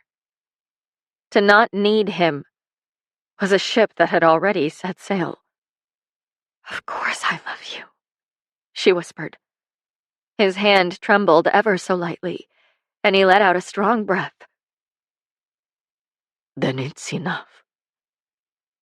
He looked at her now in a way no one else had ever looked at her, like all of her sharp edges just softened and glowed. Like to be loved by her was truly enough. And maybe she was destined to lose everything she'd ever loved. Maybe it would shatter her into 1,000 small pieces. But that single look felt worth breaking for. So she whispered, "Remind me who I am, where I am, because I think you are the only one who really knows." Reed's lips parted. Then he lifted from where he sat to come closer. Assurance coated his stern eyes as he placed one knee on the couch, sinking his weight into the red velvet, looming above her. Gaze darting between her eyes and her lips, he might as well have consumed her. He lowered his mouth to her cheek. His words came soft. "You are here, with me." Her chest rose at the statement, especially as he sank further into the couch, hand snaking behind her back to lift her and adjust. He settled himself between her legs and lay her back into the cushions. Their bodies sank together, and the fractured pieces inside of her pulled. In that moment, it was enough to simply love and be loved. "And as for who you are..." He ran his lips along the curve of her jaw. The glass above let in just enough light for her to watch the way he moved his fingers over her throat and tilted her face back, his own mouth lingering just above hers. "You are my wife, and everything begins and ends with that." Vasa's heart lurched, and Reed took that very moment to close any remaining space between them, his mouth taking hers. Months of wanting spilled into that kiss, and she let it, honesty on her tongue as she swept into his mouth and tasted what those words felt like. He groaned, tasted her back. They knew each other in the way their mouths moved, and yet it still felt new, different. Like if she looked through his eyes, she would see herself as something discoverable. It was terrifying, and it drove her forward. She tugged at the hem of his shirt, and he let her pull it off him, dropping it over the edge of the couch. His bare skin beneath her hands sent desire coursing down her hips. Her lips moved to his jaw, his neck. She remembered what she'd thought the first time they'd ever been close, that she wanted the rough grit of his beard against her skin. Now she passed her lips over it and sighed, her arms tugging him closer. Reed untucked her white blouse from her olive breeches and pulled it up and over her head, letting it fall next to his own shirt on the floor. Hands lifting to the smooth silk that covered her breasts, he started to descend, his mouth leaving shivers in his wake. This was different from how he touched her before. Less hurried and raw, more devastating. He looked up through his lashes and watched her while he pushed the strap off her shoulder, lowering the silk to expose her to the cool air. This time his eyes dropped, and he devoured the sight, pausing for a moment before he dipped his mouth and sucked upon the rosy bud of flesh. Heat washed over her, and he kissed between her breasts as he moved to the other one, releasing the strap, and then licking until she tipped her head back on a moan. More. She wanted more. His fingers found the button of her pants. Her hips lifted with his instruction, and he slid the material down her legs, knees pressing into the couch. Above her, he looked even more handsome than he had the first night they'd met. More handsome than maybe any other moment she'd gazed at him. Her eyes ran over the ink, but she had already memorized every line. "These two," he said, dragging the last piece of fabric from her waist and tossing it mindlessly to the floor. Then he lowered himself again and placed his mouth to her stomach, his hands pressing to her thighs. Curling behind them, her heart started to race as he crept lower and lower with each press of his lips to her skin. "You lied about having never been with a man, yes?" Laughter bubbled in her, and heat crawled up her neck. Yes. Using one hand, he hooked her leg over his shoulder. So I don't need to be gentle with you. Desire shot down her spine. No. Good. He pressed a finger inside of her. She bucked her hips out of instinct. He only slid back and inserted another, watching how she tried to breathe, tried to regain control of her hips. He pressed his other thumb to her center and began to circle, gently at first, slowly increasing the pressure of his touch. She started to breathe heavier. Then he curled the fingers inside of her upward. A moan broke through her lips. With the pounding need that curled in her stomach, Vasa said, "Again?" That wicked upturn of his smile could have lit her on fire. He curled his fingers again. She gasped. Right there, he said, again pressing to the spot inside of her that sent a wave up into her stomach. "Yes," she breathed. "Yes." And how about here? He lowered his head between her legs, eyes still locked with hers, his lips pressing to the inside of her thighs. He nipped at her, and her hands pushed into his hair. She felt his warm laugh against her exposed flesh, and bumps rose along her stomach and breasts. He curled his fingers inside of her again. "Please," she whimpered. "Please." The warmth of his breath traveled slowly along her hips, and his tongue pressed tentatively against her. He swiped up, down. She sank closer against it. He licked her again, and again and again, her legs parting wider as he pushed harder with his weight and his tongue. Every instinct she had bowed to his head between her legs. She couldn't breathe right, couldn't help but tighten her hands and then raise one to her breast, curling around it herself as he flicked her rhythmically with his tongue. His eyes darted up through his lashes, and he groaned against her at the sight, tongue speeding up and lapping. Her hips started to rise, and he used one arm to hold her down, refusing to slow or cede any space, the other still curling up to press against that spot inside of her. A whimper fell from her lips. "Reed?" She begged his name, hoping desperately she could hold off until he was inside of her. He lifted at her wanting, and her hands found the buckle and buttons of his pants, ripping them down to his knees before he pushed her back into the pillows and settled himself between her legs. As if he'd already been unleashed and could not breathe until he finally had her. He buried himself inside of her in one thrust of his hips. She cried out, and pleasure spiked within her. He caught her mouth with his and held himself there, kissing her until he slowly lifted his hips. Her fingers pressed into his bare back as she tried to pull him closer, to drag him deeper. Fuck, he rasped, and thrust forward again, hard. Carnal rawness filled them both, and the next time he slid back, she lifted her leg so he could tuck it behind his elbow and thrust deeper. Vasa moaned as his tongue swept against hers. He pulled back and thrust again. Again. She could feel every inch of him each time he pushed himself forward. She was lost in the moment of watching him, of seeing the moonlight on his brown skin and the way his shoulders tensed with each thrust forward. How his long hair clung to the sides of his face.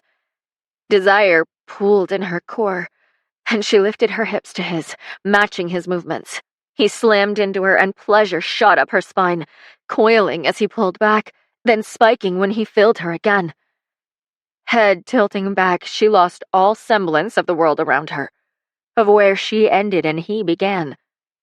All she knew was the depth to which she wanted to take him, and the warmth of his breath as he leaned forward and wrapped his mouth around her breast.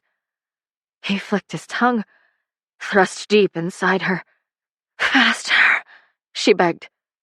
His hips pressed to hers quicker this time, sweeping into her and then out. Again. She met his pace with each thrust of his hips, and her voice grew louder while he maintained exactly the rhythm and angle that stole all the air from the world. The muscles in her core tightened ruthlessly. Pleasure barreled down her spine and through her hips. Her fingers wrapped into his hair, and he kept pushing, carrying her through the orgasm, dragging each bit of satisfaction from her that he could. The muscles in his chest went rigid, and he groaned against her skin. He pulled away at the last moment, finding his release with a string of moans that lit up her chest and made her want to rise again and again and again. Her head was pressed to his shoulder, and long breaths plagued her while she tried to regain control of her senses, to focus on something more than her longing. Eventually she did, as he rose on his strong legs. Her own couldn't match that stability. She knew that if she stood, she would stumble. But it didn't matter, because he settled himself behind her, pulling her body up against his chest and saving her from the need to go anywhere. "We made a mess of this couch," she whispered. "I'll have Cohen send me the bill." A small, embarrassed chuckle flitted out of her. They lay there for a moment, quietly, but the cords tying them together tightened. Against her hair, he whispered, "Will you say it for me again?" It made no difference if she let herself have him or not. Not in the things that mattered. To not want him would not stop the world from taking him, would not stop the way she would inevitably shatter when the sky righted itself and left her unlucky. So she turned in his arms, looking him directly in the eye as she told him the truth. "I love you.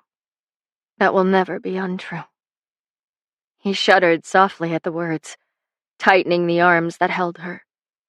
She looked down at the ink along his shoulder, following the dark lines that depicted a Morayan pauldron, as if he carried his armor wherever he went. Reed's voice broke the silence. "I know you don't want a nation or a throne. I know you don't want this life. So if I have to wait until the end of this decade, I will. I will find you. And then you can choose what life we live. Any life you want." All the things he knew she didn't want. They were exactly what she wanted, so long as they were with him. But she could never tell him that. Could never give him that hope or salvation. For if she did, it would be the cruelest thing she had ever done to him. She would turn him into an accomplice of her shattering, and she would break him right along with herself. Because she did not believe for a moment that the world would ever be safe for her. For them. "Shower with me," she whispered, brushing her lips against his. "I want you to have me everywhere in this room, and everywhere when we return to Moray." She'd said what he asked of her, that she loved him, that she knew she always would, and he said it was enough. But perhaps he saw it in her eyes, though, just as she felt it in her bones. The thing she did not say, the thing that would actually be enough. She never told him that she would stay. Chapter 23. Music hummed through the darkness. The sound of plucked strings and a single violin drifted upon each wall and the floor, filling the darkness with sweet music. Sitting silently in her seat, Vasa began to smile as the shadow that covered the enormous theater dissipated. In a brilliant burst of golden light, the witches of Una appeared in white robes at the back. They were the first to enter the theater in the High Temple of Dara, people filling the rows of seats at least 20 or 30 across. Their small party of Morayans sat in box seats framing the theater, crimson and ivory drapes falling from their balcony to line the curving orchestra. For the show of magic and the final ceremony before the vote tomorrow, the headman's home coven would start and end the evening. Kier had chosen this particular display, and Vasa wondered if it had been at Melusina's suggestion. She wondered what each coven would leave out, what pieces they were unwilling to share. The crowd hushed as Lianen, Brielle at her side, led the group of witches down the center aisle. drifting slowly with little orbs of light in their left hands. The group appeared to be some kind of angels, their robes giving an illusion of floating in time to the music. One by one, they reached the stage, their soft hums harmonizing with the tune, and then the crowd began to sing along. It was beautiful from up here, to see the culture of a nation from this bird's-eye perspective. Reed reached over and gripped her hand. She turned to look at him, and he watched her, pure contentedness in his eyes, and leaned over. In 10 years, it will be the Viraji who open this ceremony. Her heart wrenched at the thought. She didn't want to explore the tremor of longing those words elicited, a ball that formed in her throat. Instead, she tore her eyes away and focused on the witches of Una once more. But then Melusina tapped her from behind. Have you seen Amelie? Vasa was supposed to join them at the end of this number behind the stage, so she'd expected Amelie would already be there, that they would finally have the opportunity to speak after the show. I assumed she was with you. Melusina shook her head. She released Reed's hand and stood quietly, squeezing his shoulder. He turned to look at her, questioning, and she gestured toward Melusina. She didn't know why she remembered that moment so clearly, that subtle upturn of his strong mouth, but it burned itself into her mind. With one final nod, he looked away. Vasa was wearing the most striking outfit she'd been offered, black skin-tight pants and a bodice with long sleeves, neckline falling off her shoulders. A purple overskirt split at the top of her hips and fell to the floor behind her in a pool of silk chiffon. It was a tad heavy, but it allowed her to wear the boots she'd broken in earlier. Lifting her long overskirt, she followed Melusina into the hallway. Where could she be? You check her rooms and I'll check the sodality. You need to be here, Vasa said. You are the High Witch, Reed's mother. Go on without us. I'll search her room first. Vasa, Melusina, this is my fault. With a small breath, the witch conceded, then set off down the stairs. Vasa plunged into the main hall of the theater, and then to the doors, nodding at a guard on the way into the gardens. Gardenia immediately wafted beneath her nose, and she took only a moment to appreciate the subtle beauty of the white flower, to remember how she had looked at it the evening prior. Her stomach knotted at the thought.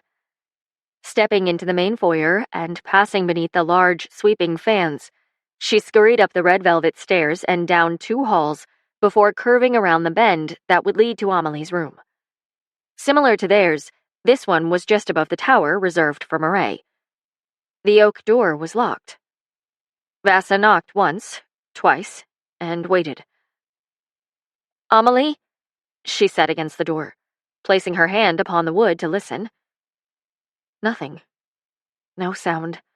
No hint of anyone at all. An acrid sweetness filled her senses. The subtle realization that she wasn't alone, only clicking a moment too late. Her knees went weak, her arms and fingers next. Before she had the opportunity to strike, to fight back, to do something worthwhile of saving her own life, black spots covered her vision. The last thing she saw before she was dragged under was the way his eyes brought out the warm undertone of his brown skin, of that particular smile that lifted both edges of his lips, and of the way all of him had looked under muted light, amber and salt, and gardenia, too. Then darkness swept it all away, gone, into nothingness. Light fluttered behind her eyes before it dared gleam in front of them. It was the sort of light that burned through closed lids, forcing one to squeeze just to keep it out, to waver on the edge of consciousness without feeling so much as a finger. Vasa lifted one lid, then the other, her blurry vision discerning little. She still felt the long sleeves of her bodice, was conscious of the subtle weight of her overskirt. Slowly she registered the beige of cracked stone, the grand archways with ornate columns, some shattered and crumbling, others holding the weight of something burdensome. Statues of men and women in flowing, sheer robes circled her, the stone now partly consumed by grit and brown. The same erosion coated the faded raised floor she stood upon, the once ornate patterns of crimson and gold lost to pink and tinged white. 3 steps led off the stone platform, into the empty, abandoned room.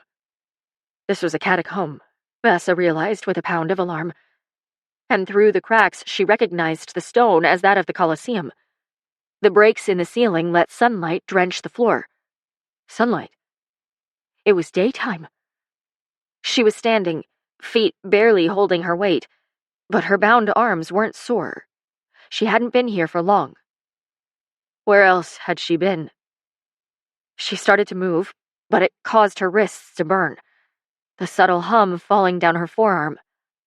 Looking up, she saw black-threaded ropes, the same ones that had been tied to Reed on the boat.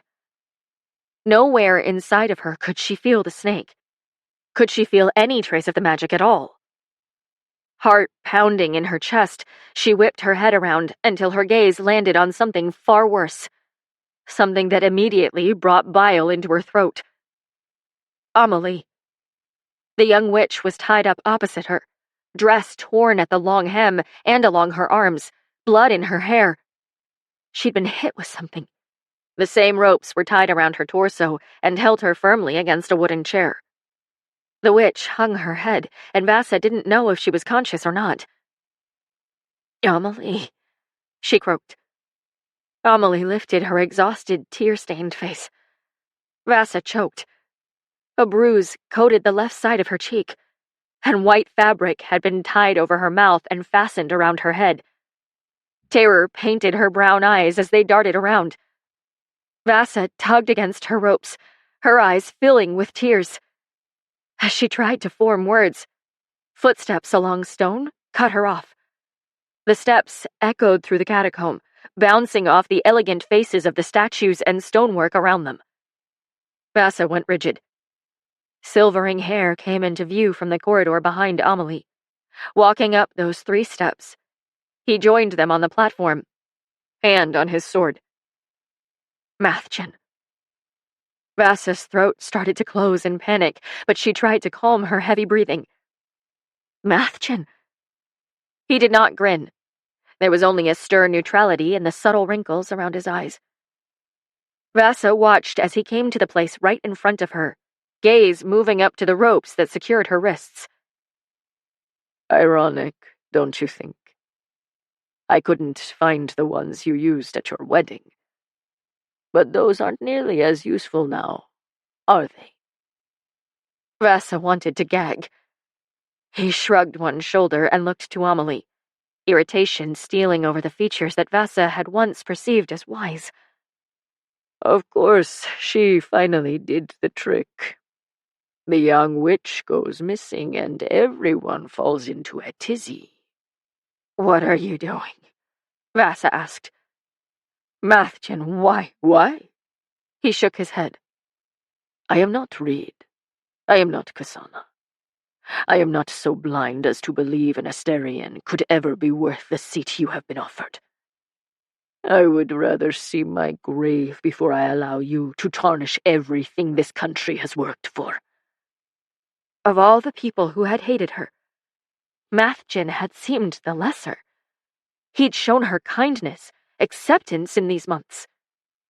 She didn't know what stung worse, that he'd never meant it, or that she'd allowed herself to believe he did. You know I was only 20 when my daughter was born, Mathchen said, turning from her to walk the length of the platform, back to the pile of something along one of the stone benches in the right corner. She had blonde hair like me, the same gray eyes, the same features she gave to my granddaughter. My granddaughter, who was 8 when an Asterian soldier stopped her, my daughter, and my wife along the road between Rultho and Mireille and slaughtered them all. My daughter was more than halfway through her 2nd pregnancy. With his back to her, he stopped just before the bench. You see, when a man becomes a father so young. It is the only identity he knows. It comes before soldier, before advisor, before any other title I have earned. And when I tell you that father, husband, and grandfather were my favorite names to be called, I tell you no lies. Sympathy tightened Vassa's throat, pressing on her tongue as she fought impending tears. How could she stand here and cry for this man while he had her kidnapped and bound? She didn't know. But the crack in his voice as he said grandfather had nearly torn her in two. Do you want to know what Mark of Moray said when I begged him to go to war? Mathgen asked, finally turning to look at her. Something white folded in his hands. When Vassa did not utter a word, he answered regardless. He said a war with Asteria would leave the world with far fewer grandchildren. The cruel truth of the statement wasn't lost on either of them, which she could see plainly written on his trembling face. A balancing of victims, Mathgen had called it. But here's what they don't tell you. He started forward again, around the statues and up the platform she was hoisted upon. When it's yours who's taken, you care less for everyone else's. You don't care what it costs, because everything that matters is already gone. Mathgen, don't speak! He boomed suddenly. You have no right. Instead, you will write a letter. He marched forward up the steps, boots cracking against the worn marble. She realized then that he held parchment and a pen. He unfolded it, pressing against the flat surface as if to display the blank space. You're going to detail in Asterion the exact movement of Ton's men.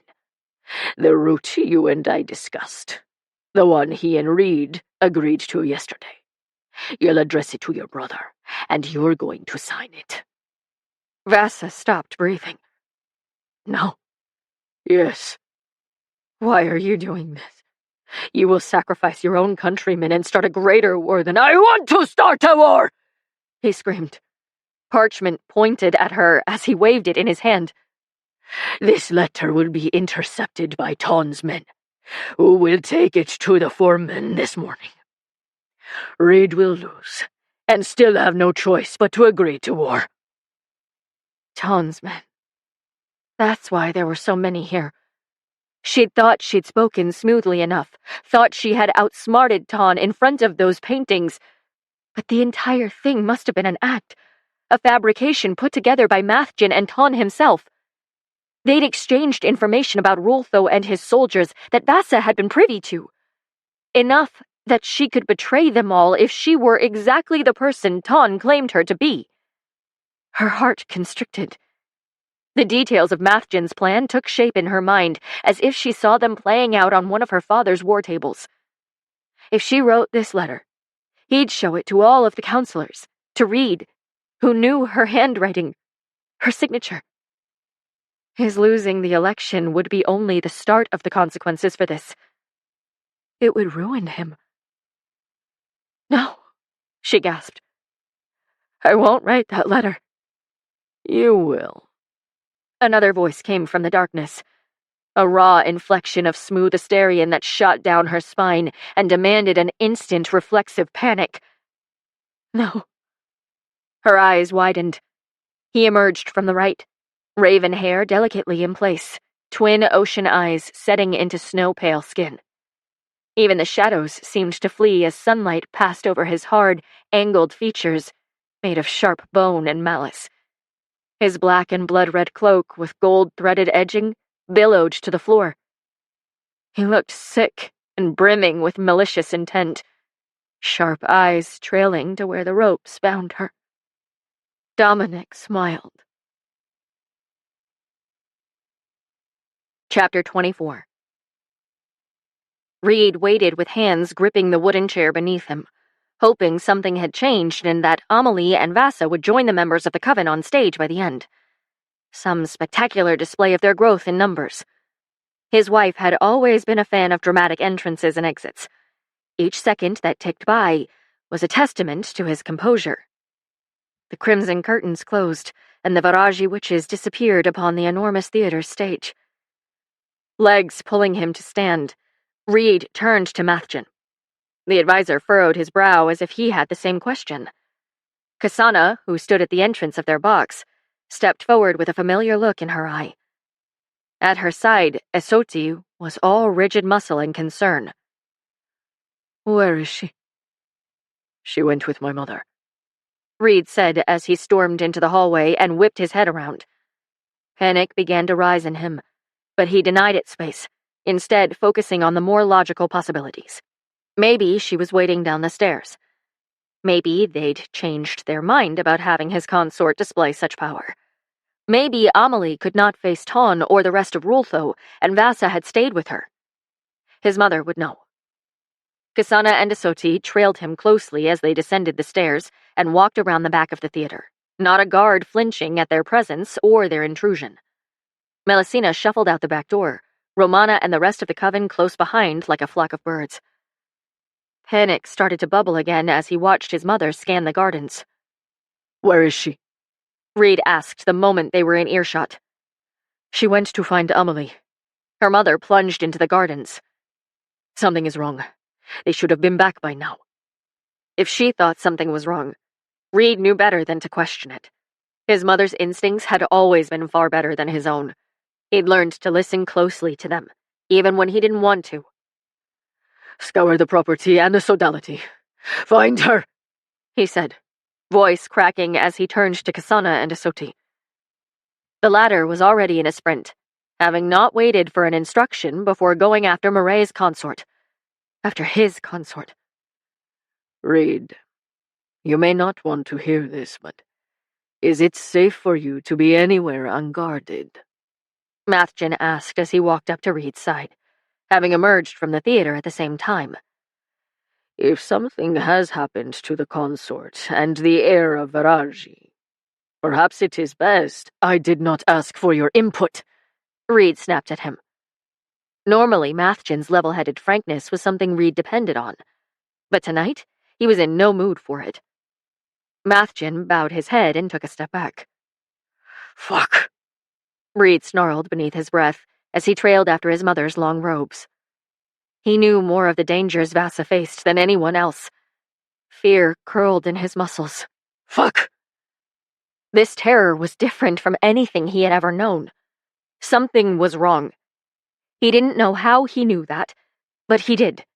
He knew it. He sprinted to the main building and started with their room, eyes scanning the length of it.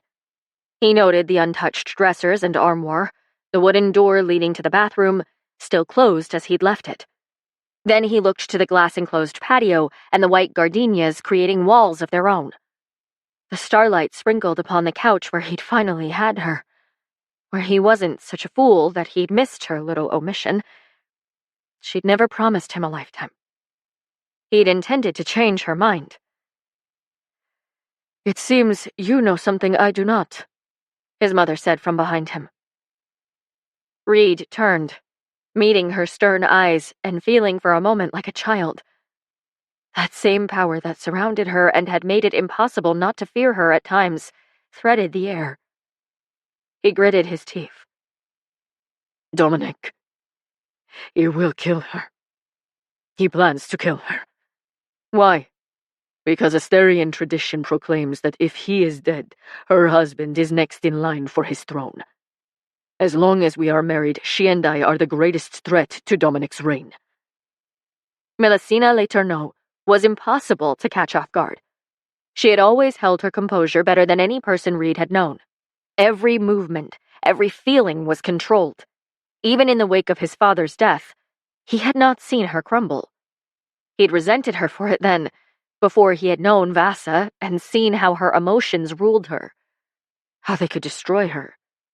So when his mother's face twitched, he felt the gravity of it as if the world had quaked. "Does she know you plan to kill her only living relative and steal an entire nation?" "Of course. It was her idea." "You'd better be telling the truth, Reed Casden," or I will wring your neck." His father's last name pounded against his chest, something his mother intended. A small reminder of the expectations his father had placed upon him, and that no matter how large he became, his mother was larger. He'd needed those reminders as a young boy. He no longer needed them. But there was a glimmer of something in his mother's eyes he couldn't ignore, and it lit the determination in him once again. The fear. His mother loved Vasa too, and she would hold him accountable to protect her. "If I don't find her, I will burn all of Asteria to the ground," Reed assured her as he swept past his mother's dark robes and descended upon the high temple of Dara. "Kier!" He bellowed louder than the sound of his steps echoing off the stairs. His mother trailed closely behind. He found the headman and Cohen in the main foyer, eyes wide as they took in his rage, at the swirls of darkness coating the stairs. He didn't stop for condolences. "Lock this entire city down. I want the port armed and every inch of this building searched." "Reed," Cohen said. Reed spun, lifting his spectacles with that calm demeanor of his. Cohen nodded. "It already has been." Reed could not find her. It was 3 hours past the stroke of midnight when he could hardly stand, eyes bleary as he dragged himself along the stacks of books to the table where he'd been told she first spent her time. He'd thought her foolish then not to change her location frequently. To return to the same table on this same floor was the smallest of mistakes she'd made. The one that had allowed him to find her. Recently he told himself she'd done it on purpose. That she always did everything on purpose. There wasn't a single move that wasn't calculated or planned with some sort of goal in mind. He told himself she wanted to be found, that she'd been waiting for him, had been as hopelessly enthralled with him as he was with her after their wedding night, even if she wouldn't say it out loud. Even if he'd bled quietly on that bed, wondering if the most curious thing in his existence had just slipped out the window. He knew she hadn't been waiting for him. Not really. Yet as he stood next to that table in the library of Una, it was the only comfort he allowed. His eyes scanned the stacks, landed on the exact place she'd managed to pull a knife on him again, to the spot where he'd pushed her back against them, just so he had a chance to beg her to come along. He told himself she was still waiting for him, that she was hoping he would come and find her, because otherwise he might have to face the treacherous thoughts starting to form in the back of his mind. What if Dominic hadn't taken her at all? What if he'd gotten too close, let his hopes get too high, and she'd run away like he'd always thought she might? Fists tightening, Reed darted toward the witch's tower, where his mother and her coven were working. Through the iron gates and down the corridor, he discovered Leannon and Brielle hosting more than just his mother. At the large rectangular table were the high witches from every sodality, each gathered around and working together for perhaps the first time in living memory. His mother's voice floated across the room to him. "You are no good to anyone like this," she said.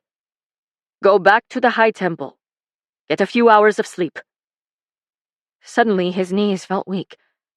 Hot anger and sadness flooded behind his eyes, and he choked it down, fingers curling into a fist.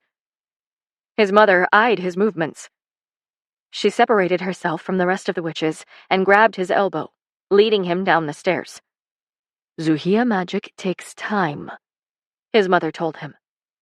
"They are trying to sense life, but this is a big city. It is difficult to narrow it down."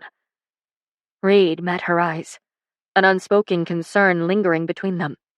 Perhaps that sort of magic is contingent upon her still being alive. It was a thought he would never say aloud. "She is my wife," Reed finally said. "And we will find her. I am in love with her." His mother sighed softly, leaning back against the iron railing. "I know. She's going to leave anyway. I know." His voice caught, but he forced out the traitorous words. "What if she already has?" Silence. Reed turned, a tear escaping the side of his eye as the lump in his throat tightened. I want. He stopped, swallowed. I want what you and Father had. His mother's face softened. Perhaps she thought of the love he had seen, one that wasn't just true in the rose-colored memories of childhood. A love that was hard at times. A love that meant they chose each other over and over again. One that could look upon the nightmare of mortality and transcend the most brutal laws of nature. One that still existed now in the shadows of grief he saw across his mother's features. He knew now that just because she had not outwardly crumbled when they'd lost his father, it didn't mean parts of her hadn't chipped away. He felt those very parts inside of himself now, appearing like eroded stones in the bends of the rivers. She has pulled you from a grief, his mother whispered. One I questioned would ever leave you. Those years after his father's death were grim. He had not gotten to see Reed ascend to the foremanship, or make any of the changes they had spoken about in the East. It was his father who had led him safely through those battlefields, who had taught him that the most powerful fight was the one a person chose, not the one they fell into. Reed kept choosing the path forward. But no matter what ambition he chased or ladder he climbed, he was not fast enough to escape the past.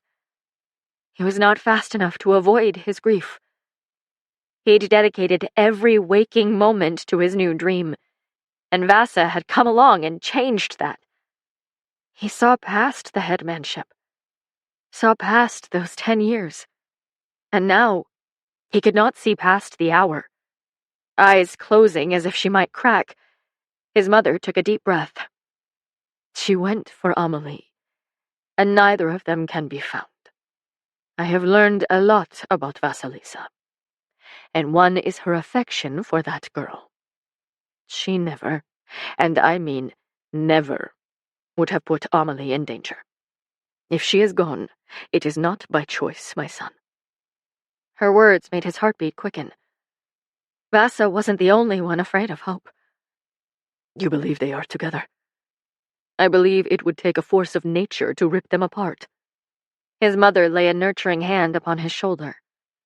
I know you don't want to hear this, but if we can't find her, you have a better chance of leveraging an army if you win the election. It is in your best interest to go tomorrow, to win.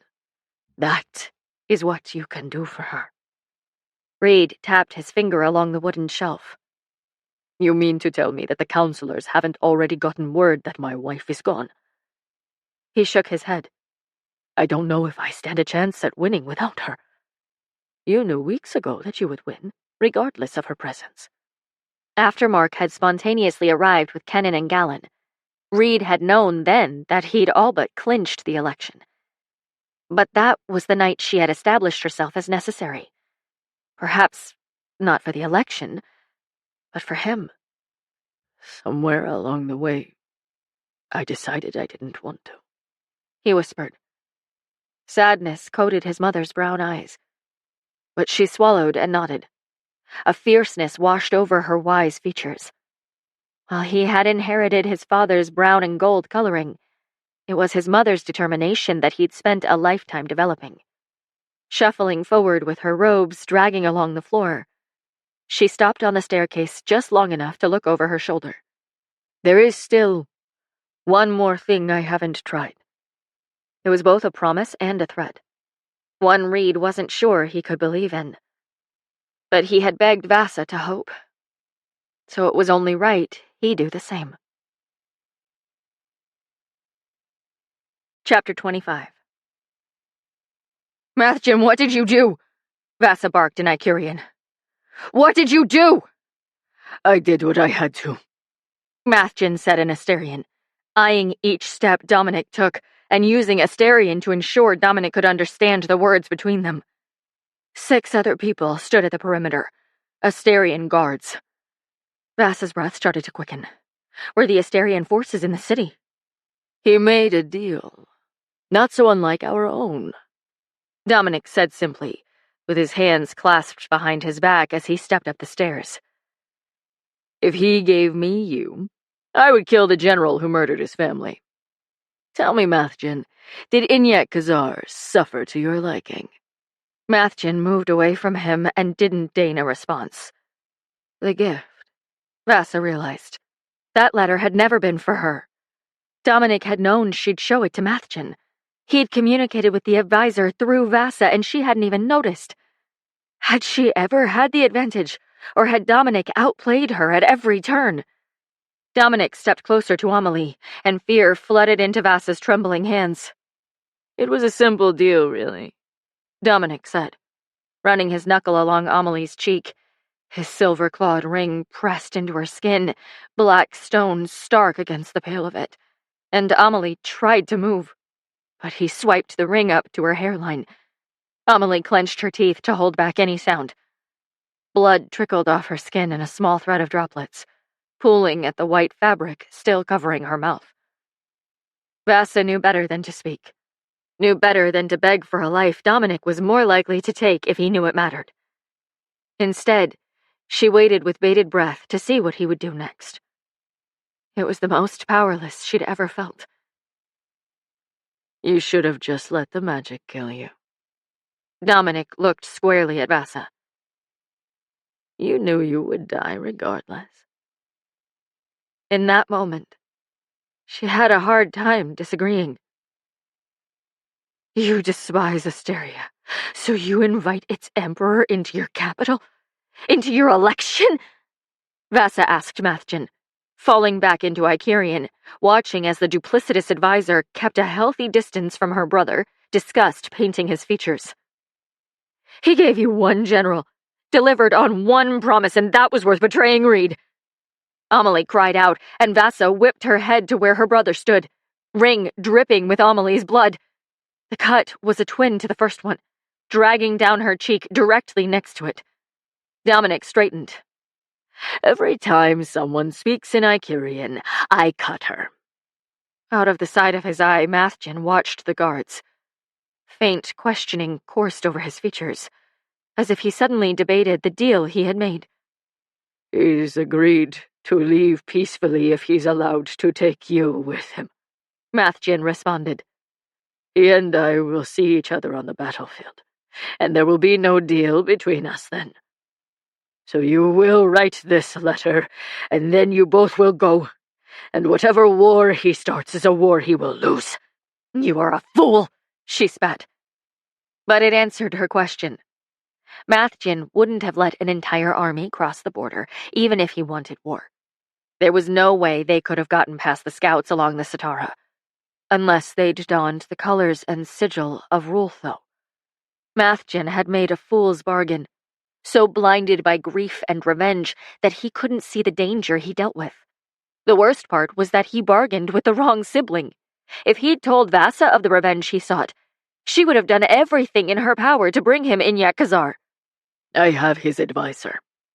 If he makes a move, I slaughter the old man. Vasa wanted to laugh. But with her brother that close to Amelie, with her brother silent, she couldn't.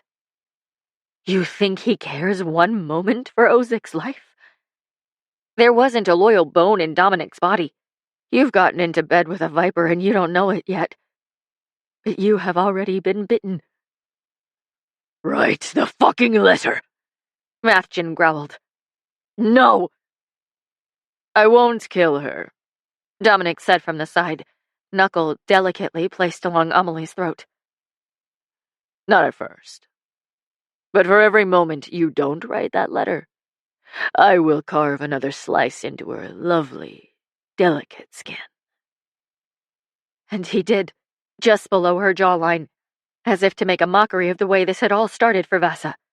Amelie breathed in sharply through gritted teeth, but let out no sound, as if in defiance.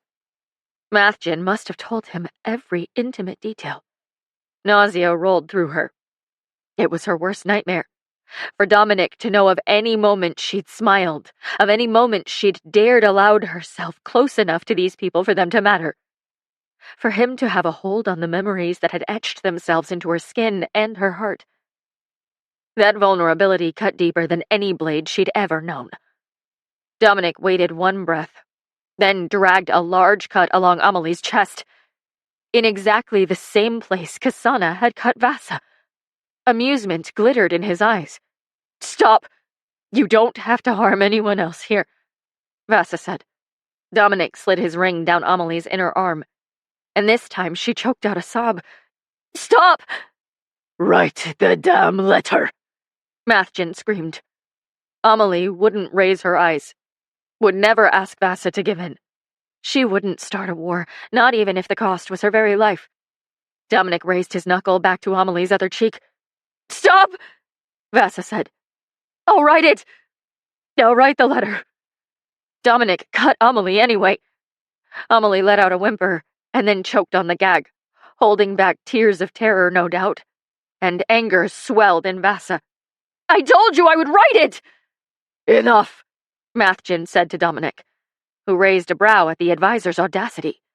On the edge of the catacomb, an Asterian guard drew his sword, but Dominic tapped his clawed ring on the crumbling stone and gestured for Mathjen to continue. The sword lowered. Boredom painted the sharp, angular lines of Dominic's face, which meant he was far more dangerous in that moment than he was whenever he showed emotion. He was thinking, probably about how he would take Mathjen's life. Looking at her hands, Vasa let her shoulders fall. "You'll have to untie me." "One hand is all she needs," Dominic warned Mathjen, who carefully approached. Mathjen did not flinch as he touched the ropes at her wrists, the fibers woven within them having no effect on his non-magical hands. One wrist was released, that of her dominant hand, and it fell like dead weight to her side. Lifting her knee, she slammed her foot into Mathjen's groin. He howled in pain and stumbled backward, fury in his eyes, and spat at her feet as he doubled over. From behind him, Dominic chuckled. Mathjen forced himself upright and moved forward, lifting his arm and slapping the back of his hand into Vasa's cheekbone. The echo of the strike reverberated through the room. Vasa didn't make a sound. Cranking her head back forward, she curled her lip. "My face will be the last thing you see.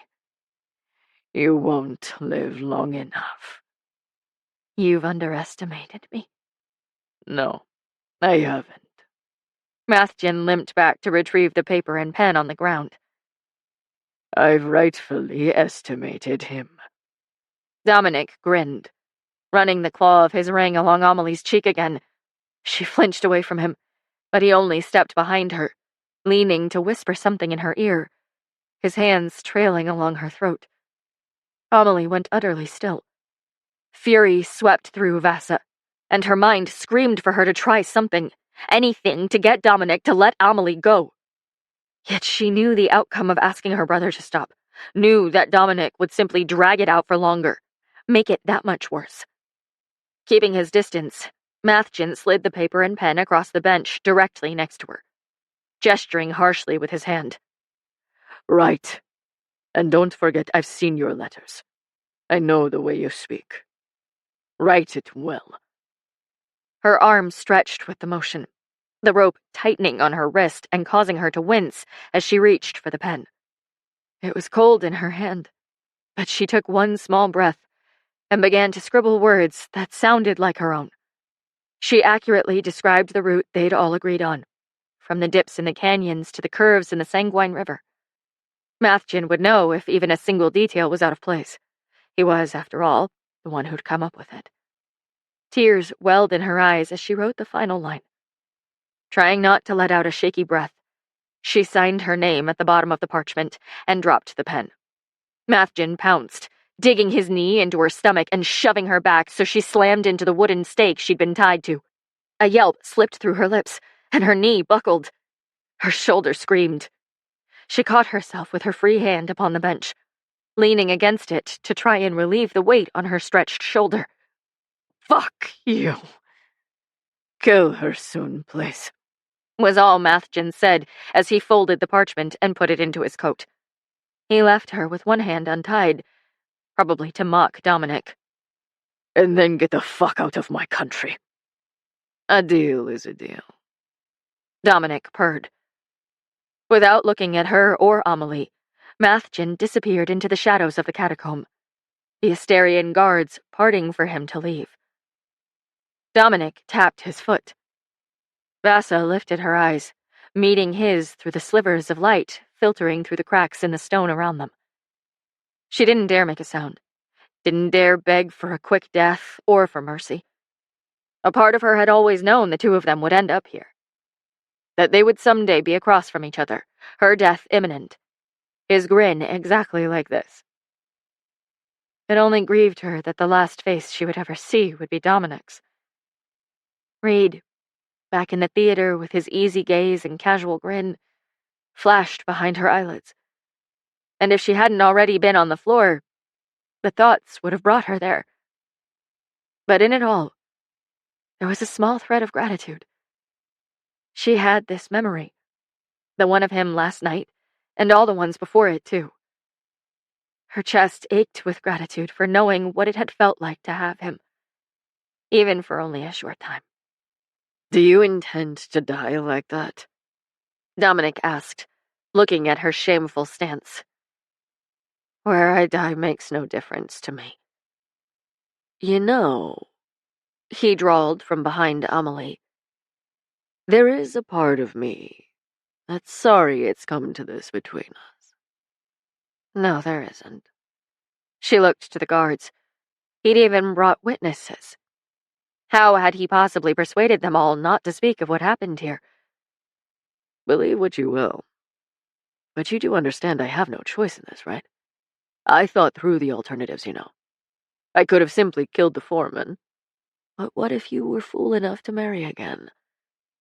Plus, this is a much better story. That useless foreman from Rultho gets a hankering for power, and Asteria's heiress is killed in the crossfire. Our lords will march to war. For a moment, confusion overtook Vassa's heartache. She hadn't thought the foreman capable, but he was planning something big. That much was clear. Have you always talked so much? She asked. Dominic snorted, looking down at Amelie, who was still unmoving as she watched Vassa. Dominic once again ran his ringed finger down her cheek to her neck, then along the neckline of Amelie's shirt. Amelie squeezed her eyes shut. Stop, Vassa begged. Leave her alone. She's done nothing to you. Dominic's hand froze. Then he swiped his ring over Amelie's chest, one long cut that immediately bubbled with blood. This time Amelie shook with muffled screams. Vassa lurched forward, but the rope caught her, and she gritted her teeth, tears welling in her eyes. Dominic stepped out from behind Amelie and crossed the platform in 4 steps, even the rays of light leaning away from him. The sharp planes of his face loomed closer with each step he took. But he stopped before getting close enough for Vassa to strike. Her brother's indigo eyes impeccably measured the distance. Answer me this. How did you learn to manipulate the curse? A desperate laugh came from deep in her chest, a tear escaping with it and rolling down her cheek. You want answers from me? Like this? Answer the question. You can die wondering. I hope it plagues you until your very last day. He stomped backward, loud footsteps echoing in the chamber until he stopped in front of Amelie. With one long strike, he backhanded her the way Mathjen had struck Vassa. Amelie yelped as tears and blood streamed down her face, Dominic's ring now dripping with crimson. Answer the question, Dominic snarled as he spun back. It didn't matter now if he knew. Maybe she could at least make death quick and painless for Amelie. It isn't a curse, Vassa said in a low voice. It's magic our mother had in her all along. Dominic tapped his ring against the wood of Amelie's chair. Why did she arrange your marriage? Is that why you killed her? Vassa countered. It didn't matter what she revealed now, what parts of the puzzle she'd started to put together. She and Amelie were going to die. I didn't kill our mother, Dominic insisted, something new flashing in his eyes. It was the only time in her life she had seen it echo in the twin blue. hurt. Had he loved someone after all? Then who did? Who summoned the Mirodag who made the bargain with the Zeter?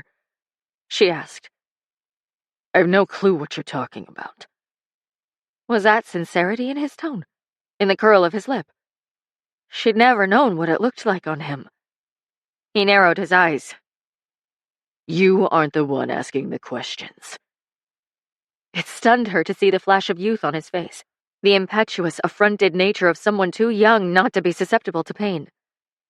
She'd never looked at him this way, had never had the capacity to. Her shame was like a pinprick. He was still her younger brother. What do you want, then? What more do you want? I want to understand, he demanded. To know why she gave you the one thing she knew would be a threat to me. I don't know, Dominic. Oh, but you, sister, you know everything. Dominic looked down to Amelie, then back to Vassa. You have always known everything. Father's fucking favorite. He gave you an empire. He gave me a death sentence. And she gave you a way out! There it was again. The hatred. The same emotion that burned in her own eyes when she looked upon him. His cruelty and avarice always came out the moment he felt threatened, and he harmed people for it. He harmed them beyond forgiveness. And for a moment she pitied him. How sad to spend a lifetime always afraid. The moment she thought the words, they struck her. As she gazed upon the paranoid glint in her brother's eyes, she replayed each moment of fear that had coiled in her heart and stomach. The serpent, the thing she'd thought was a curse. Because it looked like her father. Because it looked like Dominic. And when she'd learned the truth of the magic, she'd thought her brother was the curse. Thought he was the affliction that haunted her. The reason she could not love, or hope, or dream. She lowered her eyes to the dust-covered ground. She could no longer feel the snake now, but she knew that if she could, she would be able to hear the soft hum of what her heart had always wanted her to see. It was never the magic. It was never her brother. Her fear was the real curse she'd been born with, one that plagued them both equally. It was the greatest cycle of their lives, and she'd been given a way to break it. But she hadn't. How sad to have spent a lifetime always afraid. To have looked upon love and kindness and feared it. Killing me is not going to set you free, she whispered. Dominic remained silent for a moment before his voice sounded along the stone. What? Father was right. You can never want anything without the chance that it will be taken from you. She lifted her eyes to his, heart pounding. You will never alleviate your fear, Dominic, because the key is not in taking what you want, but in wanting the right things. And you have never wanted the right things. Dominic's lips parted, but Vassa no longer looked at him. She gazed at Amelie, who she knew understood every Asterian word that had just come out of Vassa's mouth. And she boldly switched to Icurian. You showed me love, and because of that, I learned how to show it too. Love, gratitude, hope. They were the only ways to break the curse.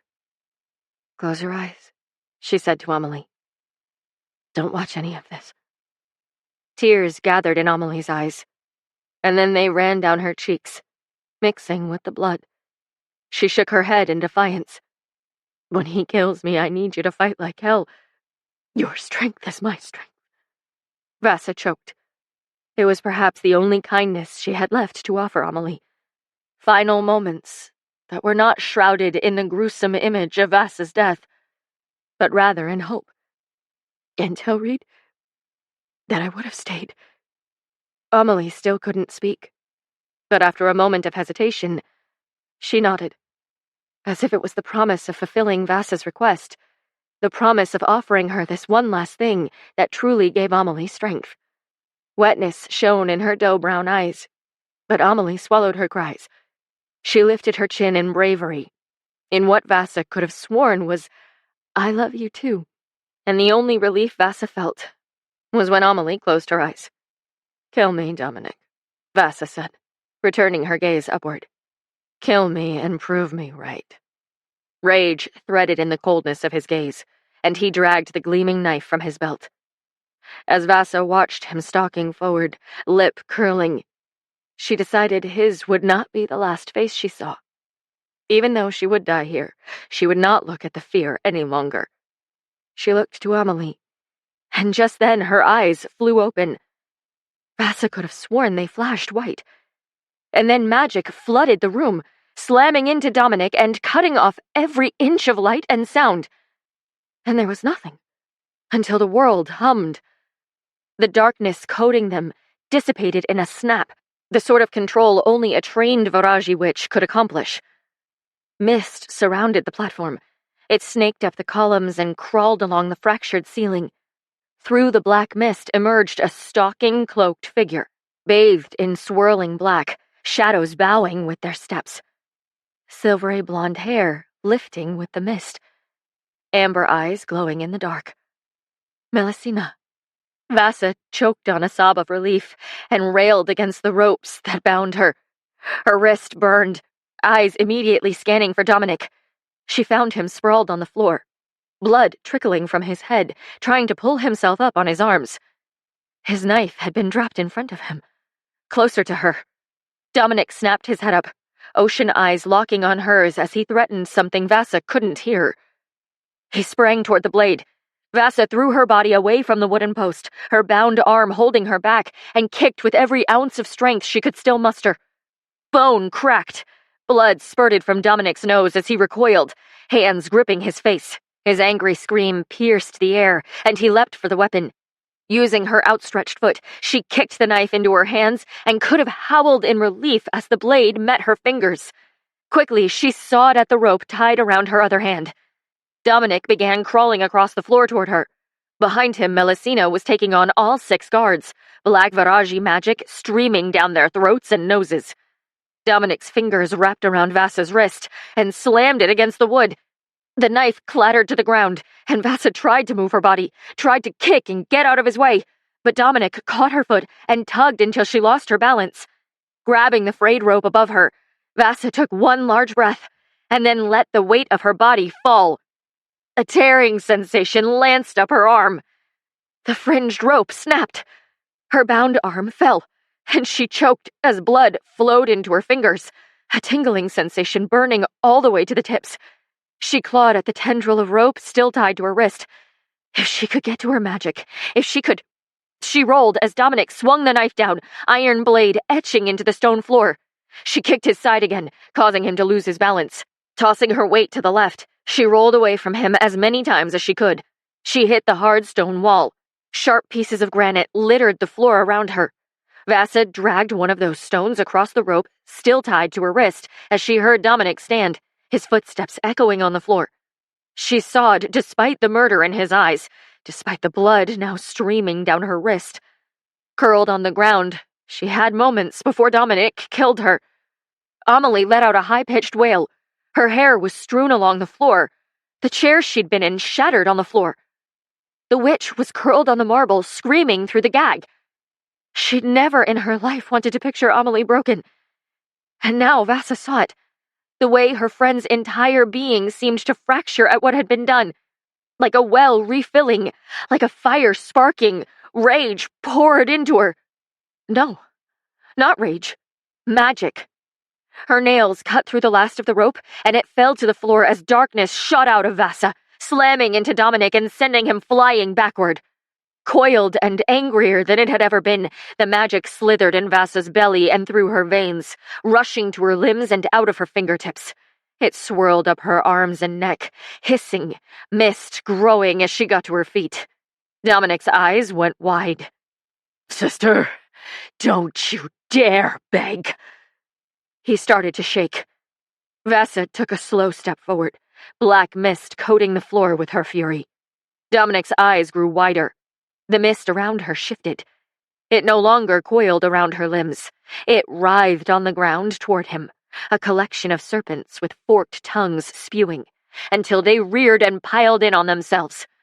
They wrapped into something new, climbed up into a body, and curled around to create 4 legs. As the creature prowled forward, the serpents that composed it hissed and slithered. And then the magic inside her grew and shifted, the creature's 4 limbs stretching, white eyes glowing. In a chorus of screaming shadows, it tipped its head to the sky. She knew what it was, knew with perfect clarity what it had wanted to be this entire time, and what she had not let it. It howled with its loyalty and its outrage. Her magic sparked, retribution in her blood, and the wolf took form. It stalked forward with each step Vasa took, teeth bared, edges of the magic licking the air. This creature of the void was everything inside of her. Darkness, pain, fear, and power, too. You've spent a lifetime afraid of this moment. She stepped in front of her brother, looked directly at the horror on his pale face. The way the edges of her magic snapped like whips and bit, tearing at his wrists and clothes. I have waited a lifetime to watch it, to see each speck of fear dance in your eyes as you come to terms with your greatest nightmare, for you have found every way to witness mine. Dominic's head whipped back and forth, looking for a way out, in a last display of his cowardice. Do you realize that it is you who created your greatest threat? She asked. When Dominic laid his eyes upon the magic still swirling around Vasa, he stopped. He isn't the wolf, he said. You are. The thought crossed her mind to let him live. But despite her unyielding shame, she knew that would never be an option. That he would never stop until the world beneath his feet burned. The creature of the void struck. The wolf consumed him, black Viraji mist, cutting off every scent of his sight and sound and smell. It cut the air from his lungs and dragged him down into the wicked shadows, into the void. It drowned him. His gurgling screams could barely be heard, but Vasa could feel its teeth rip into his neck, taste the metallic blood as it poured, hear the stretching of limbs. And then the wolf dissipated, snapping back into her with a force she had to brace herself against. Dominic was there, blood pooling on the floor. His head lay a foot away from the rest of his body. Shock tumbled through Vasa first, a resistance to what she saw, to what she had just done. And then she screamed. Agony shattered her like a broken window, tiny shards of glass piercing each of her organs and ripping out of her skin, detonating. Black mist exploded around her, from her, through her. It crashed against the columns and walls, and she wondered for a moment if she might bring down the entire Colosseum, if she might shake so hard no foundation could stand a chance. The last of her family, dead. And yet she could not stop, could not even slow. There were people still breathing, people who had wanted to take everything from her, people whose selfishness and greed had put her right here, poised her to either kill or be killed. People who right now wanted to witness the shattering of a nation. It filled her to bursting fullness, poured into her with the velocity of an explosion. Rage. Faintly, she heard Melusina trying to calm Amelie, trying to undo the knots. Vasa heard Amelie screaming. One knee at a time, Vasa pulled herself from the floor, the void still beating around her and licking the air. She let the torn lower half of her skirt drag through Dominic's blood. The mist scattered where she placed her feet. Melusina asked, "What are you doing?" Bending over, one hand gripping Dominic's hair, Vasa growled, "He wasn't working alone." Chapter 26. The enormous garden hummed around Reed as counselor after counselor filed in. Each candidate sat upon a raised platform at the front of the rectangular space, the white marble statue of Una peering over their shoulders. This main quad, built between the building's 6 cathedrals, was the highlight of the High Temple of Dara, the smell of gardenias floating through the air and the blooms seeming to shake with excitement. Each sodality had a main quad, and it was there that a new headman was chosen. Headman Kier had been elected in the quad of the High Temple of Seguth, and now Reed was waiting to make history here in Dara. To rule for the next decade, to move the capital to Moray, where his successor would gaze upon their stones and flowers, and make history too. Headman Kier sat at the front of the platform, brown beard trimmed perfectly, and wearing his Icarian formal wear in the gold, silver, and black of the entire nation. There was no purple, no green, no blue, no yellow, no orange or red. He was a man of all the people. These were the garments Reed hoped to wear when the new term arrived and the exchange of power occurred. But he couldn't think straight, couldn't focus on anything but his mother and her coven, who were still scouring the streets to find their two youngest members, one of whom was his wife. She had not returned the next morning, though she had in his sleep. It made opening his eyes much worse. Morning had always been home to his grief. It was when he felt it most acutely and needed to launch himself into work. It was why he rose with the sun each day and worked tirelessly through it. As the rays of late morning light bathed the quad's marble pathways in gold, Reed forced his eyes away from the streams. Every counselor watched him, as they had all morning. Mark's expression showed pity, but not those of the others. They had never grown to truly know Vasa, had only met her days ago, and spent all of those days behind doors debating her loyalty to him and to Icaria. He hated himself, but there was a small part of him that debated her loyalty too. Perhaps he couldn't envision a world in which she stayed, in which he got everything he'd ever wanted. All his life, he'd been made to choose. As the music slowed and the counselors took their seats, the gardenias seemed to glare at him, and he struggled to keep his chin up. Kier opened the ceremony with a speech reviewing the progress of Icaria over the years and celebrating the successes of the nation. Reed had imagined himself listening to this speech with Vasa at his side, considering the one he would give someday. Days ago, he'd pictured her standing there with him 10 years from now, the way Elijah now stood with Kier, ready to depart from this phase of their lives. He had clung to the hope that he could convince her in the coming years to make her home and her life with him, that freedom could still be found here, and trust. Now he couldn't listen to more than 3 or 4 sentences. He pictured nothing beyond his grief. The choir burst into hymns that didn't matter any longer, with music that didn't stir a thing in his soul. Not the way music usually did. He shut it out as he waited for them to end. As the first counselor rose to speak, a strange murmur filled the crowd. People turned to look, and Reed tensed as someone scurried to Ton, something white folded in their hands. Ton opened it and skimmed it, shook his head, and looked to Reed directly. It appears to be a letter my men intercepted, signed by your wife. Reed immediately shot up, not a care for decorum, and crossed the platform in a few steps. Ton handed him the letter.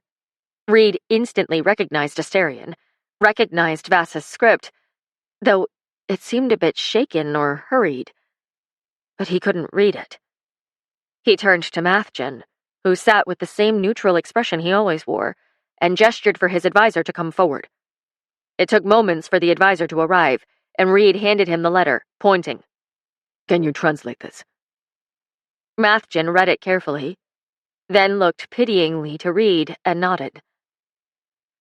Faithfully, Ton said. We will have others read it too. Reed almost snarled at the foreman, but he reined in his anger, his fear. Instead, he focused on Mathgen. As the advisor spoke, Reed closed his eyes. His stomach dropped. The world seemed to stop turning. Mathgen read the exact location Reed and Ton had agreed upon less than 2 days prior. It was a detailed account of where the soldiers would move, which rivers they would take, and the timing they had plotted. It was exactly the plan Mathjen and Vasa had brought to Reed only weeks ago. It was addressed to her brother, to Dominic. Anger and betrayal and fear pounded through him as his vision seemed to tunnel and the world shifted beneath his feet with each new word. This would do worse than lose Reed an election. It would spark no less than a civil war. She'd betrayed them. She'd fled, and she'd betrayed— "Wait," Reed said. "Read that last line again." Mathjen read the last line in a perfect translation to Icurian. "I told you I would play for you. And I have," the advisor said. The world whirled back on a perfect axis, and Reed straightened his spine. "Liars," he snarled, looking to Ton and drawing his onyx blade, his father's blade. "Where is my wife?" Ton went wide-eyed and drew his own blade, confusion and misunderstanding barreling across the man's features. More swords were drawn, iron slipped from their sheaths, and Keir stood. And then the crowd began to scream. Reed spun and looked, and there at the edge of the garden stood his mother shrouded in mist. Beside her was Amelie. And Vasa. Reed tried to move, but Mathjen gripped his arm, sword drawn. Like some angel of death, his wife strode forward in the clothing he'd last seen her in, skirts torn and bodice smeared with blood. Black mist trailed around her arms and legs with tendrils of it brushing the ground wherever she stepped. Blood dragged behind her like a wedding veil. And there at her side, a swirl of glittering darkness, was a wolf. The edges licked the air and blurred with the swarming of Viraji mist. Sparks of the cosmos, blues and purples and greens, coasted along the edges in veins of constellations. Eyes of pure moonlight glowed even in the sun. Crimson dripped from Vasa's fingers. It stained her hands, which gripped something black. All the breath left him when she got close enough for them to see clearly what she held. Raven hair. Lifeless blue eyes. Dominic's head was clenched in her hands. She threw it to the ground at the platform's base. It rolled until it hit the stone. The world was silent. His wife looked clearly to Reed's left, directly at Mathjen, and said, "You're next." Chapter 27. Every counselor must have gaped, but Vasa saw nothing past her own misery and rage. Past Reed, staring at her like she was an omen.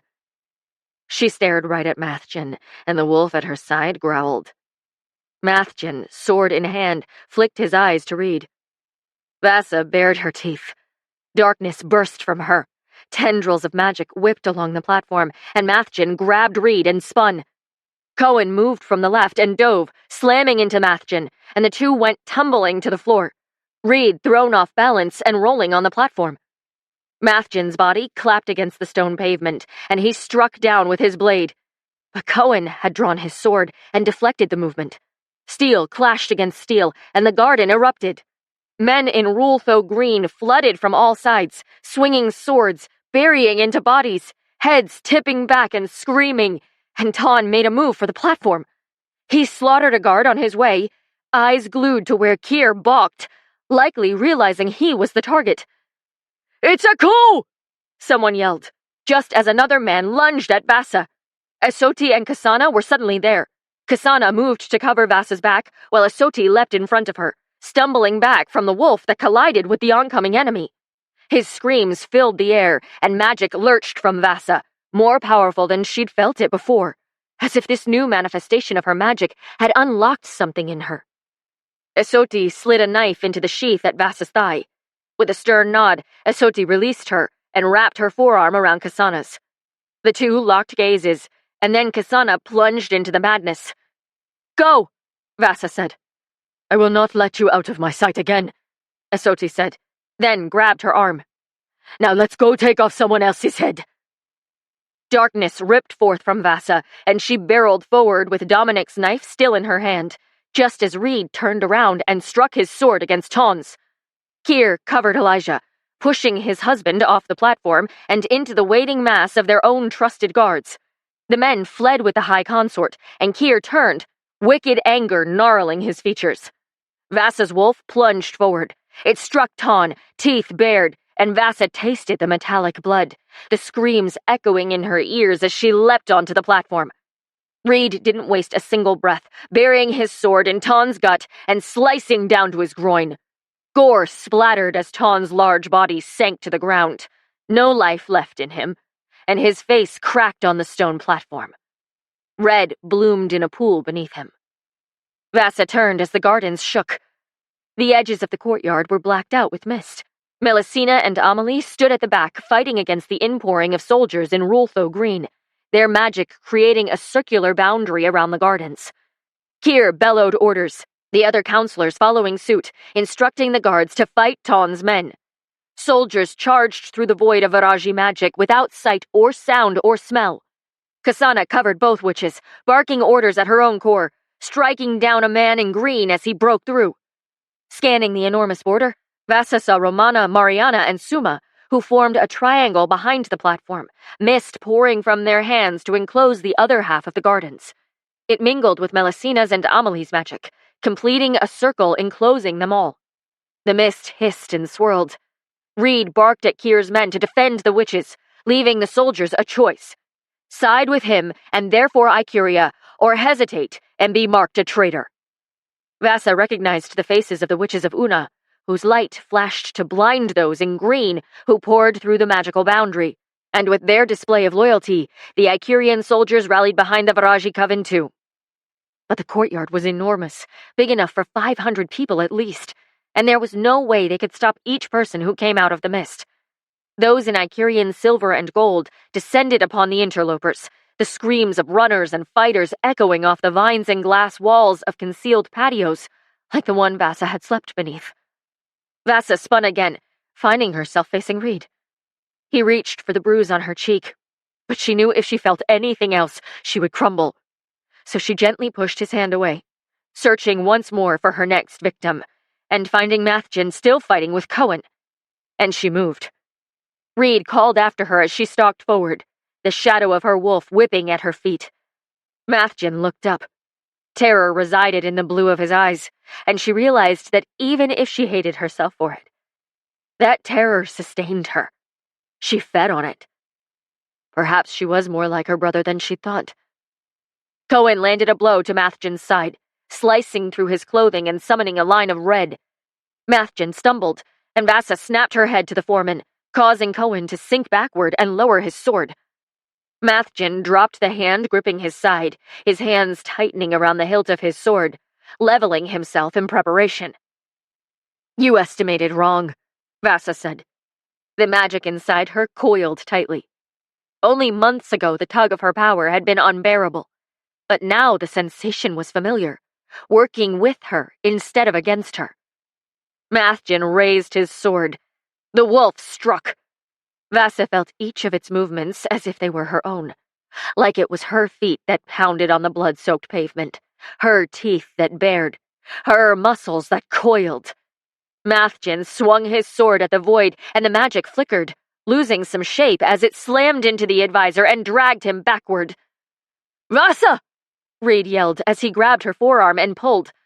She cursed and fought against him, her wolf dissolving and releasing Mathgen. "He made a deal with Dominic!" she yelled back, spinning and tearing her arm from Reed's hand. Reed froze. "What?" "Tell him!" Vasa screamed as she turned back to Mathgen. Her magic detonated again, lashing out with her fury. It surrounded them in the same way Melusina had surrounded the gardens, a circle that swirled around them all, the void threatening to squeeze tighter. It covered them the way it had covered her that night next to the Satara, except this time, it let her breathe. It let her speak. It expanded around them to a perfect dome, blocking out even the sunlight. "Tell him what you did to Amelie." How you watched as Dominic tortured her! Mathjan's eyes blinked furiously as he tried to adjust to the sudden dark. Tell him! Vasa screamed again, and Mathjan whipped his head forward. Tell him everything! How you wrote to Dominic in secret. Tell him what you did for Ton and the East! Reed, Mathjan said. Is this true? Reed murmured. The battle raged outside, but in that corner of the garden, in the eye of the storm of her magic, Reed only sauntered to the space next to Vasa. Tell him how you kidnapped me and strung me up. How you forced me to write that letter. How you left me there to die. Vasa attested. Mathjan took a step back, desperately searching for a break in the whirling mist. There was none. Carefully he looked to Reed. Their eyes met. You may not understand now, but you will, the advisor swore. Reed's composure broke, stalking forward like the wolf they'd named him after, not a trace of mercy anywhere on his corded body. Reed descended upon Mathjan with the ruthless ire reserved only for those who touched the ones he loved. It was as if he chose every step, and what he'd said to her that day in his office rang true. He knew when not to fight, and that made his choice all the more frightening. Reed yelled as he kicked his advisor square in the stomach, sending him flying to the ground and sliding back upon the stone, crashing into one of the many statues that lined the center garden. It cracked and swayed, body splitting, a marble arm sliding and shattering on the ground. Around them, the magic grew wider and darker and louder. It raged with the violence thrumming through Vasa. How dare you? Reed said to Mathjan. Never before had she heard that inflection in his tone, a mix of rage and heartbreak that could only be brought on by the deepest of betrayals. How dare you? Mathjan yelled back, his body shaking as he stood. That you would ruin your family's legacy, ruin everything your father worked. Reed slammed the hilt of his sword into Mathjan's cheek, sending him back to the ground. The advisor yelped in pain, and blood trickled from his head where it had hit the statue. Vasa plunged a knife into his leg. Mathjan wailed, leg twitching violently, and then going slack. Betrayal seared across Reed's features.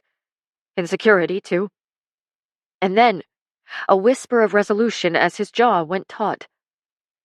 Tears streamed down Mathjan's face, a plea falling from his cowardly lips. Vasa watched the stiffness of Reed's motions, the way his arm couldn't lift. Softly, she placed her hand upon his shoulder. He turned to look at her, and silently she absolved him. She would do this. He did not need to. But Reed shook his head. Stepping forward, he placed the tip of his sword just beneath Mathjan's chin, maintaining that same honor she had known of him from the first time she witnessed his protection. It would be he who doled out this punishment. He who carried the weight. For my wife, and for my father. For failing his only son. With one long slice, Reed slit Mathjan's throat. The traitorous advisor gurgled on his own blood, and his head hung forward, concealing the wicked slash that poured crimson onto the man's dust-coated purple coat. Reed shook. The magic rose higher and squeezed tighter, the whirls of it picking up tendrils of Vasa's hair. Quietly, she whispered to Mathjan's lifeless body, "I told you mine would be the last face you saw." And then the magic hissed to the ground, breaking into a cloud of mist that crept along the bloodied stone. Reed's body covered hers for the briefest of moments, a single thread of shared rage and sorrow. He brushed his lips against hers, whispering, "We are not done here," and left, plunging back into the echoing screams and clash of steel. She thought to follow him, to give him some words of solace, but there were none. Faintly, she heard the cracking of magic upon the stone, and Vasa ran with what energy she had left to Melusina and Amelie. To run was all she could do. To fight. Asoti appeared behind her, the two of them coming upon a small cluster of men who'd broken through the shield of mist. Vasa ducked under the raised arm of one and spun, plunging the dagger into his back at the same moment Asoti sliced the man's throat. Ripping the dagger free, Vasa whirled and slid the blade into the stomach of another, whose falling sword was blocked by the long blade Asoti wielded. With each life she took, the well of darkness in her grew deeper, her rage running hotter. In front of her, the counselor from Hazut gaped and flipped his head around, seeking his candidate. The foreman of Hazut was nowhere to be found. The coward was unfit to have led Ikeria anyhow, then. Vasa didn't have the time to deliver the righteous remark she felt entitled to about this. Asoti tugged her one way and thrust a blade through the eye of a man wearing Rultho's sigil. Using his body like a battering ram, she slammed into two more soldiers.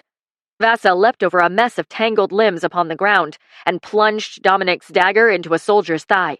Asoti swiftly executed the other, and they sprinted across the gardens. By the time she reached Melusina through the swarm of gold and silver-clad soldiers, the witch had started to falter. Exhaustion coated Melusina's face as she pushed the limits of her magic. Vasa gripped Melusina's shoulder, pulling long gulps of air. "You've done enough. You need to rest." "Not until it's over," she said through gritted teeth. "It's over," Vasa assured her. "The tides have turned." Melusina looked over her shoulder to Vasa, then past her. Her eyes went wide. Her horrified scream pierced the air and Vasa spun, ready to sprint.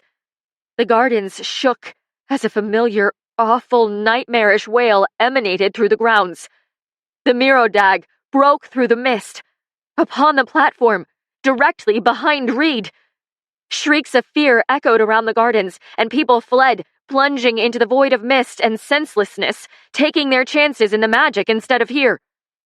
Vasa did not think. She only ran. Wings shimmering with dark gray and blood red, the creature slammed into the statue of Una upon the platform, and the marble crumbled, crashing against the stone ground. And then those wings collided with Reed. His knees cracked against the marble. A claw pushed through his shoulder blade and Reed's entire body arched, his bellow of pain echoing off every leaf and vine. The pound of Vasa's boots reverberated with each desperate step forward. A scream tore from her throat. But then a figure broke through the mist near the Mirodag, cloaked in black, and something rippled through the air. Wind struck her stomach and sent her flying back, skidding across the stone floor, skin tearing on the stone. Vasa tumbled backward over herself, landing face down and forcing her palms against the hot ground, head whipping up as she dragged her knees beneath her. White hair billowing behind him, a sharp-toothed smile on his face. Ozik stood upon the platform, a dark stain against vibrant green and pearly white. Magic roared around him in glossy ripples, the energy translucent yet unmistakable. He clapped, and the gardens shook, his mocking applause silencing everything and everyone. Those left jumped into Melusina's shroud of magic, which trembled as she tried to stand. The ringing sounds of palm against palm echoed off the crumbling stone, and washed over Vasa as dread overtook her.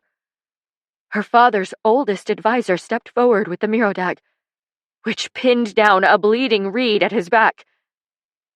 "A severed head, Vasilisa," Ozik said in Asterian, careless of anyone who was left, or whether they could understand. "And I thought I was the one who would make a dramatic entrance." Vasa's muscles screamed as she hauled herself to her feet and started forward. She didn't feel the soreness for long. It was swiftly replaced by the coursing adrenaline and magic. Everyone else fled. Soldiers and diplomats alike plunged into the void of Viraji magic to escape the might of the demon, to stand a chance at living. All Vasa saw was Reed. All she felt was the tug to go forward, even as the garden emptied and the witches stood ready, no one daring to strike for fear of Reed's life. The mist around them shivered and hissed. The rest of the coven would fall. Ozik had waited until the end, until they were exhausted from the battle. He flicked his wrist, and a gleaming thread of power rippled through the air.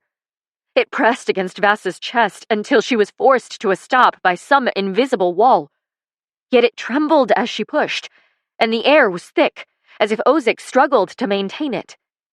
Her eyes locked on Reed, on the Mirodag that held him down, and she didn't dare move.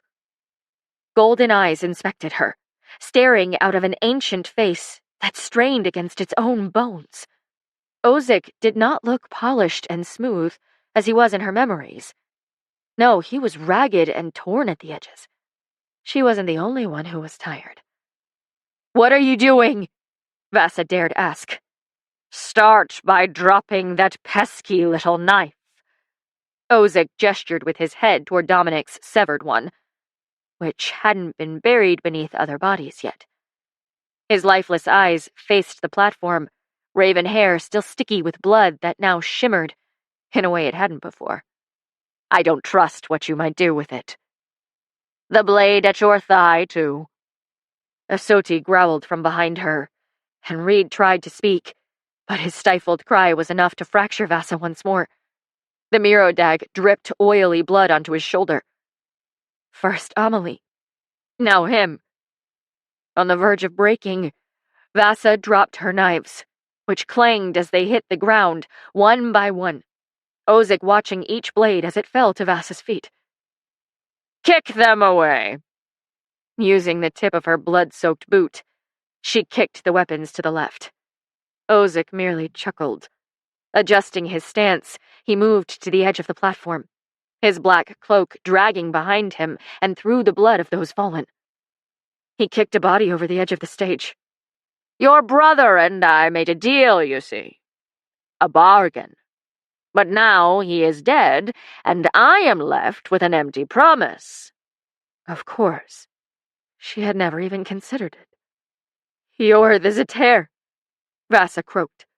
Had Dominic even known who he bargained with? The power he had summoned? Ozic leapt off the platform and walked forward. Boredom threaded each of his wary features, and he stopped a healthy distance away. The hem of his cloak swept the ground. "Yes. Very good." The maniacal gleam of his eye told her he had suspected Dominic would never have walked out of their altercation alive. She realized Ozic had been pulling strings for far longer than her brother had drawn breath. But she had never once suspected him. An oversight on her part, blinded by her own pure hatred of Dominic, her overestimation of his mind. With Mathjen and Ton, Ozic had also been privy to every conversation, every letter, to each move on the chessboard between her brother and her. Yet she had never questioned if Ozic could actually be the one making the moves. The callous advisor who had stood at her father's side and helped him win an empire, who had overseen her tutelage, always demanding more of her, always on the inside of everyone's secrets. "How many bargains have you made, Ozic?" "Vasa," Reed gasped in warning. But Ozic lifted his hand, and the Mirodag pushed its long, pointed claw further into Reed's shoulder, through the tattoo she'd memorized. Reed gasped in pain, and Vasa started forward again, faster now, though Ozic jumped between her and the platform. "How many bargains?" she demanded, refusing to slow. "How much time do you think we have?" He raised his hand, directing her to stop where she was. She paused, Asoti still a pace behind her, cautiously following. "It is best if your guard backs up," he instructed. Asoti bared her teeth. Vasa could feel the shadows and the mist dancing up her wrists, could see the brutality in Ozic's eyes as he turned toward Reed once again, and the Mirodag coiled to strike. "Step back," she commanded over her shoulder. The warrior cursed, but listened. Ozic smiled and tilted his head. "Should I start at the beginning? Or just with the little trade your mother made me? Your father's life, to finally have her all to myself. To sit upon the throne with the only other witch I knew, and be done with your father's foolish reign. To finally have one of our own. No one ever suspected more than a flu. Vasa's breathing faltered. Ozic had loved her mother. Had they been having an affair? He'd killed her father for his throne and his wife. I should have listened more closely when your father droned on about how love is useless. Your mother left for that one pesky summer. Came here of all places. And I suspect that's when she put her little plan in motion. Persuade me to kill her husband. Give her son the throne. Send her daughter to a stronghold of Viraji magic, one that would protect you against me, against your brother, against the rest of the world. He shook his head. Well, can you guess what happens to a bargain broken with a Zeter witch? As the oil dripped upon Reed's drape, his eyes stayed locked to hers. Then the sequence of events and motivations all fell into place. The pieces of the puzzle finally seemed to settle, finding their curves and edges and resting neatly upon the table in front of her. Death, Vasa said. Zeter magic was an exchange. That much she had gleaned from reading about the god himself. That was the caveat, the reason it was either the most powerful force in existence or the least accessible. It was based on a bargain, subject to someone else's desires. And so the consequence made sense. If the source went back on their end of the deal, they forfeited their life. Vasa's mother knew she would die. And yet she did not cede the throne to Ozic. In a way, she had given each of her children their birthright. Dominic a throne, Vasa a coven. Vasa took a strangled breath, fighting against the fresh grief that poured into her. You killed my parents. You pitted me and Dominic against each other, all to clear your way to the Asterian throne. Ozic gave an amused chuckle, then furrowed his brow at the body nearest him, Ton of Rultho. He snorted, kicking him aside with the toe of his boot. Useless. Though he did plan this little coup d'etat all on his own. So messy, these Eastern Acurians. Enough! What do you want? She pleaded. Ozic flicked his wrist, and the Mirodag struck, its webbed wings opening on a howl. The beast ripped its claw from Reed's shoulder and plunged it directly through his back, lifting him into the air and piercing his heart. Melusina's scream could be heard from the other side of the gardens, and the Viraji mist fell to the stone floor, dissipating on the wind. The curved claw ripped from Reed's tendons and cracked through his shoulder blade, dripping blood as the Mirodag yowled, and Reed's body fell to the platform. No! Vasa's scream was blood-curdling as she ran to Reed. Her magic hissed against the ground, and Ozic barked a warning at her. She leapt onto the platform, the Mirodag lingering above them, oil leaking onto the white marble around his body, mixing with the mist and the snakes and her cries. She could smell it, the rot, the death, the same scent that had haunted her all these months. The Mirodag's bony spine curved as it retreated backward, crimson eyes animated and glowing. It didn't strike again, didn't drain the life from Reed. It only watched, waited. And all Vasa had was the smell, the unwanted images. Amelie covered in blood, Dominic's head inches from his body, Mathgen's slit throat. Blood poured from the wound, and Reed's breaths came shallow, ragged, and Vasa didn't care if the Mirodag took her, too. Didn't care if she had survived Dominic only to die here on her knees at Reed's side. But the bleeding was too much. It pooled around them, and her hands shook, barely touching his body, his eyes no longer moving. "Reed!" she shouted. She watched with horror as the skin around his mouth paled, as his rigid jaw went slack, as the life dimmed from his expressive golden eyes. And she felt it. Felt his breathing cease. Felt him leave this life. Felt her insides crack. A piercing wail broke from her chest, and she hauled his heavy head into her lap, tears streaming down her face as her magic whipped around her. "No," she breathed. "No, you can't go. You can't go!" Her forehead fell to his. Her fingers ran through his disheveled hair, through the strands that had broken from his leather tie. She searched for signs of life, for a pulse, for something, and found nothing but the slick of his blood and the shattering of her heart. Melusina's cries broke through the stillness of the garden. The most miserable keening rang around them. A lifetime flashed before her eyes. Murray and the villa, and the places he would show her in stunning oranges and yellows and blues. The way his body would curl against hers at night. How they would be sleepless and tired in the morning, no regrets about how they'd lost themselves in each other. The laughter of children, the patter of their feet. She secretly hoped they would have her eyes, that he would teach them his kindness. She saw his hair turning gray, and his beard threading with it too. How time would wrinkle the skin of his hands, and how they would sit upon the veranda, and he'd place his forehead against hers, whispering of the life they had lived, and how the world was not made of mountains and adventurous horizons, but of living room floors and the quiet flicker of candlelight. The future haunted her more than any memory, than any ghost. The heart-wrenching realization not of what they had, but of what they never would. She should have told him sooner. Should have begged him to keep her. All that time she had wasted. It isn't enough. Her clawed whisper floated around them, his still warm skin against hers. It isn't enough.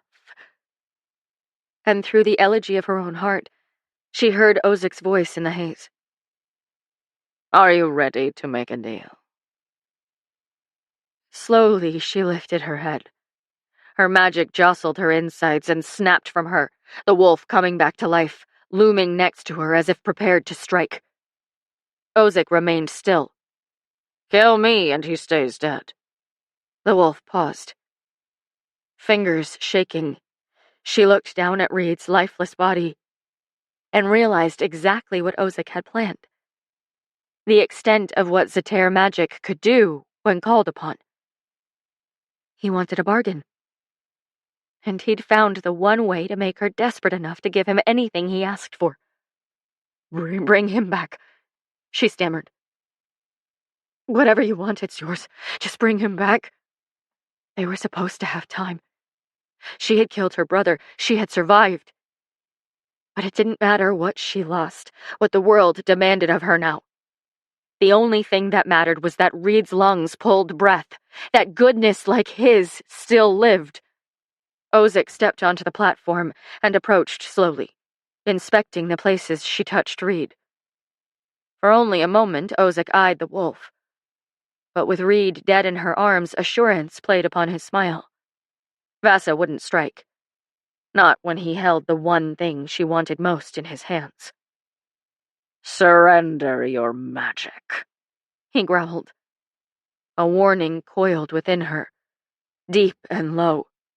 A small whisper of possession that might have found a voice if Ozek hadn't cut her off at the knees. There was no debate. No question she had to ask herself.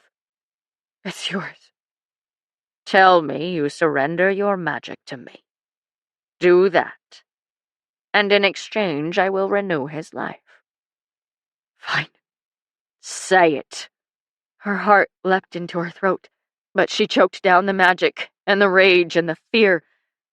I surrender my magic to you. In exchange, you must renew his life.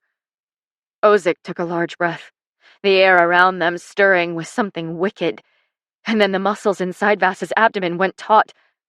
Like a well run dry, she felt her power, that new powerful wolf being pulled from her very bones. It clung to her insides on its way out, clawed at her throat. The force rebelled against their parting, teeth sinking into her so brutally she screamed. But then it was ripped from the tissue it had burrowed into, like the roots of a tree yanked violently from the ground. Something broke within her. Vasa heard the howl of the wolf as it disintegrated, saw the glittering black ashes of what once was hers floating around Ozik. She had earned that magic, conquered that darkness. The emptiness she had once craved became a hollow pit, cold, and though her fingers itched to reach back out and reclaim what was hers, they remained on the lifeless body beneath them. Ozik rolled his head from side to side, eyes closed with the kind of relief that only came when a deep, dark pain abated. When he opened them, he nodded, then knelt next to her, pale hand falling to the wound on Reed's chest. Black veins ran along the back of his hand and dipped beneath his cloak. After a few moments, Reed's wound began to mend. The air around them fizzed with raw, startling magic, unlike anything Vasa had ever seen. It was as if Ozik had been born a Zuhia witch, with the ultimate power of healing, and could direct it to fulfill any command he wanted. As if with her words he had unlocked a potential greater than she could even begin to fathom. Vasa screamed in agony, her stomach twisting, the empty pit now full of fire. Flames licked the caverns of where her power had been. They rose and burned, and just as quickly as it came, it disappeared. Color bloomed on Reed's face, and then he gasped. Vasa sobbed, strength abandoning her, and she slumped. She dropped her head to his chest. There, her cheek pressed to him in both duty and powerlessness, she heard a quickening rhythm. A heartbeat. Another sob burst from her lips. She didn't care what she'd given up. Didn't care that Asteria would fall to the hands of a madman, or that the continent would be ravaged. All she cared was that Reed filled his lungs. A hand landed at the base of her hair and pulled, causing Vasa to cry out as she was dragged away from Reed. His body slipped from her arms. In the cold absence, she registered the rough scrape of rope around her throat. Vasa stopped breathing. Her hands flew to the rope, fingers scraping to get beneath it. She kicked her legs and flung her body to the side, finding the hard press of an unfamiliar chest as her arm was pulled behind her back. Then the other. Soldiers she did not know, all dressed in Roltho green, dragged her across the platform, someone still tugging her hair. Rope circled her wrists and pulled tight before Vasa had the opportunity to fight. Instinctively, she reached for her magic, but there was no answer. She choked on her sobs. "Let her go!" Vasa heard Asoti's desperate call, then heard her grunt. She flung her head to the side to see Asoti plunge her knife into the abdomen of the man who attacked her. All around, men dressed in the old uniforms of Roltho descended into the courtyard, forcing the witches back into a fight. Asterians, all here and prepared to murder, who had been hiding in plain sight. The world reoriented as the soldiers threw Vasa forward, the hand in her hair not letting go as her knees cracked against the platform. Ozik stood in front of her. They craned her neck so she had no option but to look at him. His face was gnarled with magic, the black veins she'd seen on his hands suddenly gone. The tiredness disappeared. Then he looked like a new man, youthful and endlessly wicked.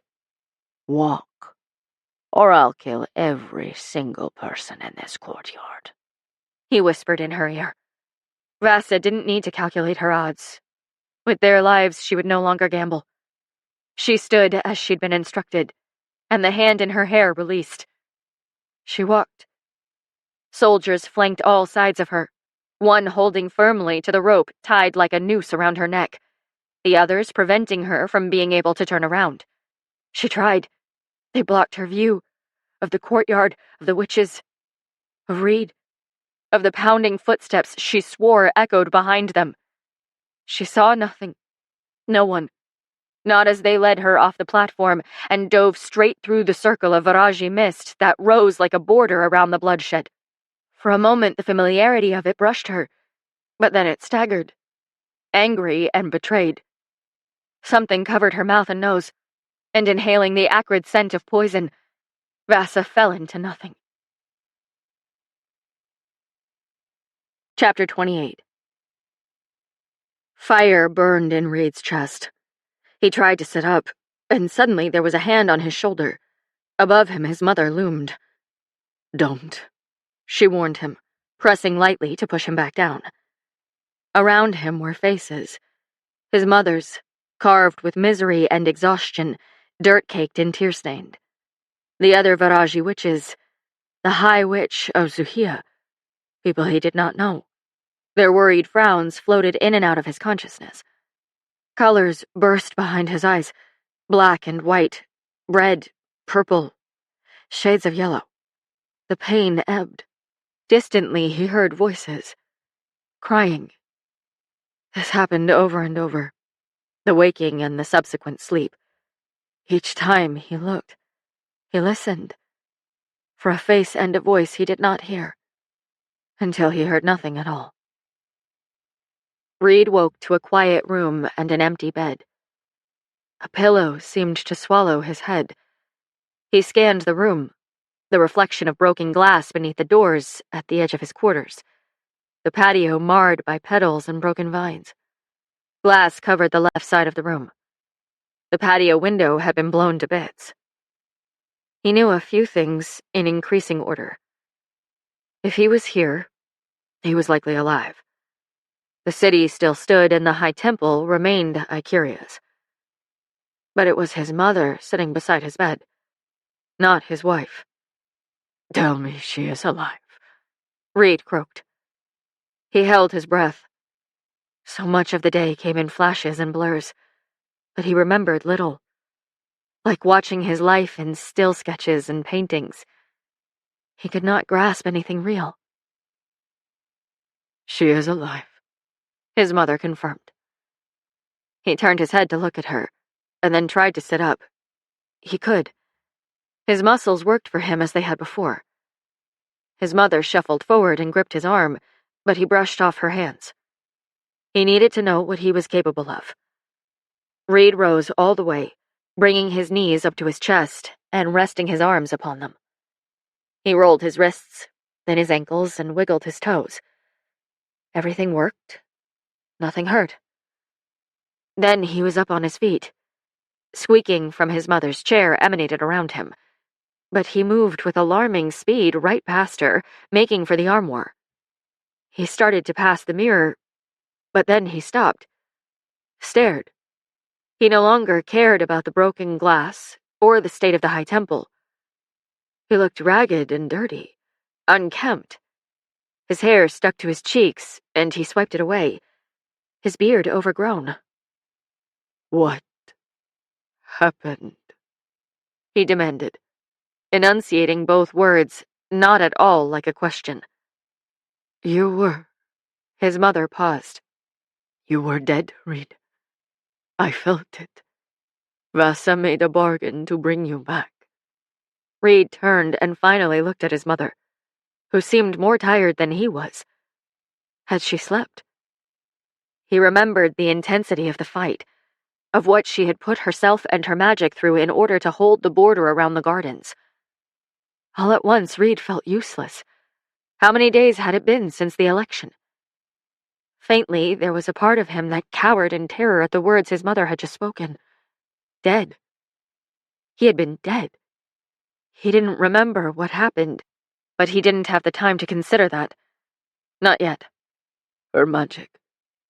His mother nodded, her tired eyes looking like shattered stones.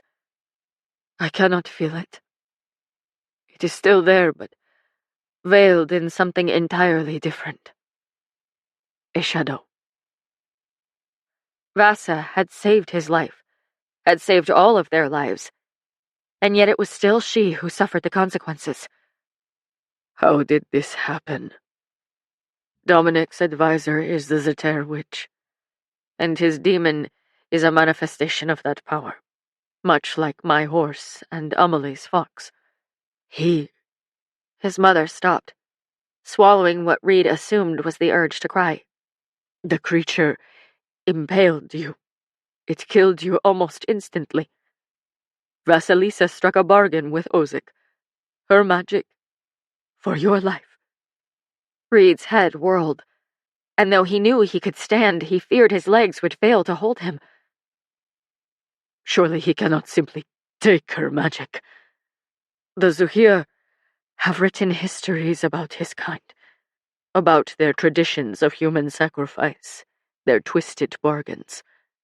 They have offered me access unlike anything the Varaji have known before. I will be going to Rultho next. Then Melusina bit her cheek, and her shoulders dropped.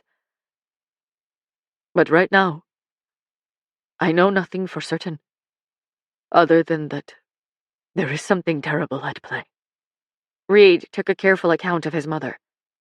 Based on the knowing purse of her lips and the soft tap of her finger against her knee, he suspected she was holding something back.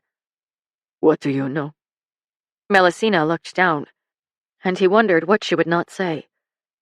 Always keeping him just at the edge, because he was not a witch, not a part of her coven. Mother, he warned. Melusina looked up at him, perhaps reading the desperation in his gaze, and nodded. Vasalisa's mother. She was running from something. I had always believed it was the Emperor, but... She shook her head. Now I'm not so sure. What do you mean? On the day she left, she did so despite my pleas. I asked Venekazar to stay, told her we would protect her, but she said it was already over for her, that any chance she may have had was long gone. She asked me for one thing, and one thing only. Reed paused, his body frozen as he watched his mother recall a memory she'd likely never mentioned to another soul. She asked me to protect her daughter. Melusina raised her gaze to meet his. To bring her here however I could. The marriage agreement, Reed whispered. It was the only sure way I could think of. He closed his eyes, remembering the day his mother had asked him to take Vasilisa Khazar, their greatest enemy's daughter, as his bride. He had trusted her implicitly, had barely bothered to ask questions. She'd made it sound like the perfect political move, and by all means it was. He'd never been good at politics, never possessed that particular cunning ability to see behind the curtain of people's words into their intent. Not the way his mother did. Not the way his wife did. You believe her mother was running from the advisor? I believe there is more to this story than we have even begun to uncover, Melusina whispered, standing on tired, wobbly legs. She reached for the chair next to her, leaning her weight against it. Melusina's eyes started to water, and she pulled in a ragged, exhausted breath. He did not just take Vasilisa. Amelie, she abandoned her post, went after them. I could not stop her. Reed swallowed back tears. In every way that mattered, he had failed the two witches. His mother had lost 2 of her coven, and he could all but see the tears she held in. The High Witch of Varaji, with what must feel like a limb missing. To keep the coven safe was her life's goal. Now she could barely hold her weight against the world, and he had nothing to make a difference. The Zuhia witches, they've healed me. They didn't even find a trace of injury. Reed flexed his feet, then bent his knees, lifted his arms. Everything worked. He felt as though he had never tasted death, as though he could walk right into battle. How many days has it been? It's been a little over a week. Reed's jaw tensed. A week. It somehow struck him as both a blink and an entire lifetime. He opened the armoire and began to gather his things. No plan coming together in his head yet, but he was certain he'd have one by the time he reached the docks. I need a ship. You can't go, his mother said. Try to stop me. You are headman-elect, Reed. Reed paused and stared at his hands, now curled around Vasa's clothes. He couldn't look away. They held the election. Once you were given a clean bill of health, yes. They voted you head man. You need to figure out how we're going to utilize that to get her back. Until we know where they are, you'd be traveling blind. Reed lifted his gray shirt from the drawer in front of him, and a dangerous spark of violence ignited in him. Where is Cohen? In a rage, waiting for you, his mother said. Reed threw a shirt over his head, tucking it into the breeches he wore, and started for the door. Reed! He paused, his mother's voice sounding weaker than he'd ever heard it. I will take the witches. We will scour every book that has ever been written. You have my word. But you cannot march into that empire without a plan. I command armies, entire fleets. Your armies are no match for what is to come, Reed Kasdan, she exclaimed. And hearing his father's surname, the one he had exchanged for his title, made his entire body freeze. He could count the few times since his adolescence that she'd called him by it.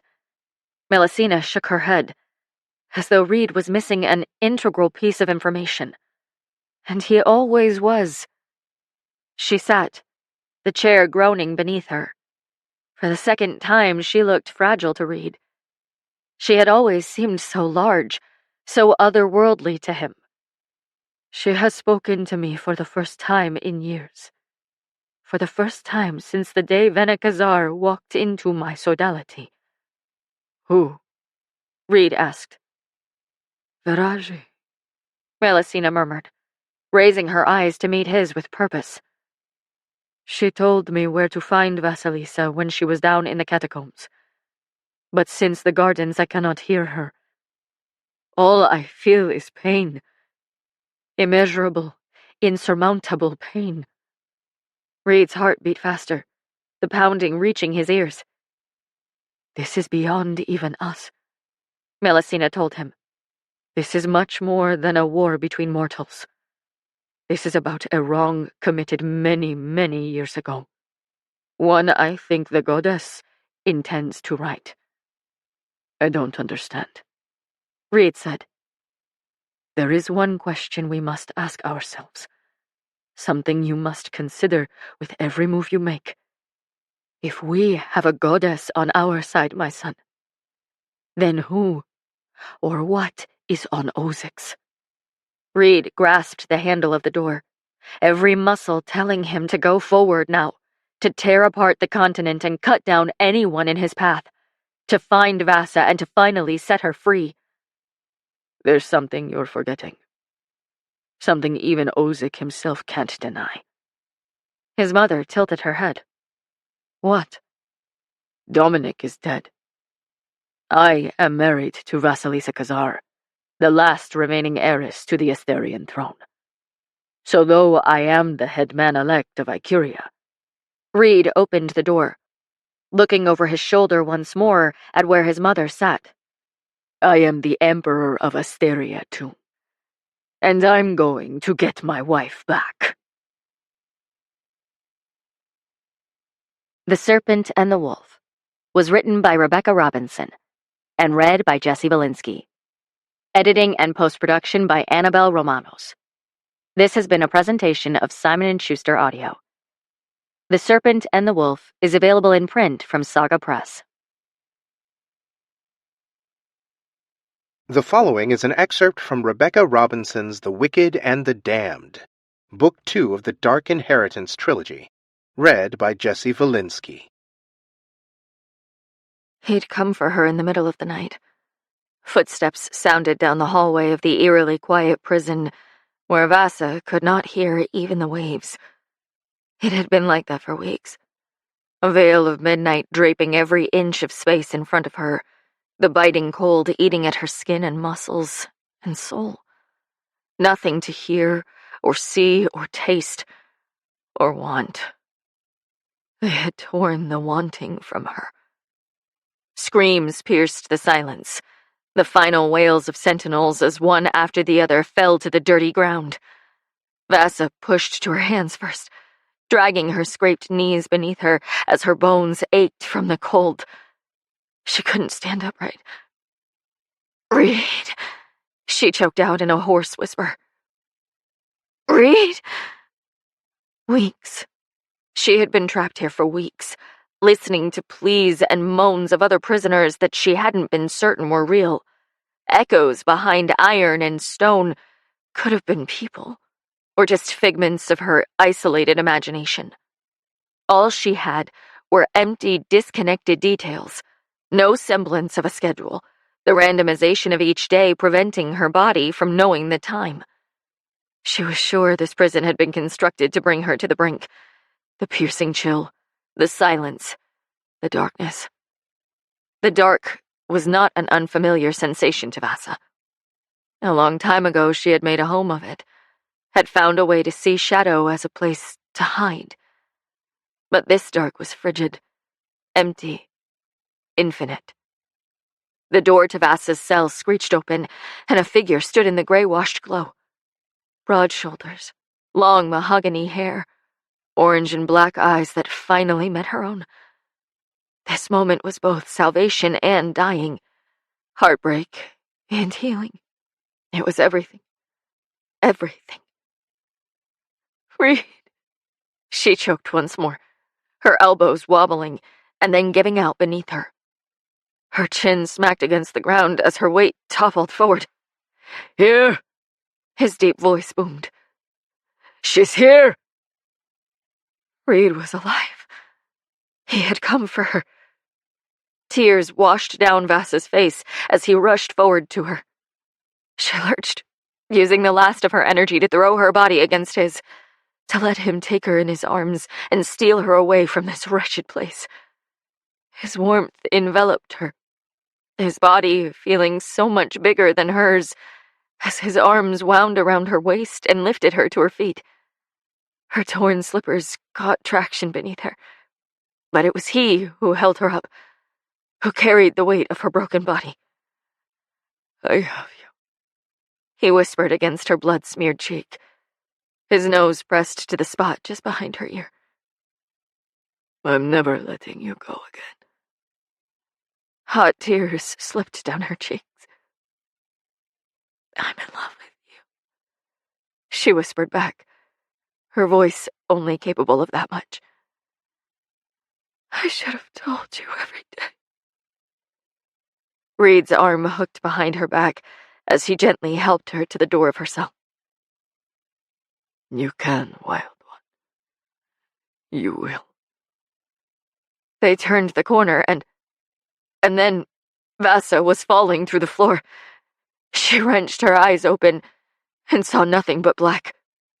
The mist. It covered her vision, cloaked her entire face.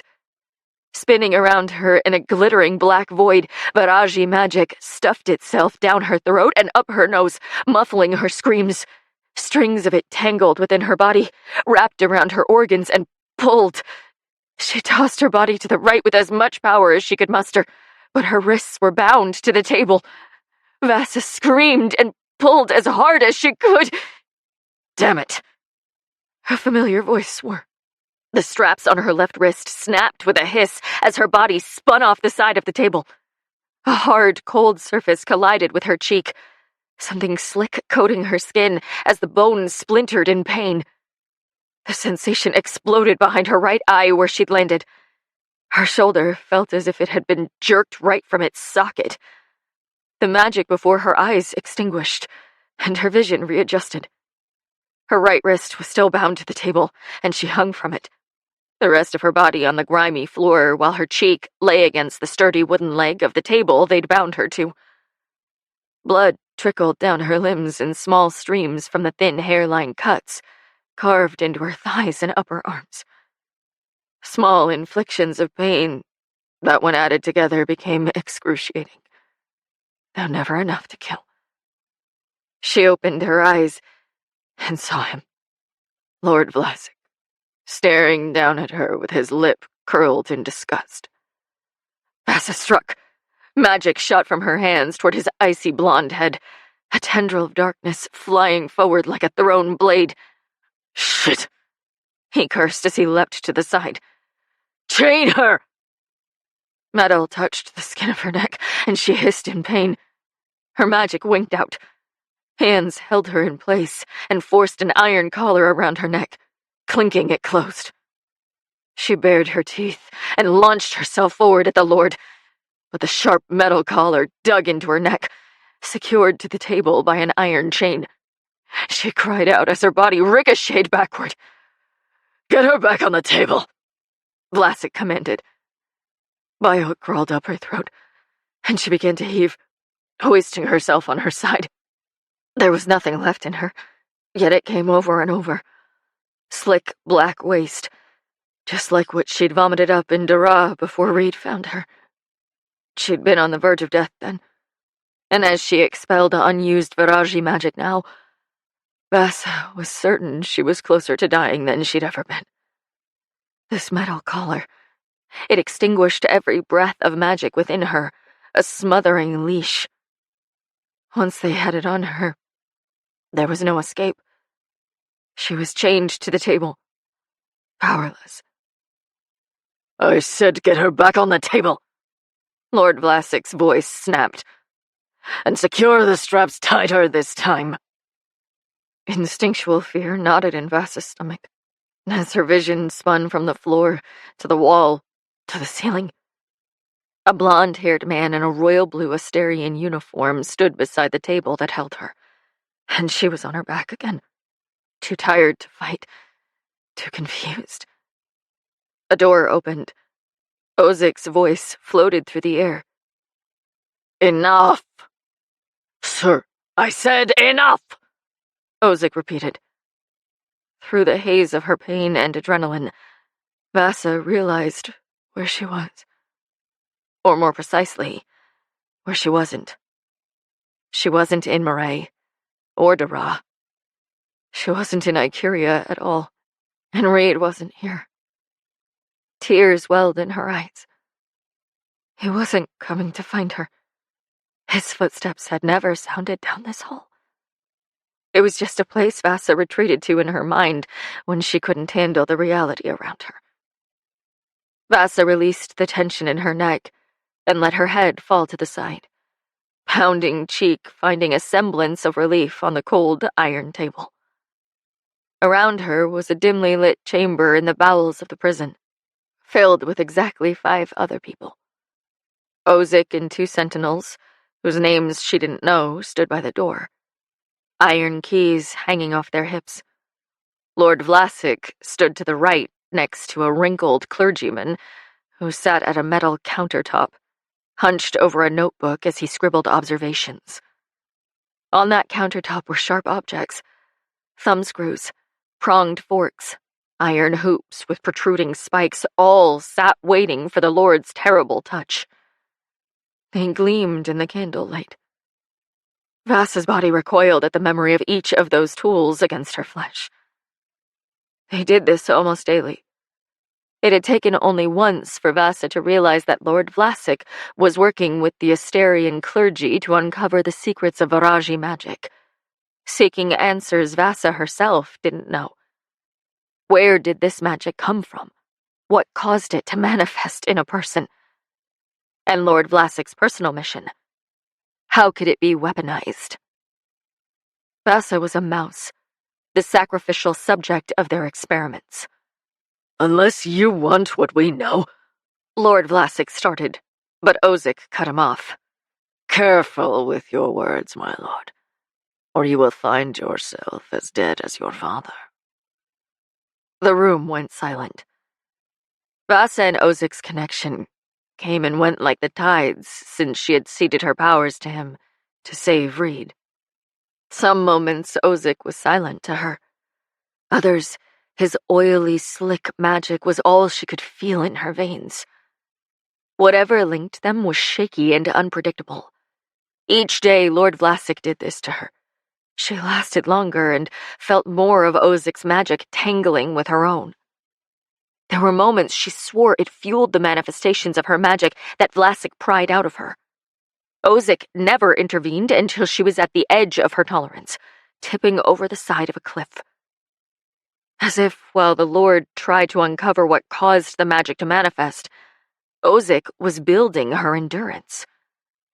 The treacherous advisor stepped forward to loom above her. Since the election, the traces of black in Ozik's veins had disappeared, leaving only pale porcelain skin and a cunning smile with far too straight teeth.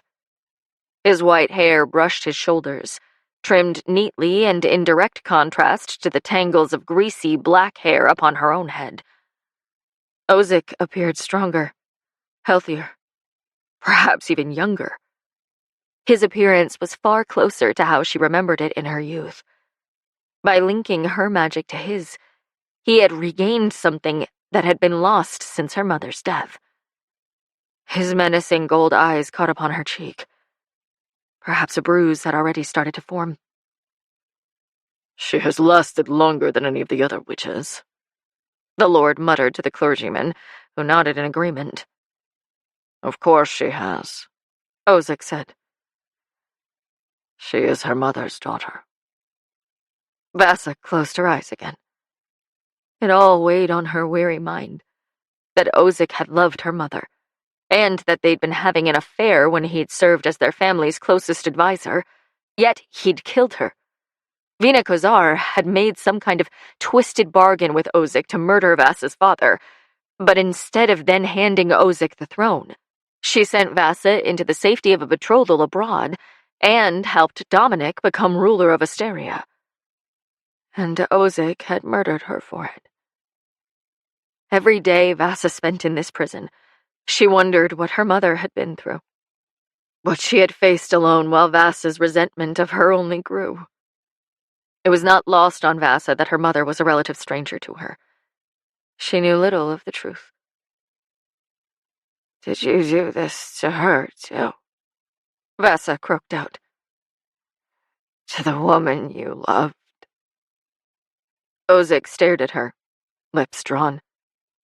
Just as Vassa's magic had at the Icarian election, it wrenched from her insides in a terrible tug.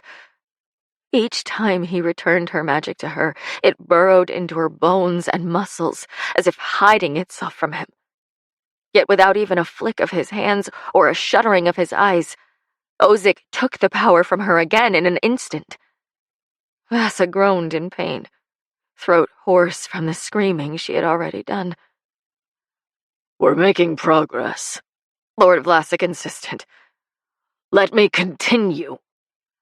"No," Ozick replied, staring into Vassa's eyes. "Your time is up." "Ozick, I said your time is up!"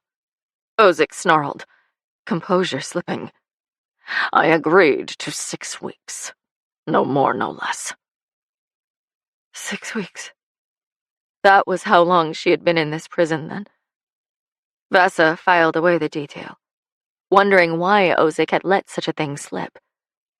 Did he want her to know how much time had passed? "We have spent more time trying to keep her contained than we have learning anything," Lord Vlasic argued. "Between her attempts to escape and her striking, I fail to see how any of this is my problem," Ozick interrupted. "You were promised 6 weeks, and 6 weeks have passed."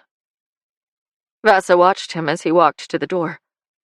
He looked back over his shoulder once, eyes lingering on her for only a moment, before landing on the 2 sentinels waiting dutifully for a command.